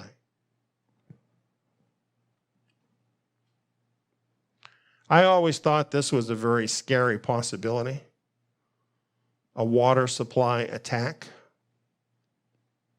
This seems to be a favorite of TV shows and movies as well, because we're so vulnerable regarding water. We absolutely have to have it in order to live. Do you have a well? You might have a well where you live. Most of us don't now. We depend on that water company to pump that water to us all the time. What happens when that stops? What if there's a coordinated attack deliberately taking out the entire infrastructure? Well, that sounds pretty ridiculous if you had to send people all over the place to do it. But in the computer age, that's a whole different story. If you can get a computer virus into all these different systems, you totally can take down the entire system. And don't think it can't happen. Don't think it can't happen. There was an attack against Yahoo, and the attackers literally got a hold of half of this country's data of the people in the country. This is a huge problem. And let me say this too. We have quantum computing coming. Quantum computing works in an entirely different way. The encryption that we're all depending on to keep out the bad guys, quantum computing can break through that in seconds. As a matter of fact, it can go backwards into other things that you already have out there on the internet, things you've forgotten about that are under encryption, and obtain data and information that was never meant for anybody to have, but quantum computing opens all the doors. Big problem. And then, of course, we all hear about the rogue AI, right? Don't we have an interesting future coming up? Isn't technology such a great thing? At best, it's in the gray area, isn't it? At best. Yes, it does have some benefits, but the downside, just one time, could be a real killer. As a matter of fact, you know what? It is a real killer. Since 1970, we've lost 52% of the Earth's bird, mammal, fish, reptile, and amphibian population. Entire species are dying out at a rapid rate. What is the cause? Well, the people who are causing it don't want you to know what the cause is. And you know, they're the ones that fund all the studies and basically hold the reins of power. So they want to keep this in the gray area. Because if we found out about the chemicals that they're putting into the food and into our environment that ends up in the water, that ends up all through our environment, things like plastics, GMOs, electromagnetic radiation, how about that? Can you imagine when we add 60,000 satellites all beaming microwave energy towards the Earth? How much worse that will be?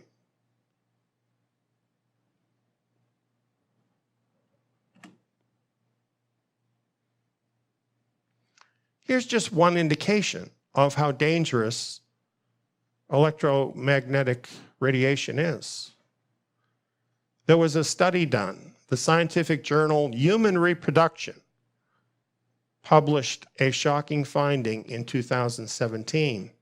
The bottom line, sperm count has halved in Western civilization since the 1970s. Sperm count has dropped by over half. And it's getting worse because guys are doing what you see in the picture. Everybody's carrying around a cell phone. And it's literally cooking men's sperm. And many men are becoming infertile because of carrying the cell phone around, let alone holding it to the side of your head, friends. Electromagnetic energy. It is very helpful in many ways, but it is very harmful in many ways as well. And the amount of electromagnetic energy that's being beamed out at this point in time is only going to get so much more than it is right now. Can you say 5G? Can you say Starlink? If the animals have already died off by 50% in the world, if we're literally becoming infertile as human beings, what does that tell you about the future of the world in this situation? To me, we're already in a black ball situation. It's just a matter of time.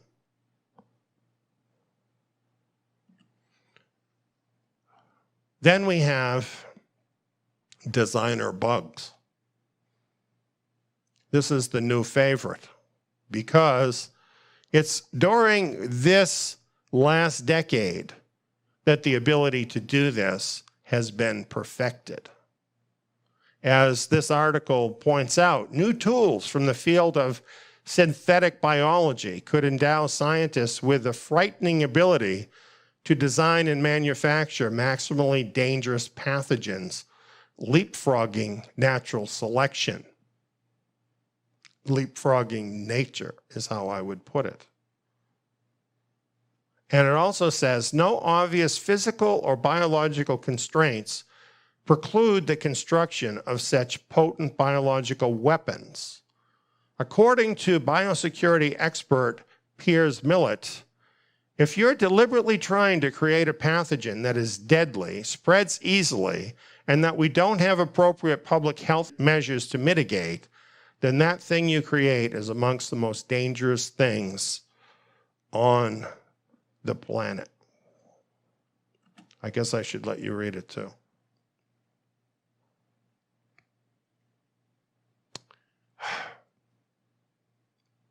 That's really scary because you know what that's saying to me?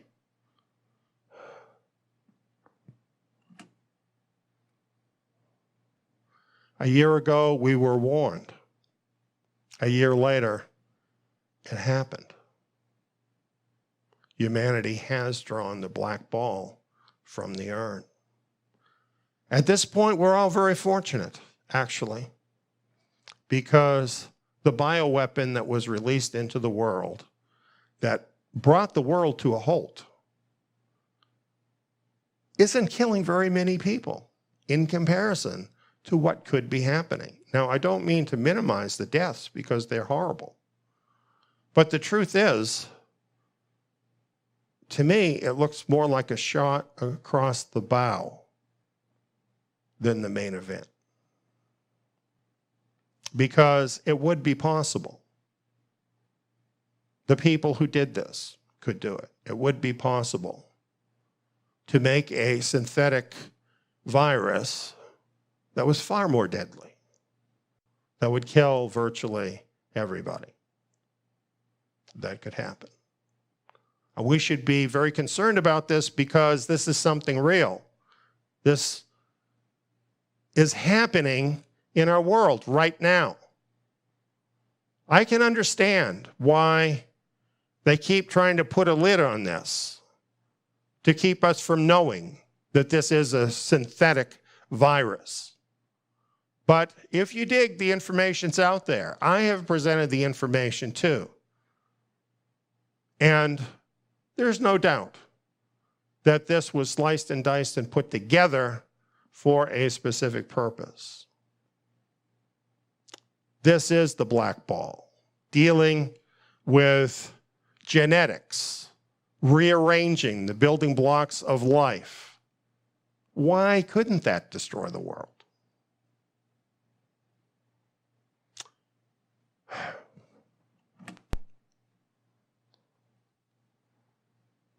And here is sort of a big category.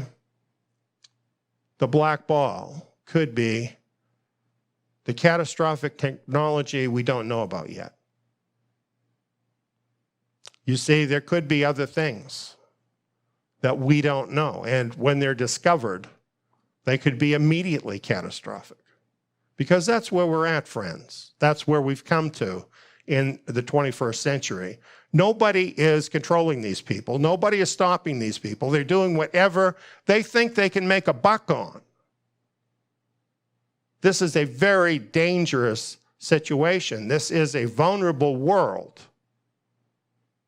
And actually, this has been known for decades that the world is a vulnerable world and it's headed for trouble. I have a little video I want to share with you from 1972.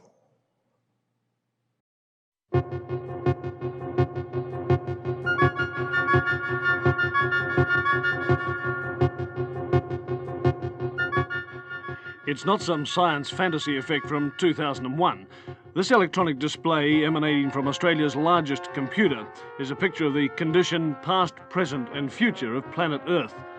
The program was originally devised by a scientist working from the Massachusetts Institute of Technology, Jay Forrester. It was developed under the auspices of the Club of Rome by an MIT research team to present a complex model of the world and what we humans are doing to it. The program, called World 1, doesn't pretend to be a precise forecast. What it does for the first time in man's history on the planet is to look at the world as one system. It shows that Earth cannot sustain present population and industrial growth for much more than a few decades. It shows that simply cleaning up our car exhausts and making some small effort to limit our families simply isn't enough. It's like an electronic guided tour of our global behavior since 1900 and where that behavior will lead us. Well, this is the printed version of what we've just seen on the television screen. And what looks at first to be just a maze of computer characteristics is really a system of very simple graphs which project what's going to happen to the planet over the next 150 years if we don't do something drastic to stop it. Down the left-hand side of the graph is the date, 1900, 1940, 1980, 2020, right down to 2060. Now, each of these lines of letters represents a curve showing some aspect of the condition of the planet.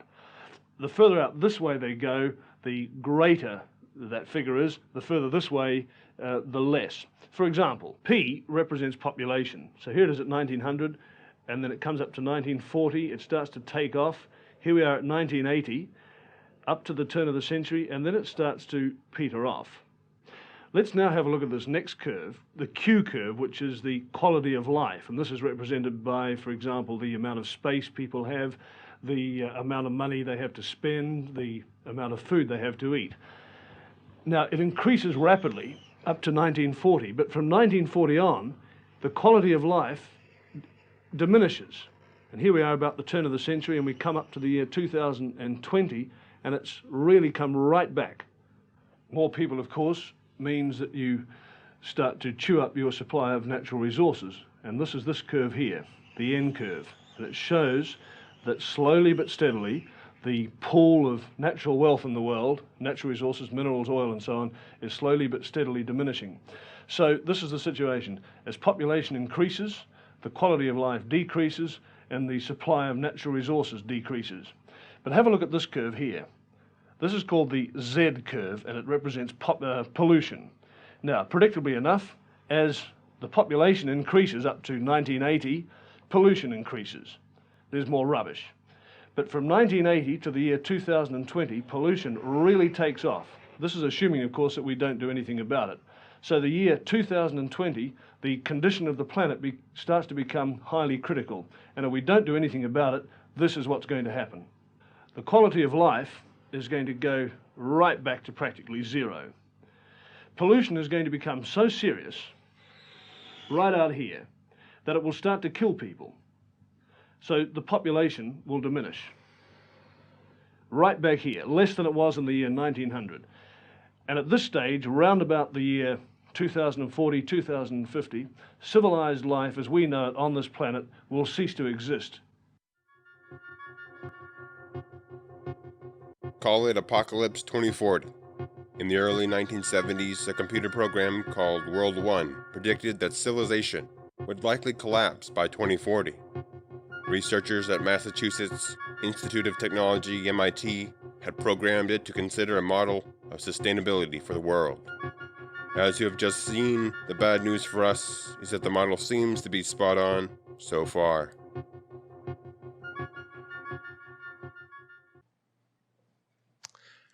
That was interesting, wasn't it? You know, it has tracked pretty close to that, don't you think? Particularly if you've been here through the closing part of the 20th century, you've seen that all happen very much like that. I'd like to mention something about that too. The Club of Rome sponsored that. The Club of Rome is a group of the elite. And they have had a plan for a long time. There's actually more on this video, but I didn't have time to share it all, where some of the people from the Club of Rome are interviewed, and they're saying what their plan is.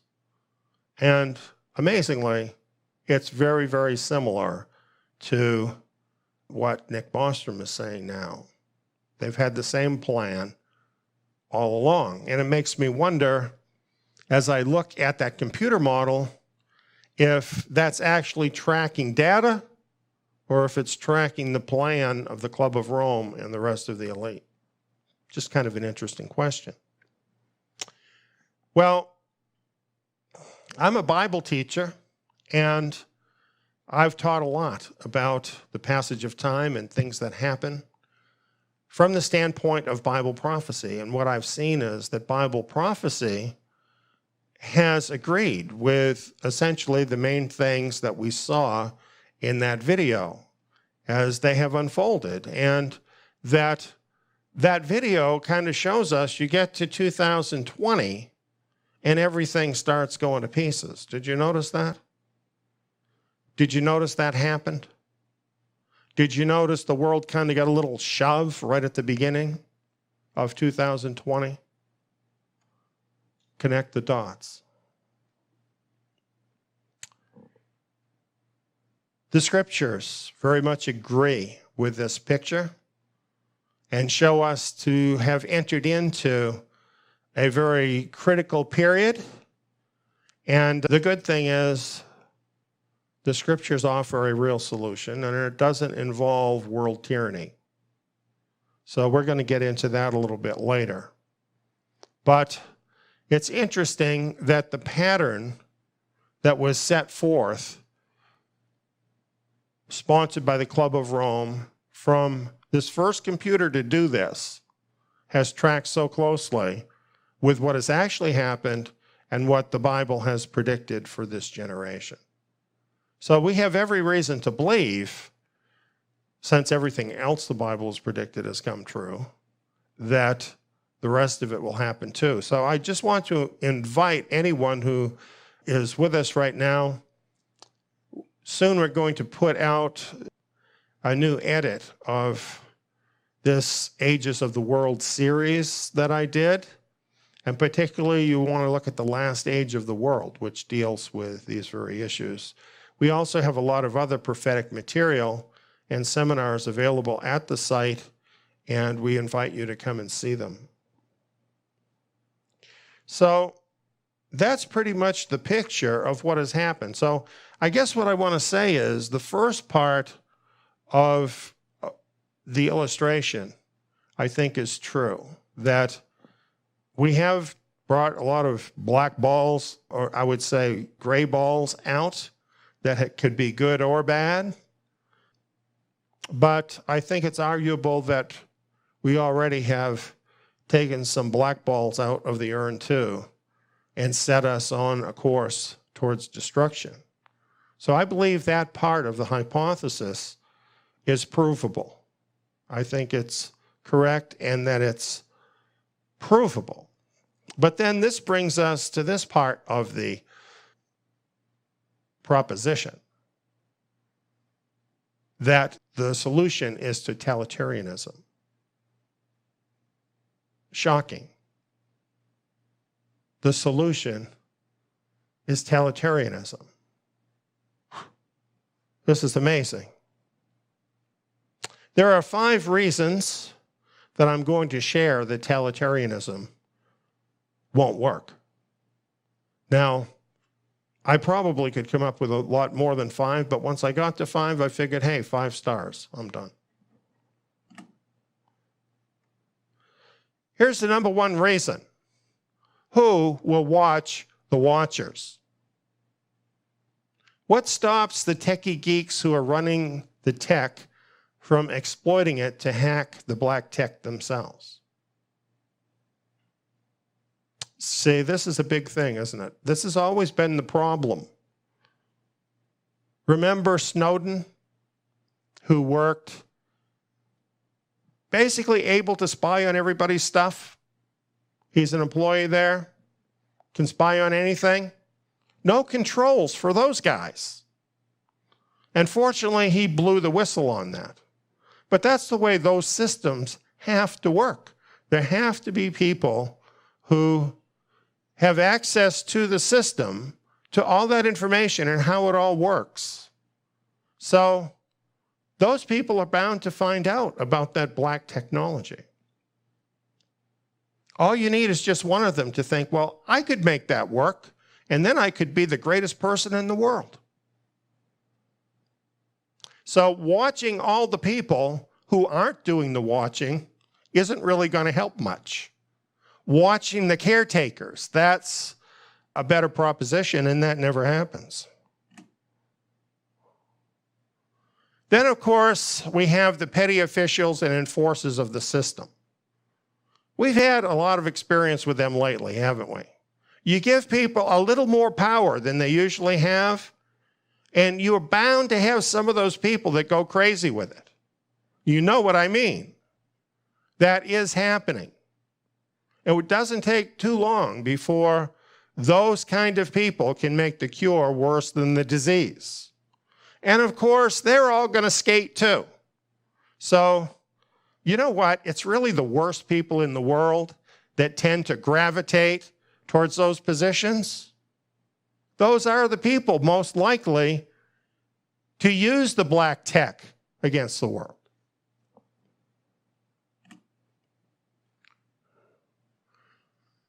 And what about blackball coercion?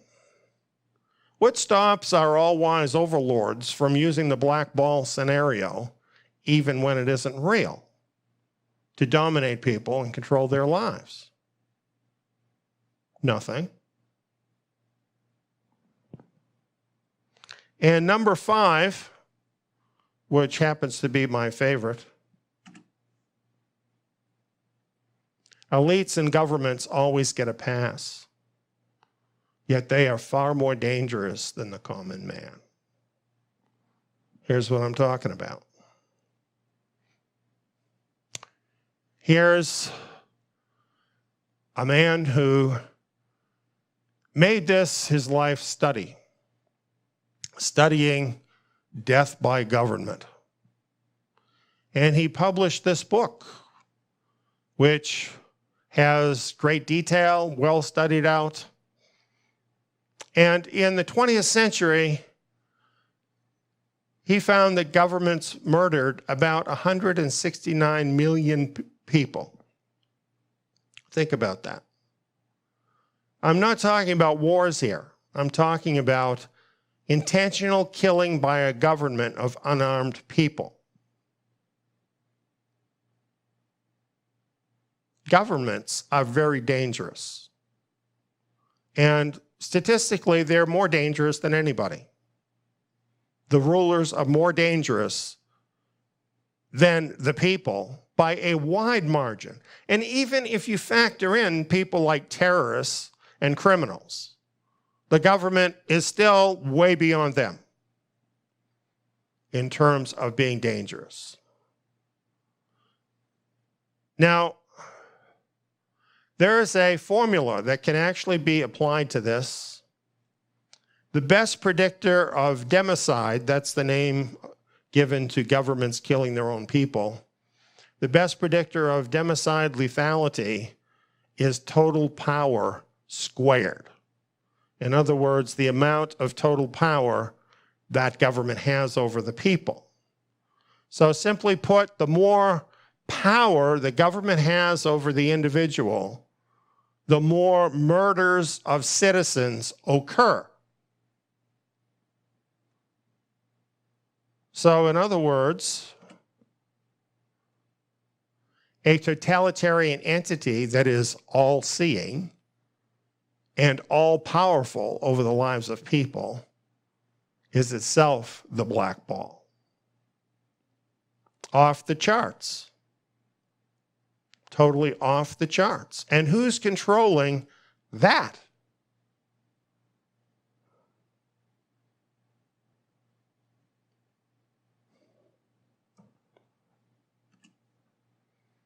When I considered all of this, I thought, surely Nick Bostrom knows these reasons, and others with him eliminate totalitarianism as a solution. It's a preposterous solution. And, you know, most of us are not college professors, but we can figure this out, that this is no solution. So I'm wondering, why put forth a solution that is obviously wrong?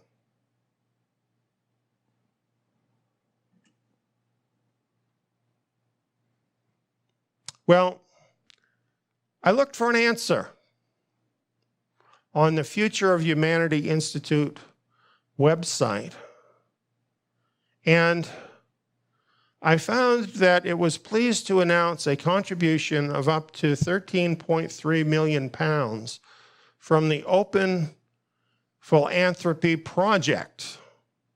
This was the largest donation in their history.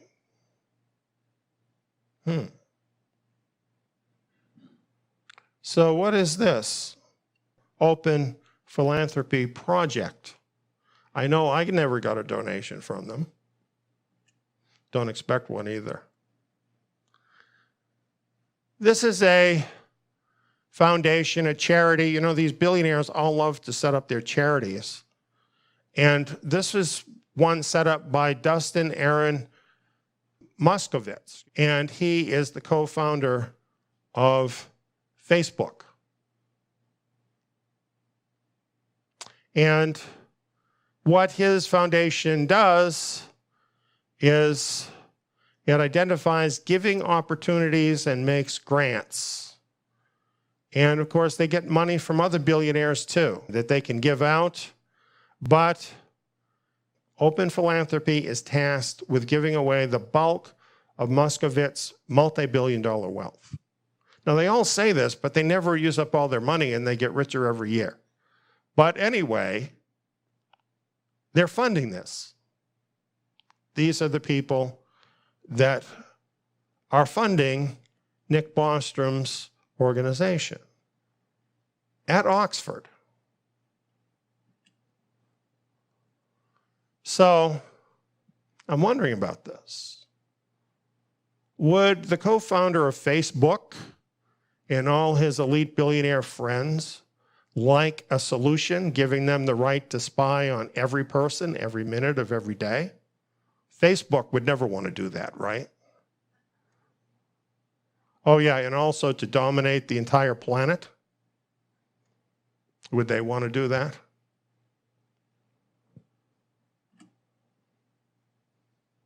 Would the globalist elite pay money for a new excuse to surveil and dominate every person? Do you think that would be worth a contribution to Oxford? Could this be just one more example of how the elites get academics and scientists to produce results favorable to their interests? You know, I used to be very impressed with various studies that would come out. I remember years ago, a study came out showing that Americans needed to eat according to the food pyramid. And you know, on the widest, fattest part, making up more than half of the food pyramid, is all kinds of sugar and carbohydrates. Studies proved it, the most healthy thing. And then at the top, you get a little bit where you got some vegetables, and then at the very top, just a little bit where you've got some protein and fats. You know what I learned later? All those studies, they were all sponsored by the food industry. And they made big money with the food pyramid. And meanwhile, people died of heart attacks, obesity, diabetes, and the list goes on. Those studies, let me tell you something. Scientists can be whores too. And often they are. If you live long enough, you start to understand how the world works. And it isn't pretty, but it's how it works. But of course, our friend Nick would be above that, wouldn't he? So he actually thinks totalitarianism is the solution. You decide.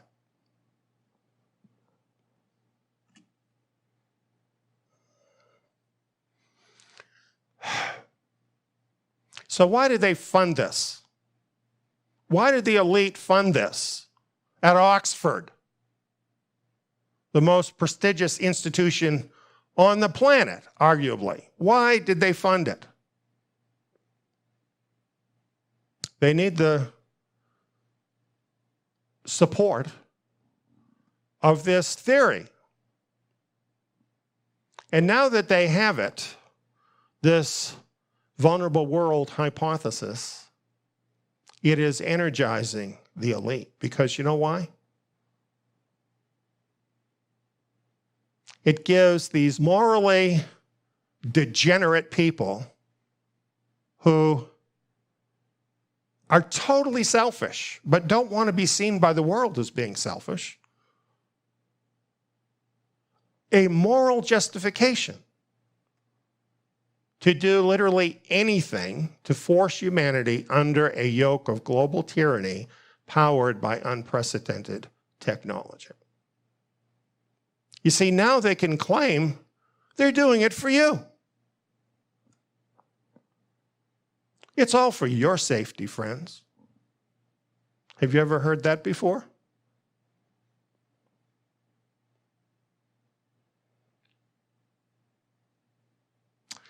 I'm telling you, now that this is out and they're pushing this, you're going to be hearing about this a lot more. And we're in a new era. We've come to a new level.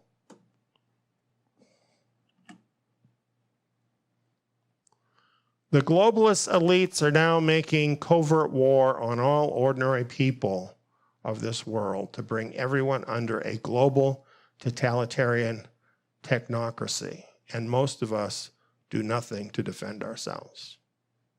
We don't even believe it. Most of us don't even believe it.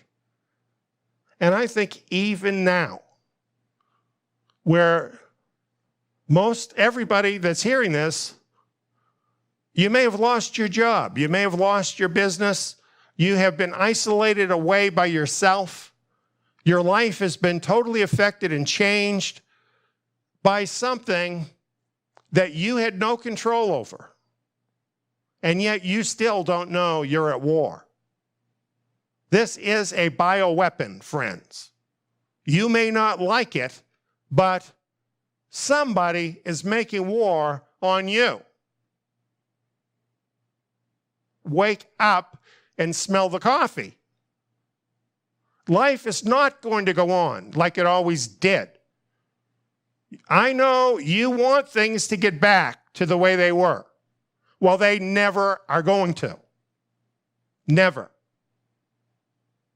Oh, it might change back a little bit, just to throw you off a little bit, but the next thing is coming. Trust me.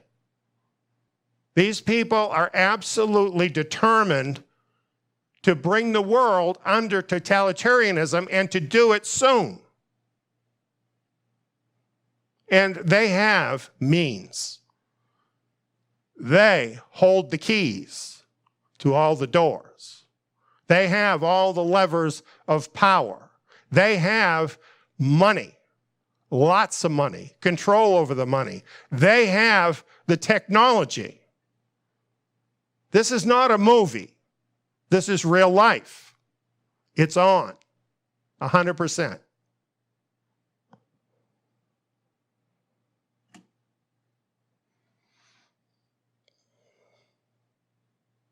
Now the happy stuff. There is a solution. I'm so happy about this. There is a solution. There is a vulnerable world solution. And before I tell it to you, I want to tell you this.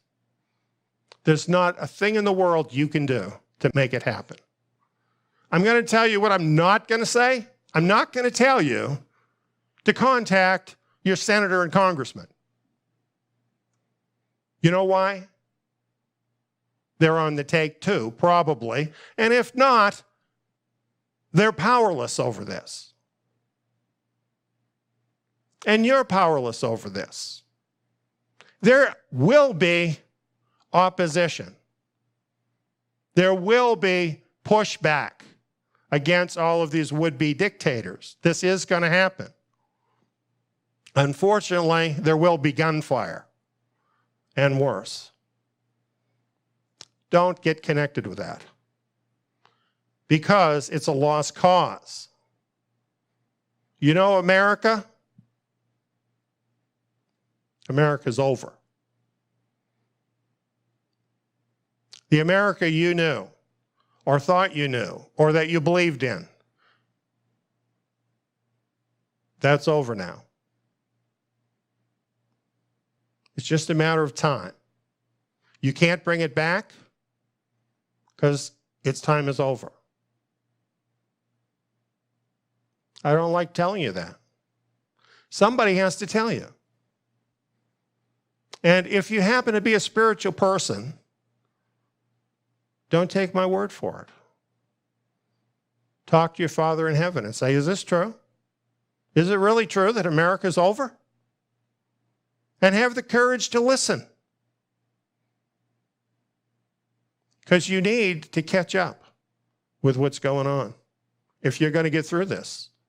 You got to get your head out of the sand if you're going to get through this. You're going to have to look at the world as it really is. You're going to have to see what's really going on if you're going to get through this. Our Father in heaven has the solution. We just need to work along with him. Peaceful. We're called to peace.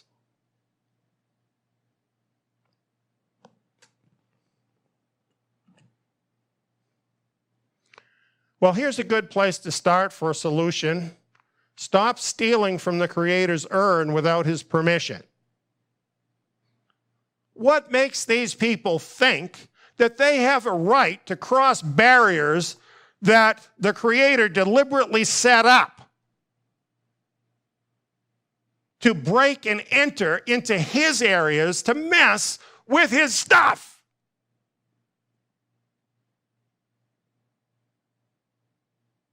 Cut it out. Stop it.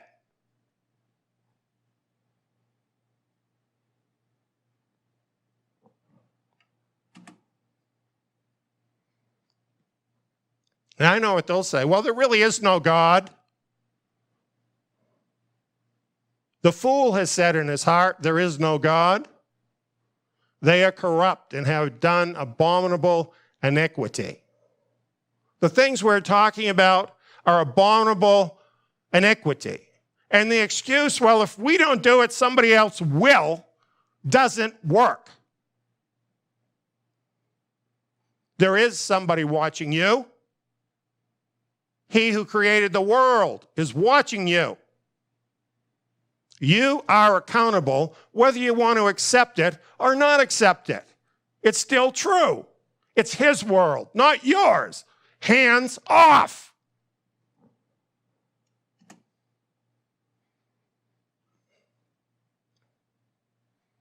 Playing God has brought us to the edge of destruction.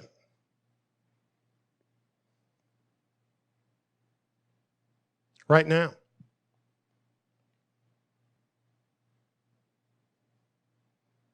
And now you come up with a solution to push that even further, just as far as you can push it.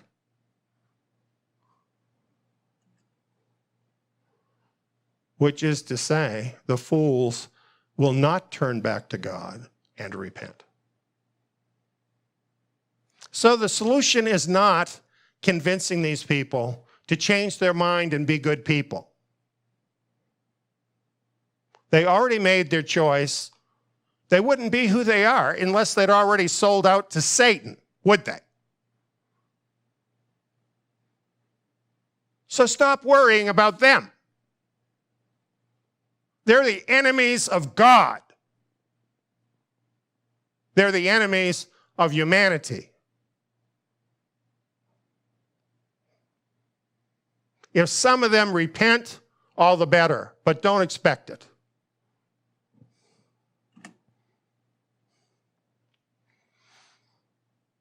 Here's the psalm that seems to be talking exactly about what's going on. Psalm chapter 2, a prophetic psalm. It starts out, why do the nations rage and the peoples plot a vain thing.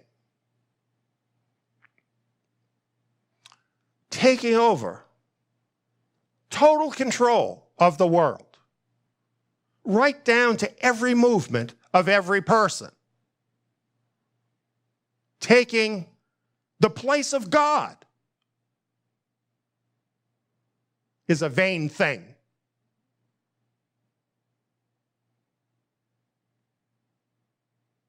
The kings of the earth take a stand, and the rulers take counsel together against Yahweh and against his Messiah. You see, these things they're doing, they are taking a position against the Creator and his Messiah, whom he has set forth to rule. And what do they say? Let's break their bonds apart and cast their cords from us. They can't control us. God can't control me. We're taking over now. That's what they're saying. That's what they want to do. That's what their one world government is about. Taking total control over those things that belong to God. Wresting that right out of his hand. He who sits in the heavens will laugh. Who do they think they are? Who do they think they are? They think they're pretty hot because they can build a cell phone. The Creator built the universe.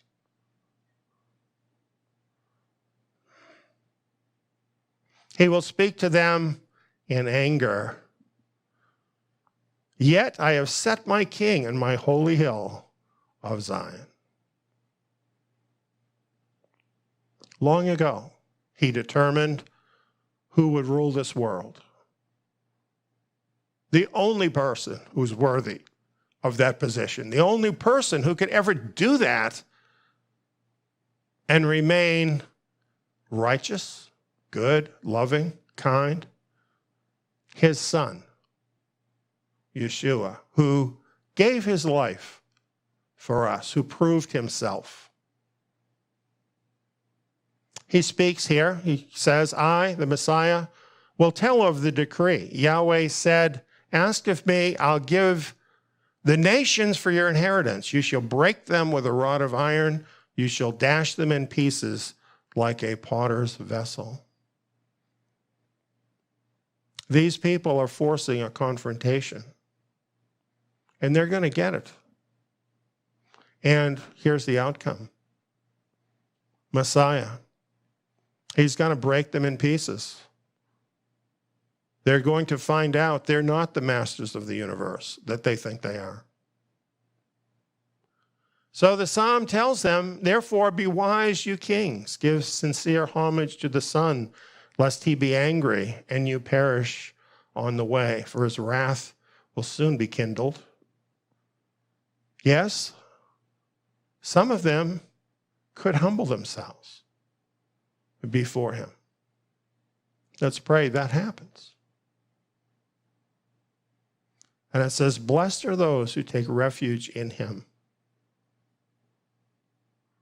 Now that's talking about the Messiah. The Messiah is the solution, friends. We know it. He is the solution.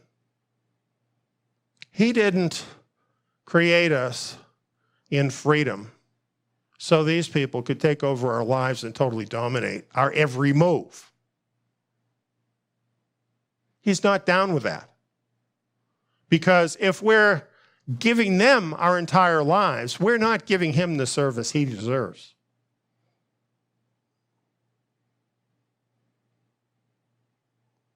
So he's not going to be happy with this, and anybody that knows and loves him isn't going to be happy with this either. And this is going to come to a confrontation.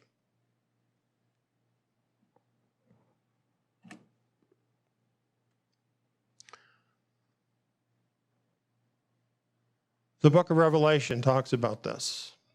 Revelation 11, 7 through 18.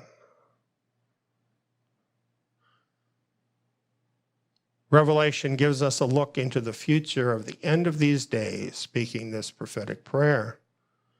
We give you thanks, Lord Elohim, the Almighty, the one who is and who was, because you've taken your great power and reigned.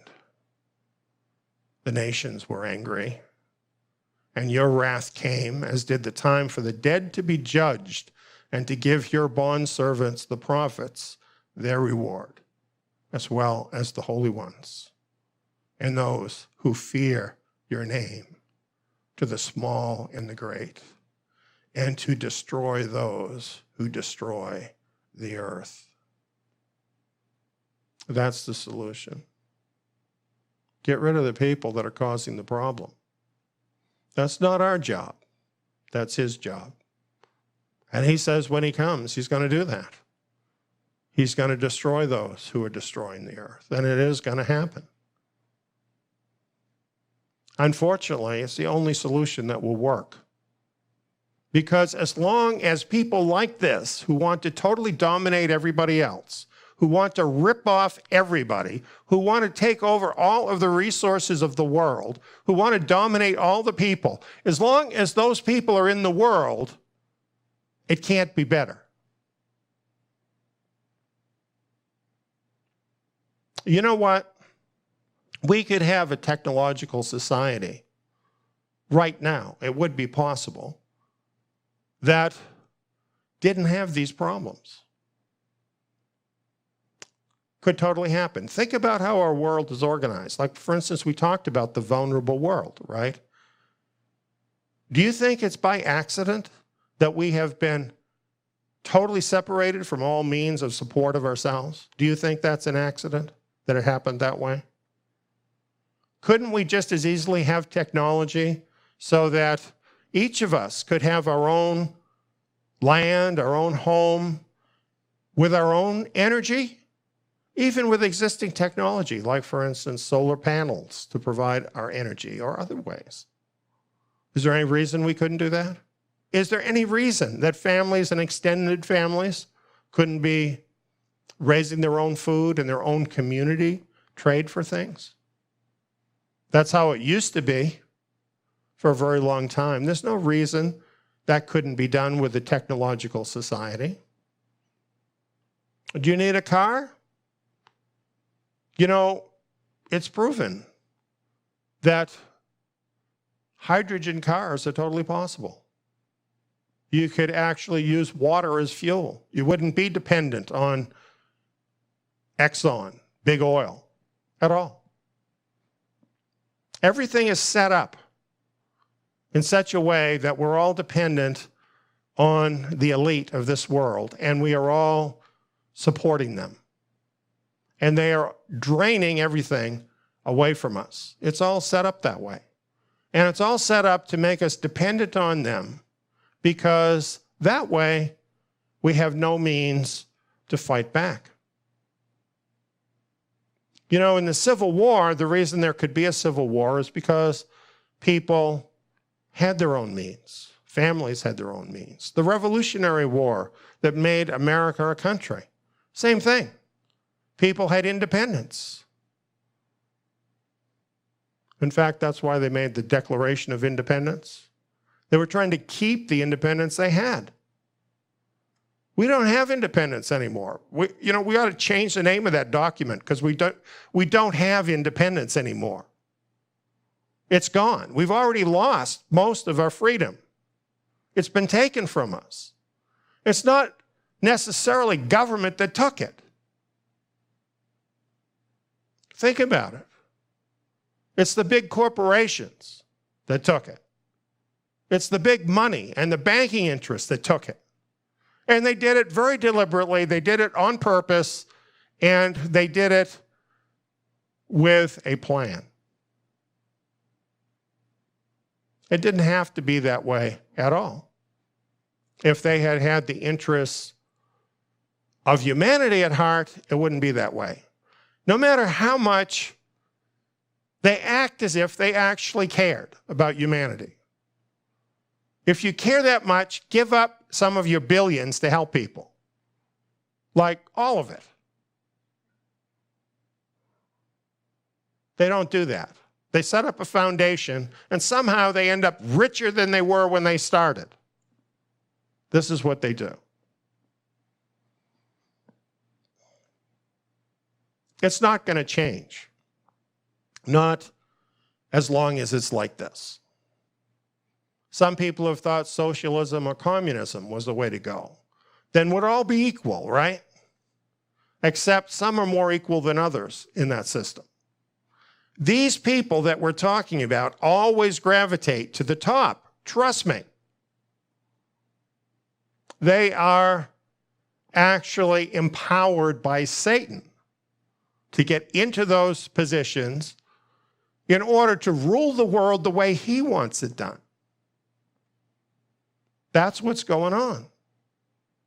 So there's no system that we can devise that's going to change that. Righteous people, that's what's needed. Righteous people ruling the world.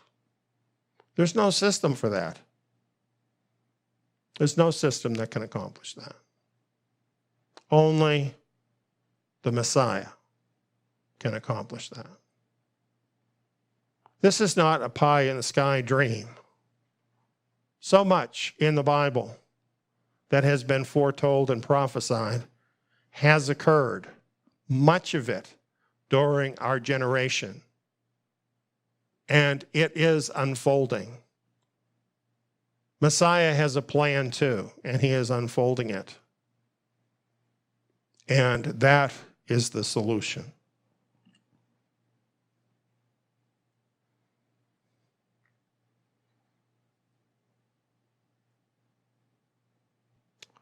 So here we are. We have a time of crisis. We're living in a time of crisis. And it's going to intensify. There's a war going on. And in the book of Revelation, it shows us that.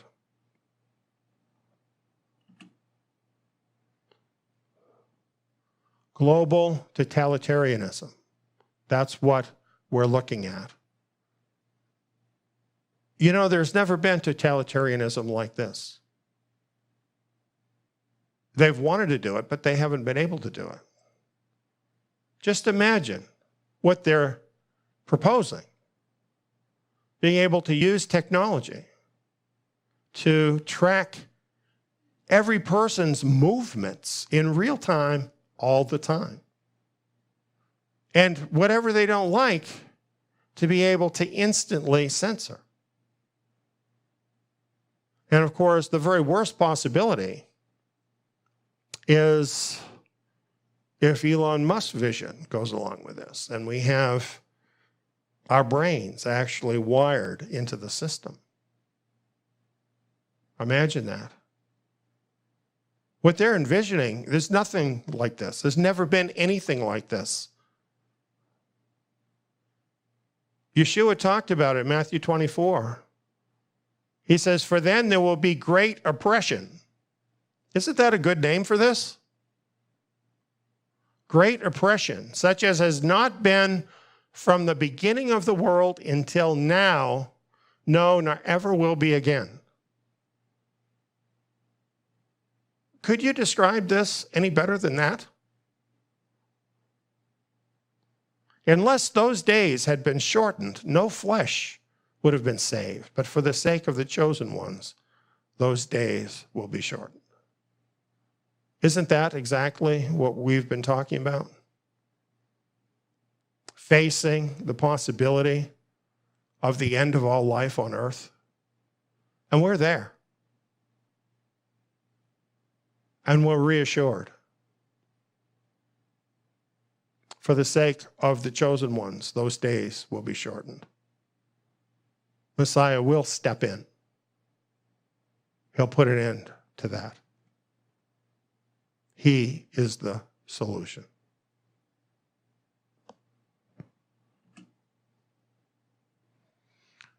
He also said in Luke chapter 21, "So be careful, that day will come on you suddenly, for it will come like a snare on all those who dwell on the surface of the earth. Therefore, be watchful all the time, praying that you may be counted worthy to escape all these things that will happen and to stand before the Son of Man.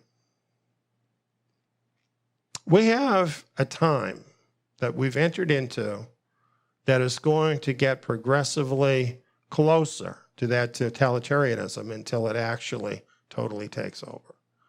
That is going to be increasingly difficult. That's what's going to happen. And it will involve oppression. It will involve persecution of those who have chosen to stand with the rightful creator of the world rather than with these usurpers. For us to be counted worthy to escape means there will be a place of escape. There is a plan. It's outlined in Scripture, and somehow most churches don't know anything about it. They've never heard of it. They don't understand it. They don't get it at all. Instead, they've put their trust, many of them, into a pre-tribulation rapture. They got all their marbles in that. And that's all based, unfortunately, on an error. That's not the answer. It's not the answer.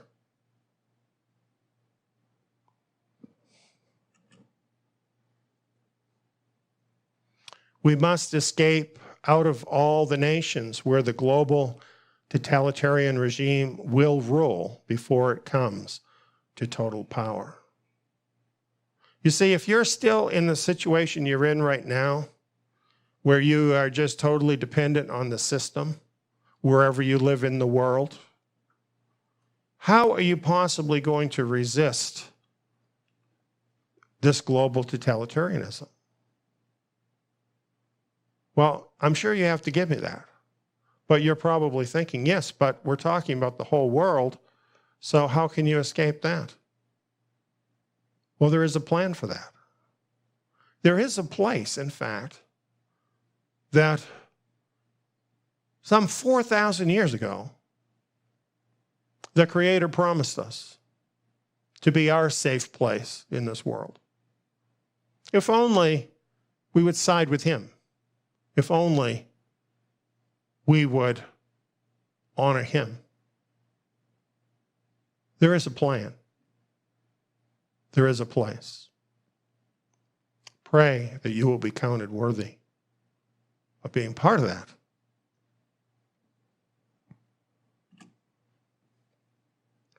The vulnerable world solution. We've got so much more. Hours. And you should invest them. We're not doing ourselves a favor by giving you all this information. It's just right there for you. Hours of free information to help you through this time. And I just want to invite anyone who's just learning about this to take the time to come and get your spirit fed and find out what there is in store to help you to get through this time. Thank you for listening.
This is the most profound thing that ever happened, really.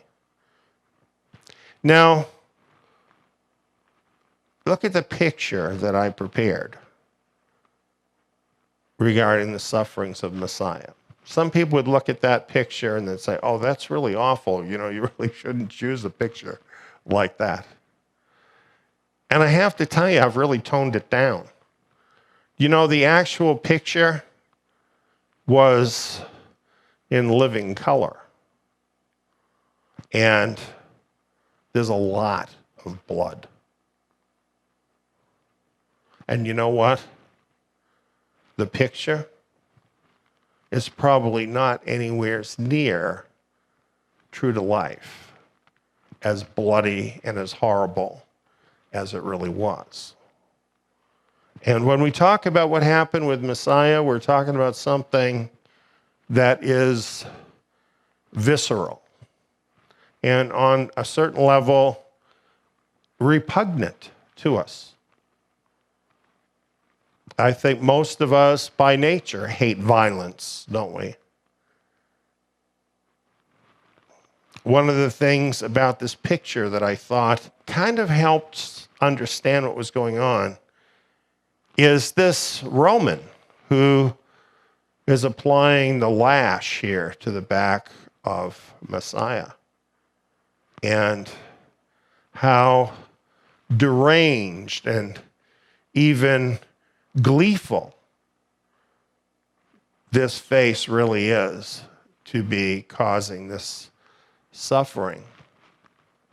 And I don't know if the Roman soldier who did it was actually like this, but certainly Rome itself was like this. And really much of the human race is like this. Vindictive and hateful. And we're seeing a lot of hate in the world today, a lot of hate. And all of the hate of the whole world was directed on him.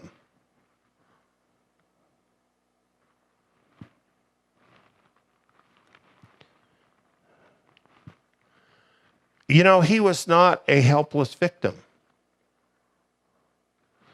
For this to happen to me, I probably would have to get caught.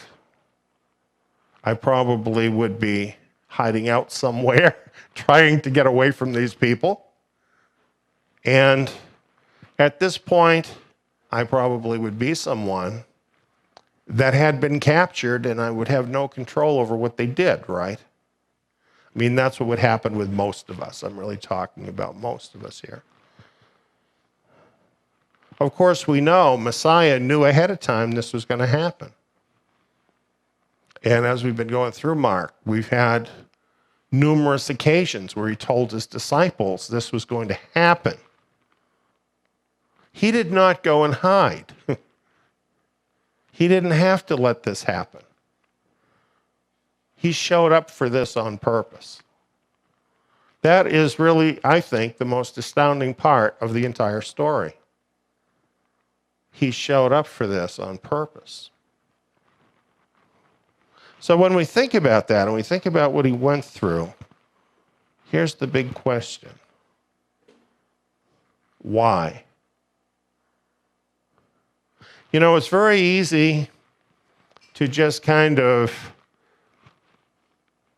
you know, toss back all the things that we've heard here. But when you think of the real situation and what he really went through, and you think about the general state of humanity then and now, I think why is a very good question. Why did he do this? Well, we want to consider that more closely tonight. And really much of what we're going to share is probably things you've heard before. But I think it's important to have this message out there, have it stated. So not only does it refresh our minds and memory and understanding, but it's something that we can share with other people who perhaps don't understand why this had to happen with Yeshua Messiah. Why this and nothing else could help us. Because surely if there was something else that could have helped us, that's what he would have done, right? You're not going to go to this kind of extreme unless it's the only thing that works.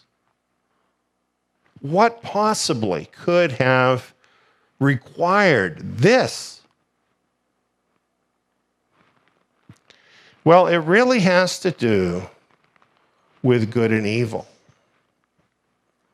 Now let's talk about some of the concepts of good and evil that are some of the most popular concepts today. One concept comes to us from Charles Darwin. It's the evolutionary mindset. And it's called survival of the fittest. And according to this mindset, good and evil actually don't exist. There's no such thing as good and evil. There are only winners and losers in the fight for survival. So it's actually a virtue, if you consider being alive a virtue, to do absolutely anything you need to do to be the big fish, to be the one that survives. It's a dog-eat-dog world, some people say. Is this true? Is survival of the fittest really how it is? Interestingly, human conscience says, no, that's not how it is. If evolution were true, why would human beings ever develop a conscience? If it was all about just surviving, why would we ever have a conscience telling us the difference between right and wrong? And you know, it seems that virtually all people have that. The book of Romans explains this. It says, when Gentiles who don't have the Torah do by nature the things of the Torah, these not having the Torah are a Torah to themselves, in that they show the work of the Torah written in their hearts, their conscience testifying with them. So the fact that we have a conscience that is capable of recognizing right and wrong shows that right and wrong is something real. It's a real thing. So that idea is really proven wrong in its face. Well, another idea that's very prominent, not only is this a prominent idea in Eastern religions, but also in popular culture. The idea that evil and good are really part of the same thing, but different ends of the same spectrum. In other words, all of it is eternal. And you have to have evil to have good, and you have to have good to have evil. And there's a reason for all of it to eternally exist. And Star Wars has taught really popular culture this teaching. The Force, right? The Force. And there's the dark side of the Force. And there's the light side of the Force. But it's all the Force. Well, I don't really like Star Wars very much anymore. I did like the original movies, but that's a whole other story. But is this idea of the balance of good and evil in any way true? Is this really what it's about? Is it really all about balance between good and evil? Well, The truth is, and I think we already know this, that whole idea is wrong. There is no such thing as a dark side of the force, as if there's a dark side of the Creator. Darkness does not exist on the same spectrum with light. We know this is true, right? Darkness does not exist on the same spectrum with light. Light was created, but if you look in Genesis chapter 1, you'll find darkness was never created. Darkness is simply the effect of the absence of light, right? So, when light is everywhere, there can be no darkness. The same thing is true of evil. Evil does not exist on the same spectrum with good at all. Evil is not a created thing at all. Evil is the effect of the absence of good. So, when good is everywhere, there can be no evil. I think this is wonderful news, don't you? Because it means that evil is only temporary and it will eventually be eradicated out of the universe. The balance of the force is a myth.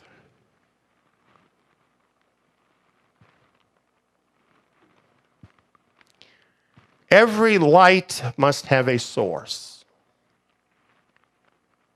It might be your flashlight, might be the fluorescent lights, might be the sun, might be a candle in the darkness. But every light must have a source, and light as good has a source. The Apostle John said, God is light, and in him is no darkness at all. Now that is a truth that many people doubt. Many people actually do think that there's darkness in God. Many people are worried that he's going to play some dark trick on them, and they don't fully trust him. And in doing that, they are misjudging him because there is no darkness in him. In Scripture, light represents good itself. Good here, as I'm using the word, includes all aspects of the perfection of character of our grand Creator. It's all who he is. These personal virtues, then, things like love, justice, righteousness, and so on, were never created. They have always existed in the very perfection of the divine person, our Father who created everything. And so the universe as he created it reflects all of these character attributes we associate with the term good. And all of them are from him.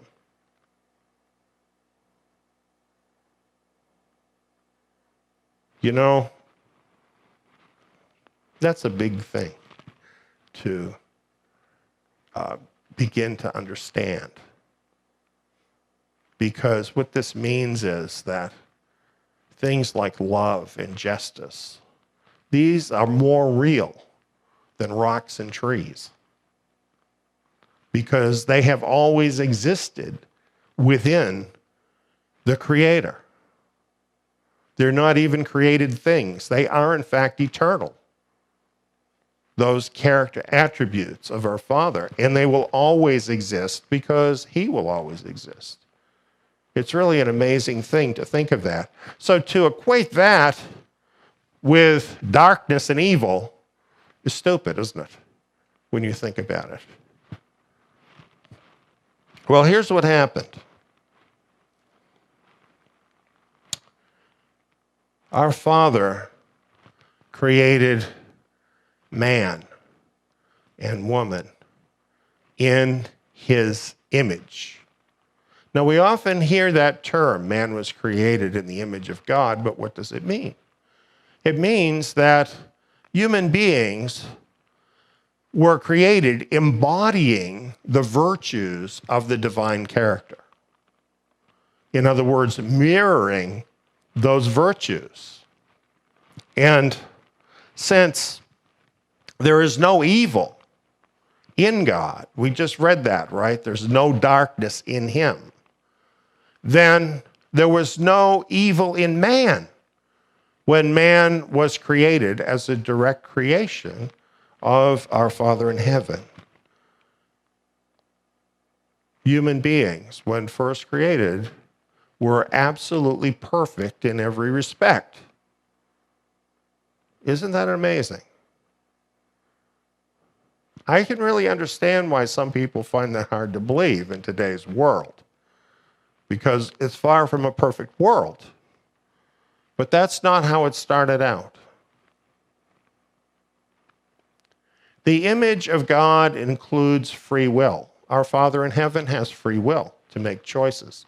So therefore, when he created man and woman, being in his image, they had free will. They could make choices. And they did make choices. Now, this is really where the problem came in. And this was not a mistake on God's part, giving them free will. They wouldn't be real people if they didn't have free will. When Yahweh created the angels, they too had free will. All intelligent beings have free will. And we know the story from the scriptures of what happened. God told the first man and woman not to eat the fruit of a certain tree. Do you know why he told them that? To give them a choice. To make it possible for them to actually decide to obey him. If there were no commands that they could break, then what choice would they have, right? They wouldn't have a choice to obey him. So he gave them one command. This was the only one at that time. Don't eat the fruit of a certain tree. And they could get by perfectly well without that fruit, right? Because they had a whole garden of fruit trees. Well, we know what happened. An angel that we sometimes call Lucifer saw in this an opportunity to elevate himself. And he took the form of a snake in the garden. And he deceived the first woman into eating the fruit. Adam, like a lot of men, had a real soft spot for his wife. Turns out he loved her more than he loved his Creator. And he was not deceived, but he also ate the fruit.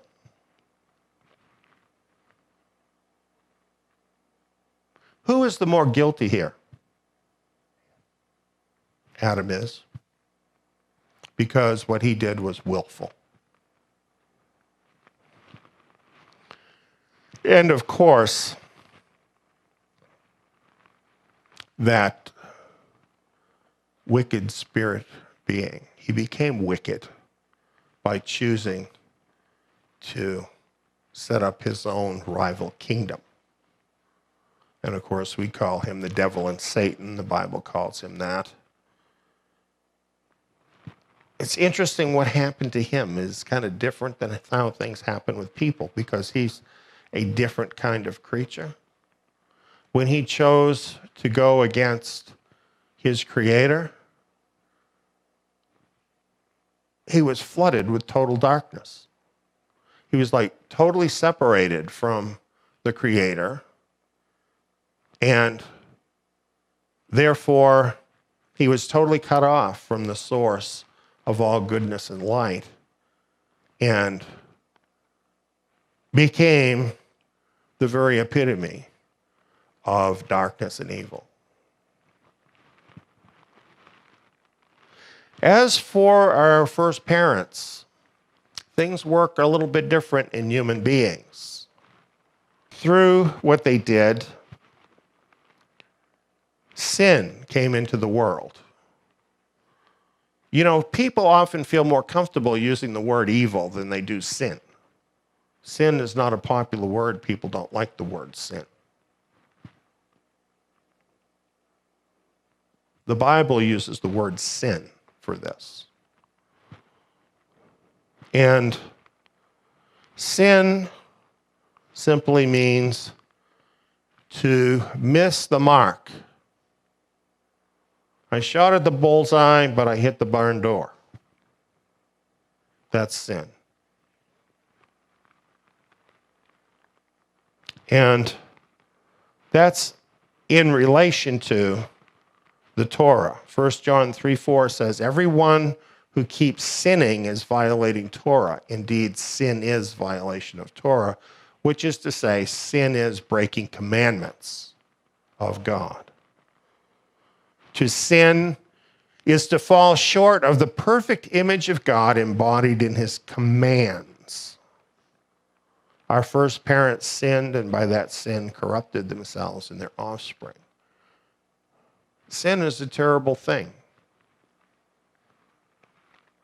In today's world, which is full of sin, the idea of it being a sin to take a piece of fruit and eat it seems ridiculous. But it was breaking his command.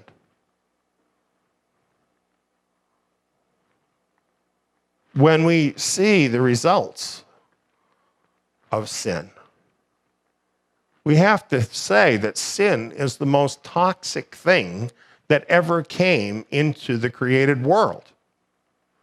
It's far more destructive than atomic energy, for example. It has really left its horrible mark on the entire creation. And it continues to every day.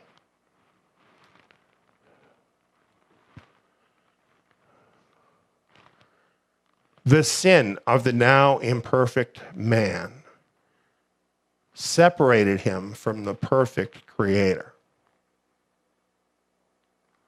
In Isaiah 59, it says about sin that it's made a separation between you and your God, and your sins have hidden his face from you.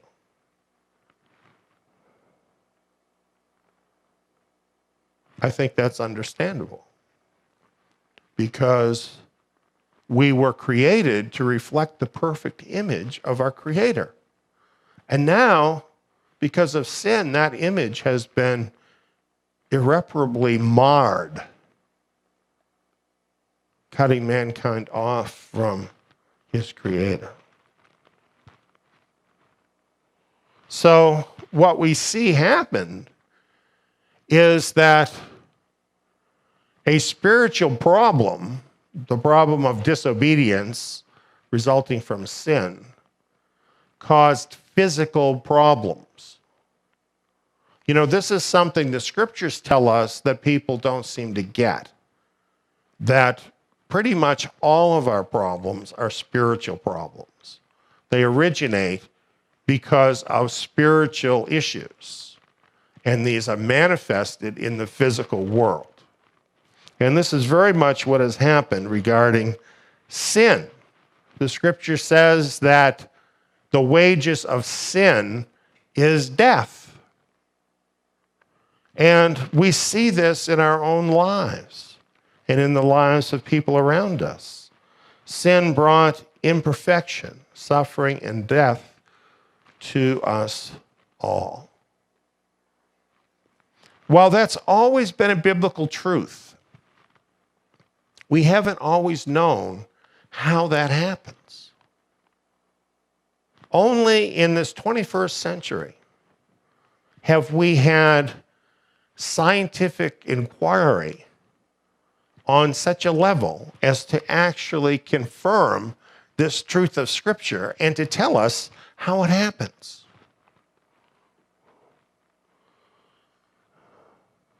This book, Genetic Entropy, explains it. This book is written by a world-famous geneticist by the name of Sanford. And he's a person who has decades of actual experience of working with genes. And when he started out, he basically accepted what they taught him in college about evolution. But as time went by and he was actually working with genes and studying genes and developing genetics, establishing companies that were based on genetics even, he could tell from his own experimentation what he was able to actually see happening, that things were very much different than the way they had been represented, and that it was really quite impossible for our DNA to have evolved. And he wrote this book to help to explain this to us. And by the way, it was the human genome that caused this atheistic scientist to become a believer in Messiah. He read the human genome and it led him to Messiah. Genetic entropy is known by confirmed scientific observation. It is a fact, not a theory. Observed science tells us we're not evolving upward as some think. We are, in fact, breaking down daily, just as the inspired scriptures say.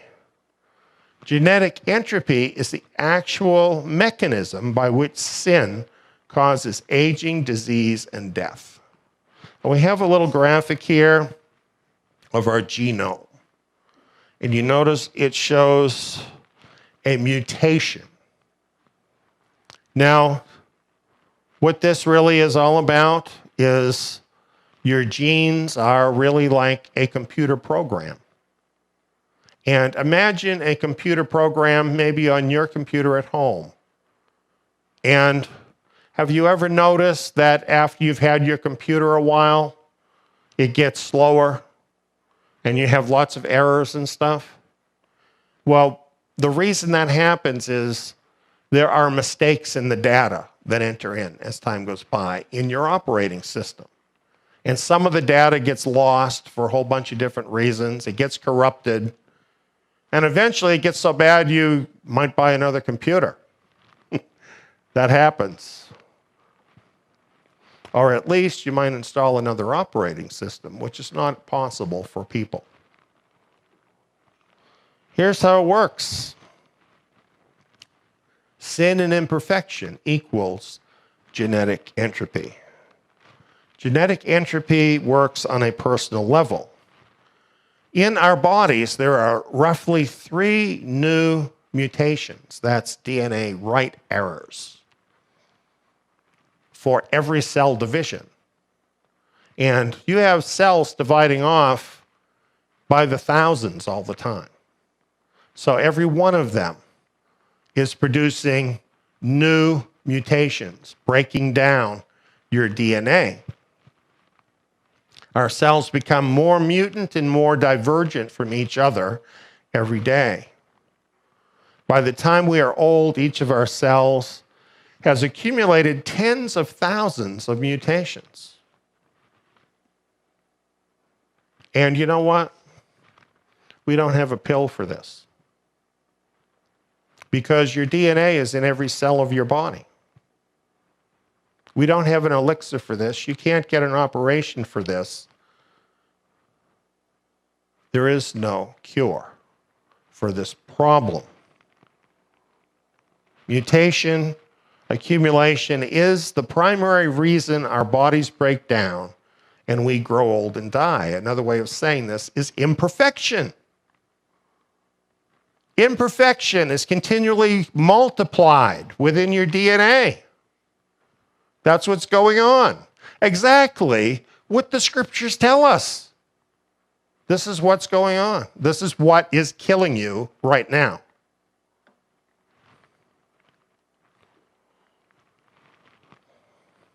Now, genetic entropy affects not only the individual, but the whole population of humans.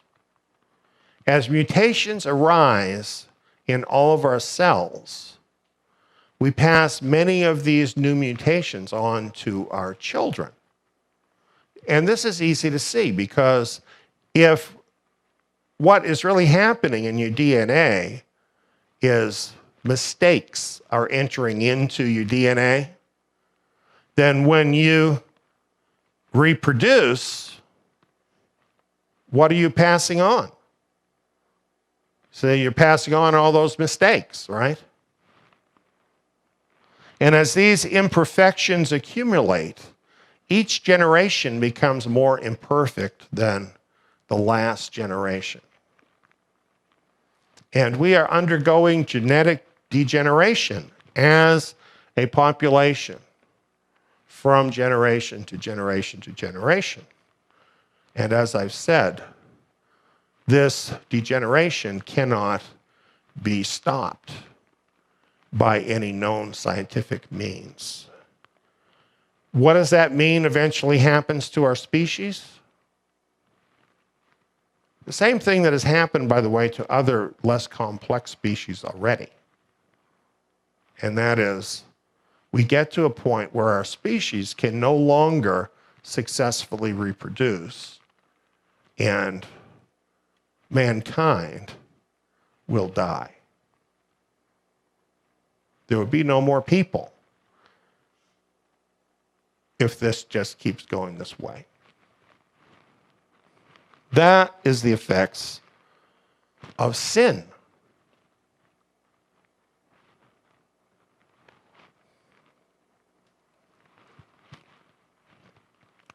So here's what happened. Our first parents and many of us thought we could make it on our own, that we didn't really need God because we had everything we needed. We could do it ourselves. But it turns out we can't do it ourselves. What are you going to do to reverse genetic entropy in your cells?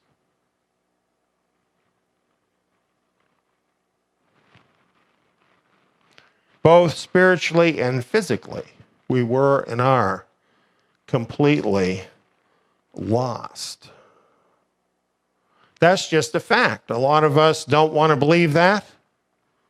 A lot of us like all this rah-rah, mankind can do anything kind of thinking. But that's all just a stupid dream.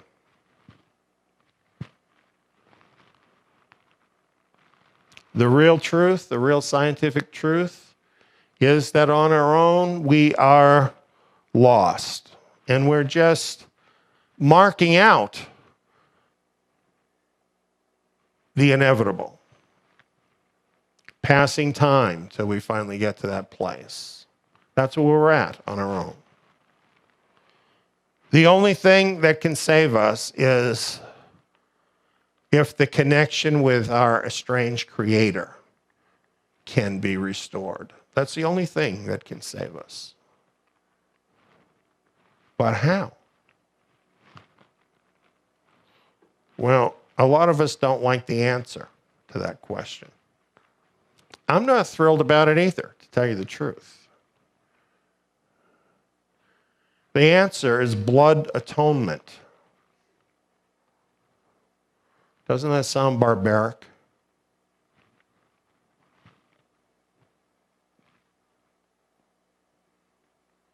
Blood atonement.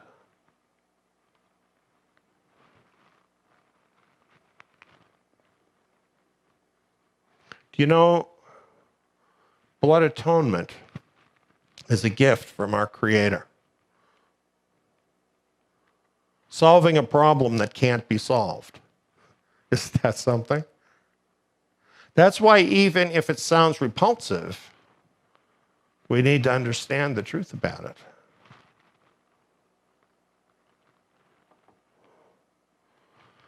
The Creator's perfect justice requires that the penalty for sin must be paid. He's absolutely perfect. He told them, if you eat that fruit, you're going to die. And they ate the fruit. And passed on sin. And so we all sin, don't we? And the penalty for sin is death. It's forfeiting your life. And that's where we all end up because of sin. The Creator's love made a way for sinful people to be restored to a relationship with Him. This is how He dealt with the spiritual side of this problem, through blood atonement. The life is in the blood. The blood of an acceptable animal sacrifice could be substituted for your life through blood atonement to pay the price for your sins so that then you could approach your Creator and have a relationship with Him. And faithful men such as Abel, Noah, Abraham, Jacob, and the whole nation of Israel practiced blood atonement so that they could have a relationship with their Creator. And this was truly a gift of grace from Him to allow sinful men to have a way to be able to approach Him. And yes, it's repulsive. The idea of killing any creature, especially in this modern age, is a repulsive idea. And yet, the price for sin must be paid, and it is a high price. Nothing less will do. Nothing less than life itself for life. This, by the way, is a Torah commandment. Well, even this, while providing a way for people to be able to approach the Creator and have a relationship with Him, was only a temporary solution. The Creator did not allow human sacrifices ever. Now, we know through history there are human sacrifices to all kinds of false gods. And that was always off limits to the Creator and to His people. He never allowed that.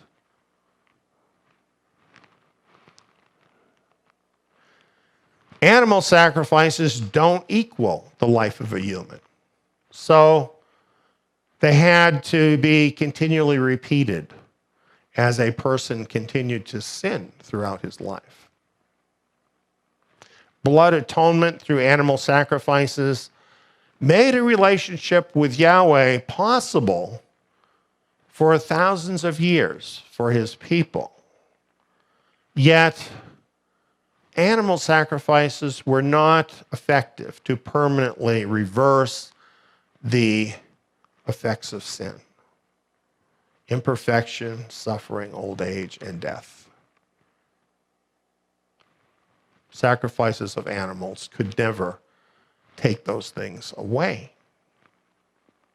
The big lesson that we learn from all of that, aside from Yahweh's wonderful grace in providing it, is we need a better sacrifice to fully solve our problem of sin.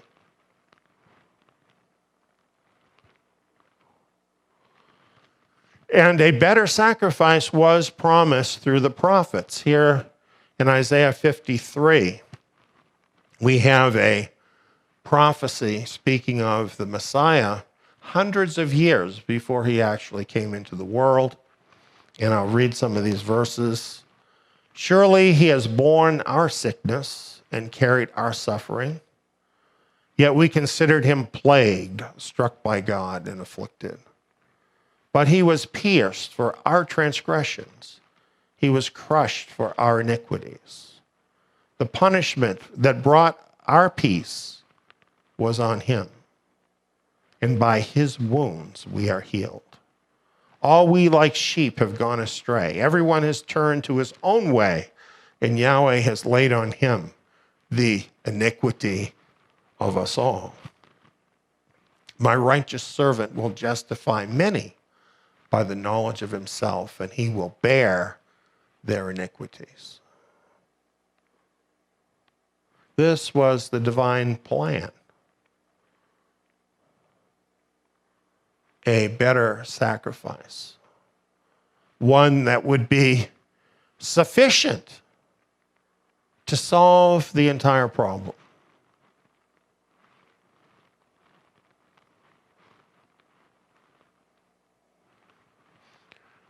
When you understand these truths from Scripture and reality, and you look at this picture, you understand why the Scriptures say that he took our punishment. That could be me there, getting what I deserve. Could be you there, getting what you deserve. But he stepped in your place and took your punishment. That's just too profound for words, isn't it?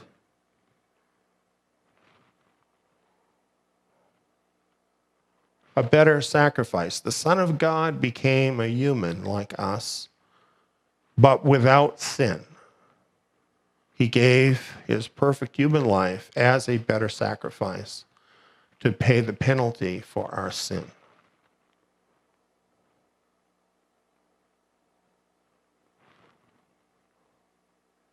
I've spent a lot of time thinking about this, and I bet you have too.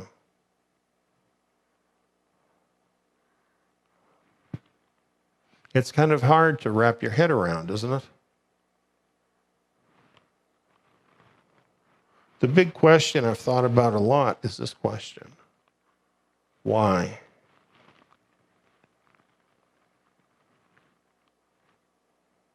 Why? Why did he do that for us?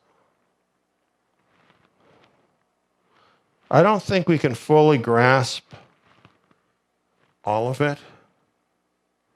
But what we've learned is that we could not save ourselves.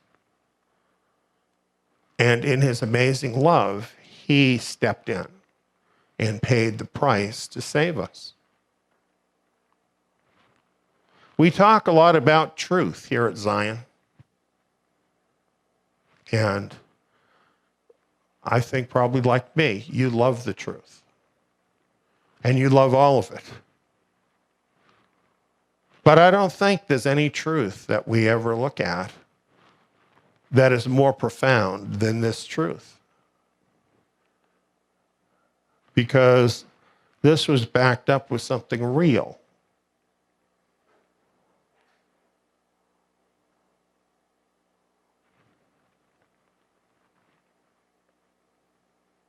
Some of us don't feel like we're worthy of this kind of love.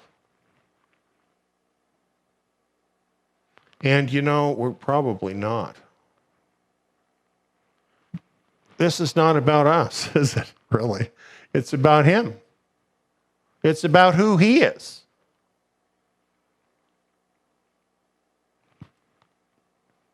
The book of Revelation says he alone is worthy.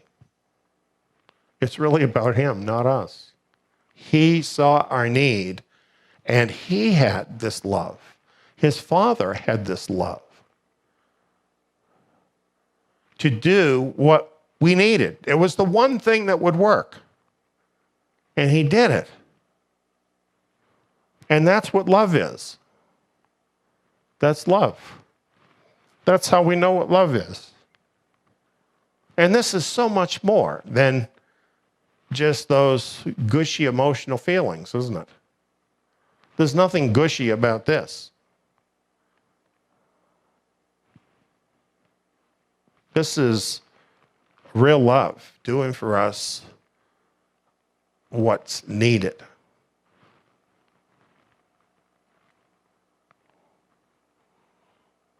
First John 4:10, and this is love, not that we loved Elohim, but that he loved us and sent his Son as the atoning sacrifice for our sins.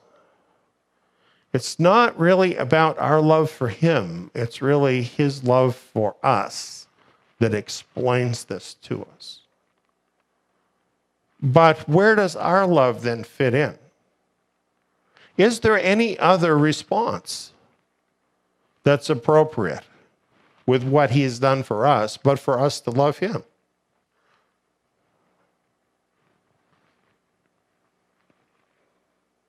And if we do love him, what does that require of us? Well, he said, if you love me, keep my commandments. It goes right back to how things were in the beginning, right?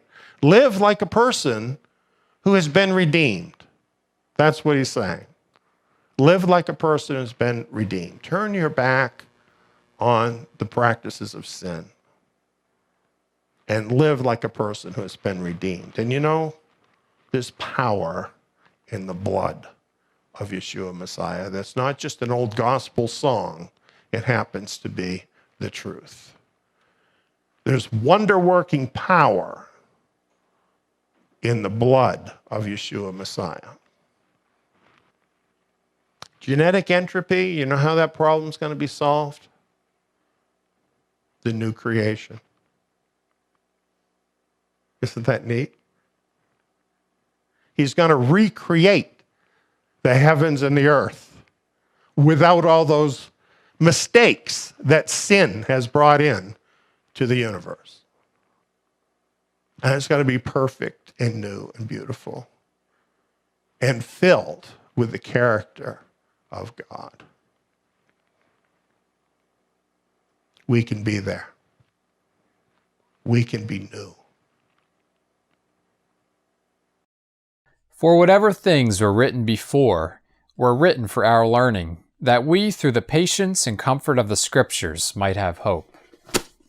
The apostles, they were Torah scholars. This is why I'm doing Zion Academy.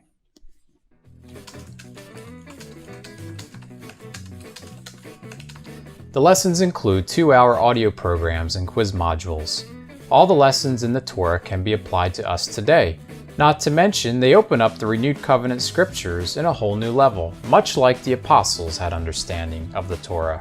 Plus, I can do the courses in my own time, at my own pace, with no prerequisites, and at a very low cost. I can do them here. Or here.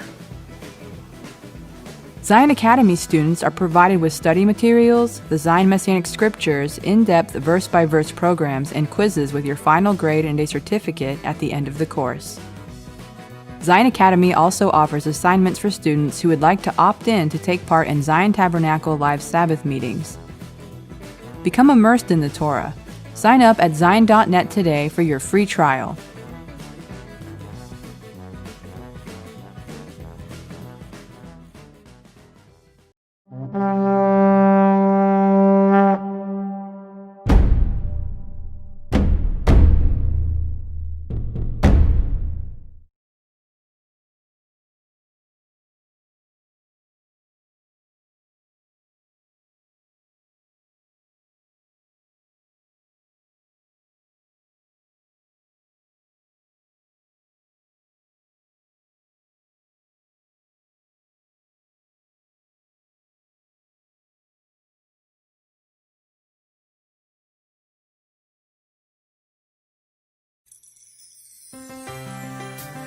Isn't the world around us going insane?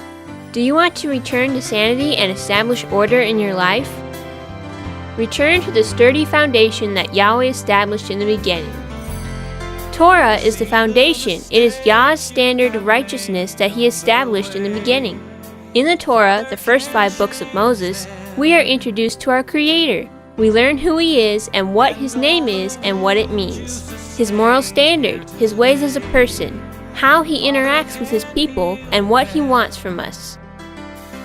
Join Eliyahu ben David in this rich verse-by-verse study of the Torah and bring sanity back to your life. If you would like to listen to these vital programs, you can hear them for free on our radio station at tsiyon.org or download the Zion Road radio app and listen on your mobile device. You can also find our station on the TuneIn radio app for iOS and Android devices. Or become a Torah Club member at zion.net, that is tsiyon.net, for only $12 a month, and gain full access to the Eliyahu ben David Bet Midrash program archives in MP3 format.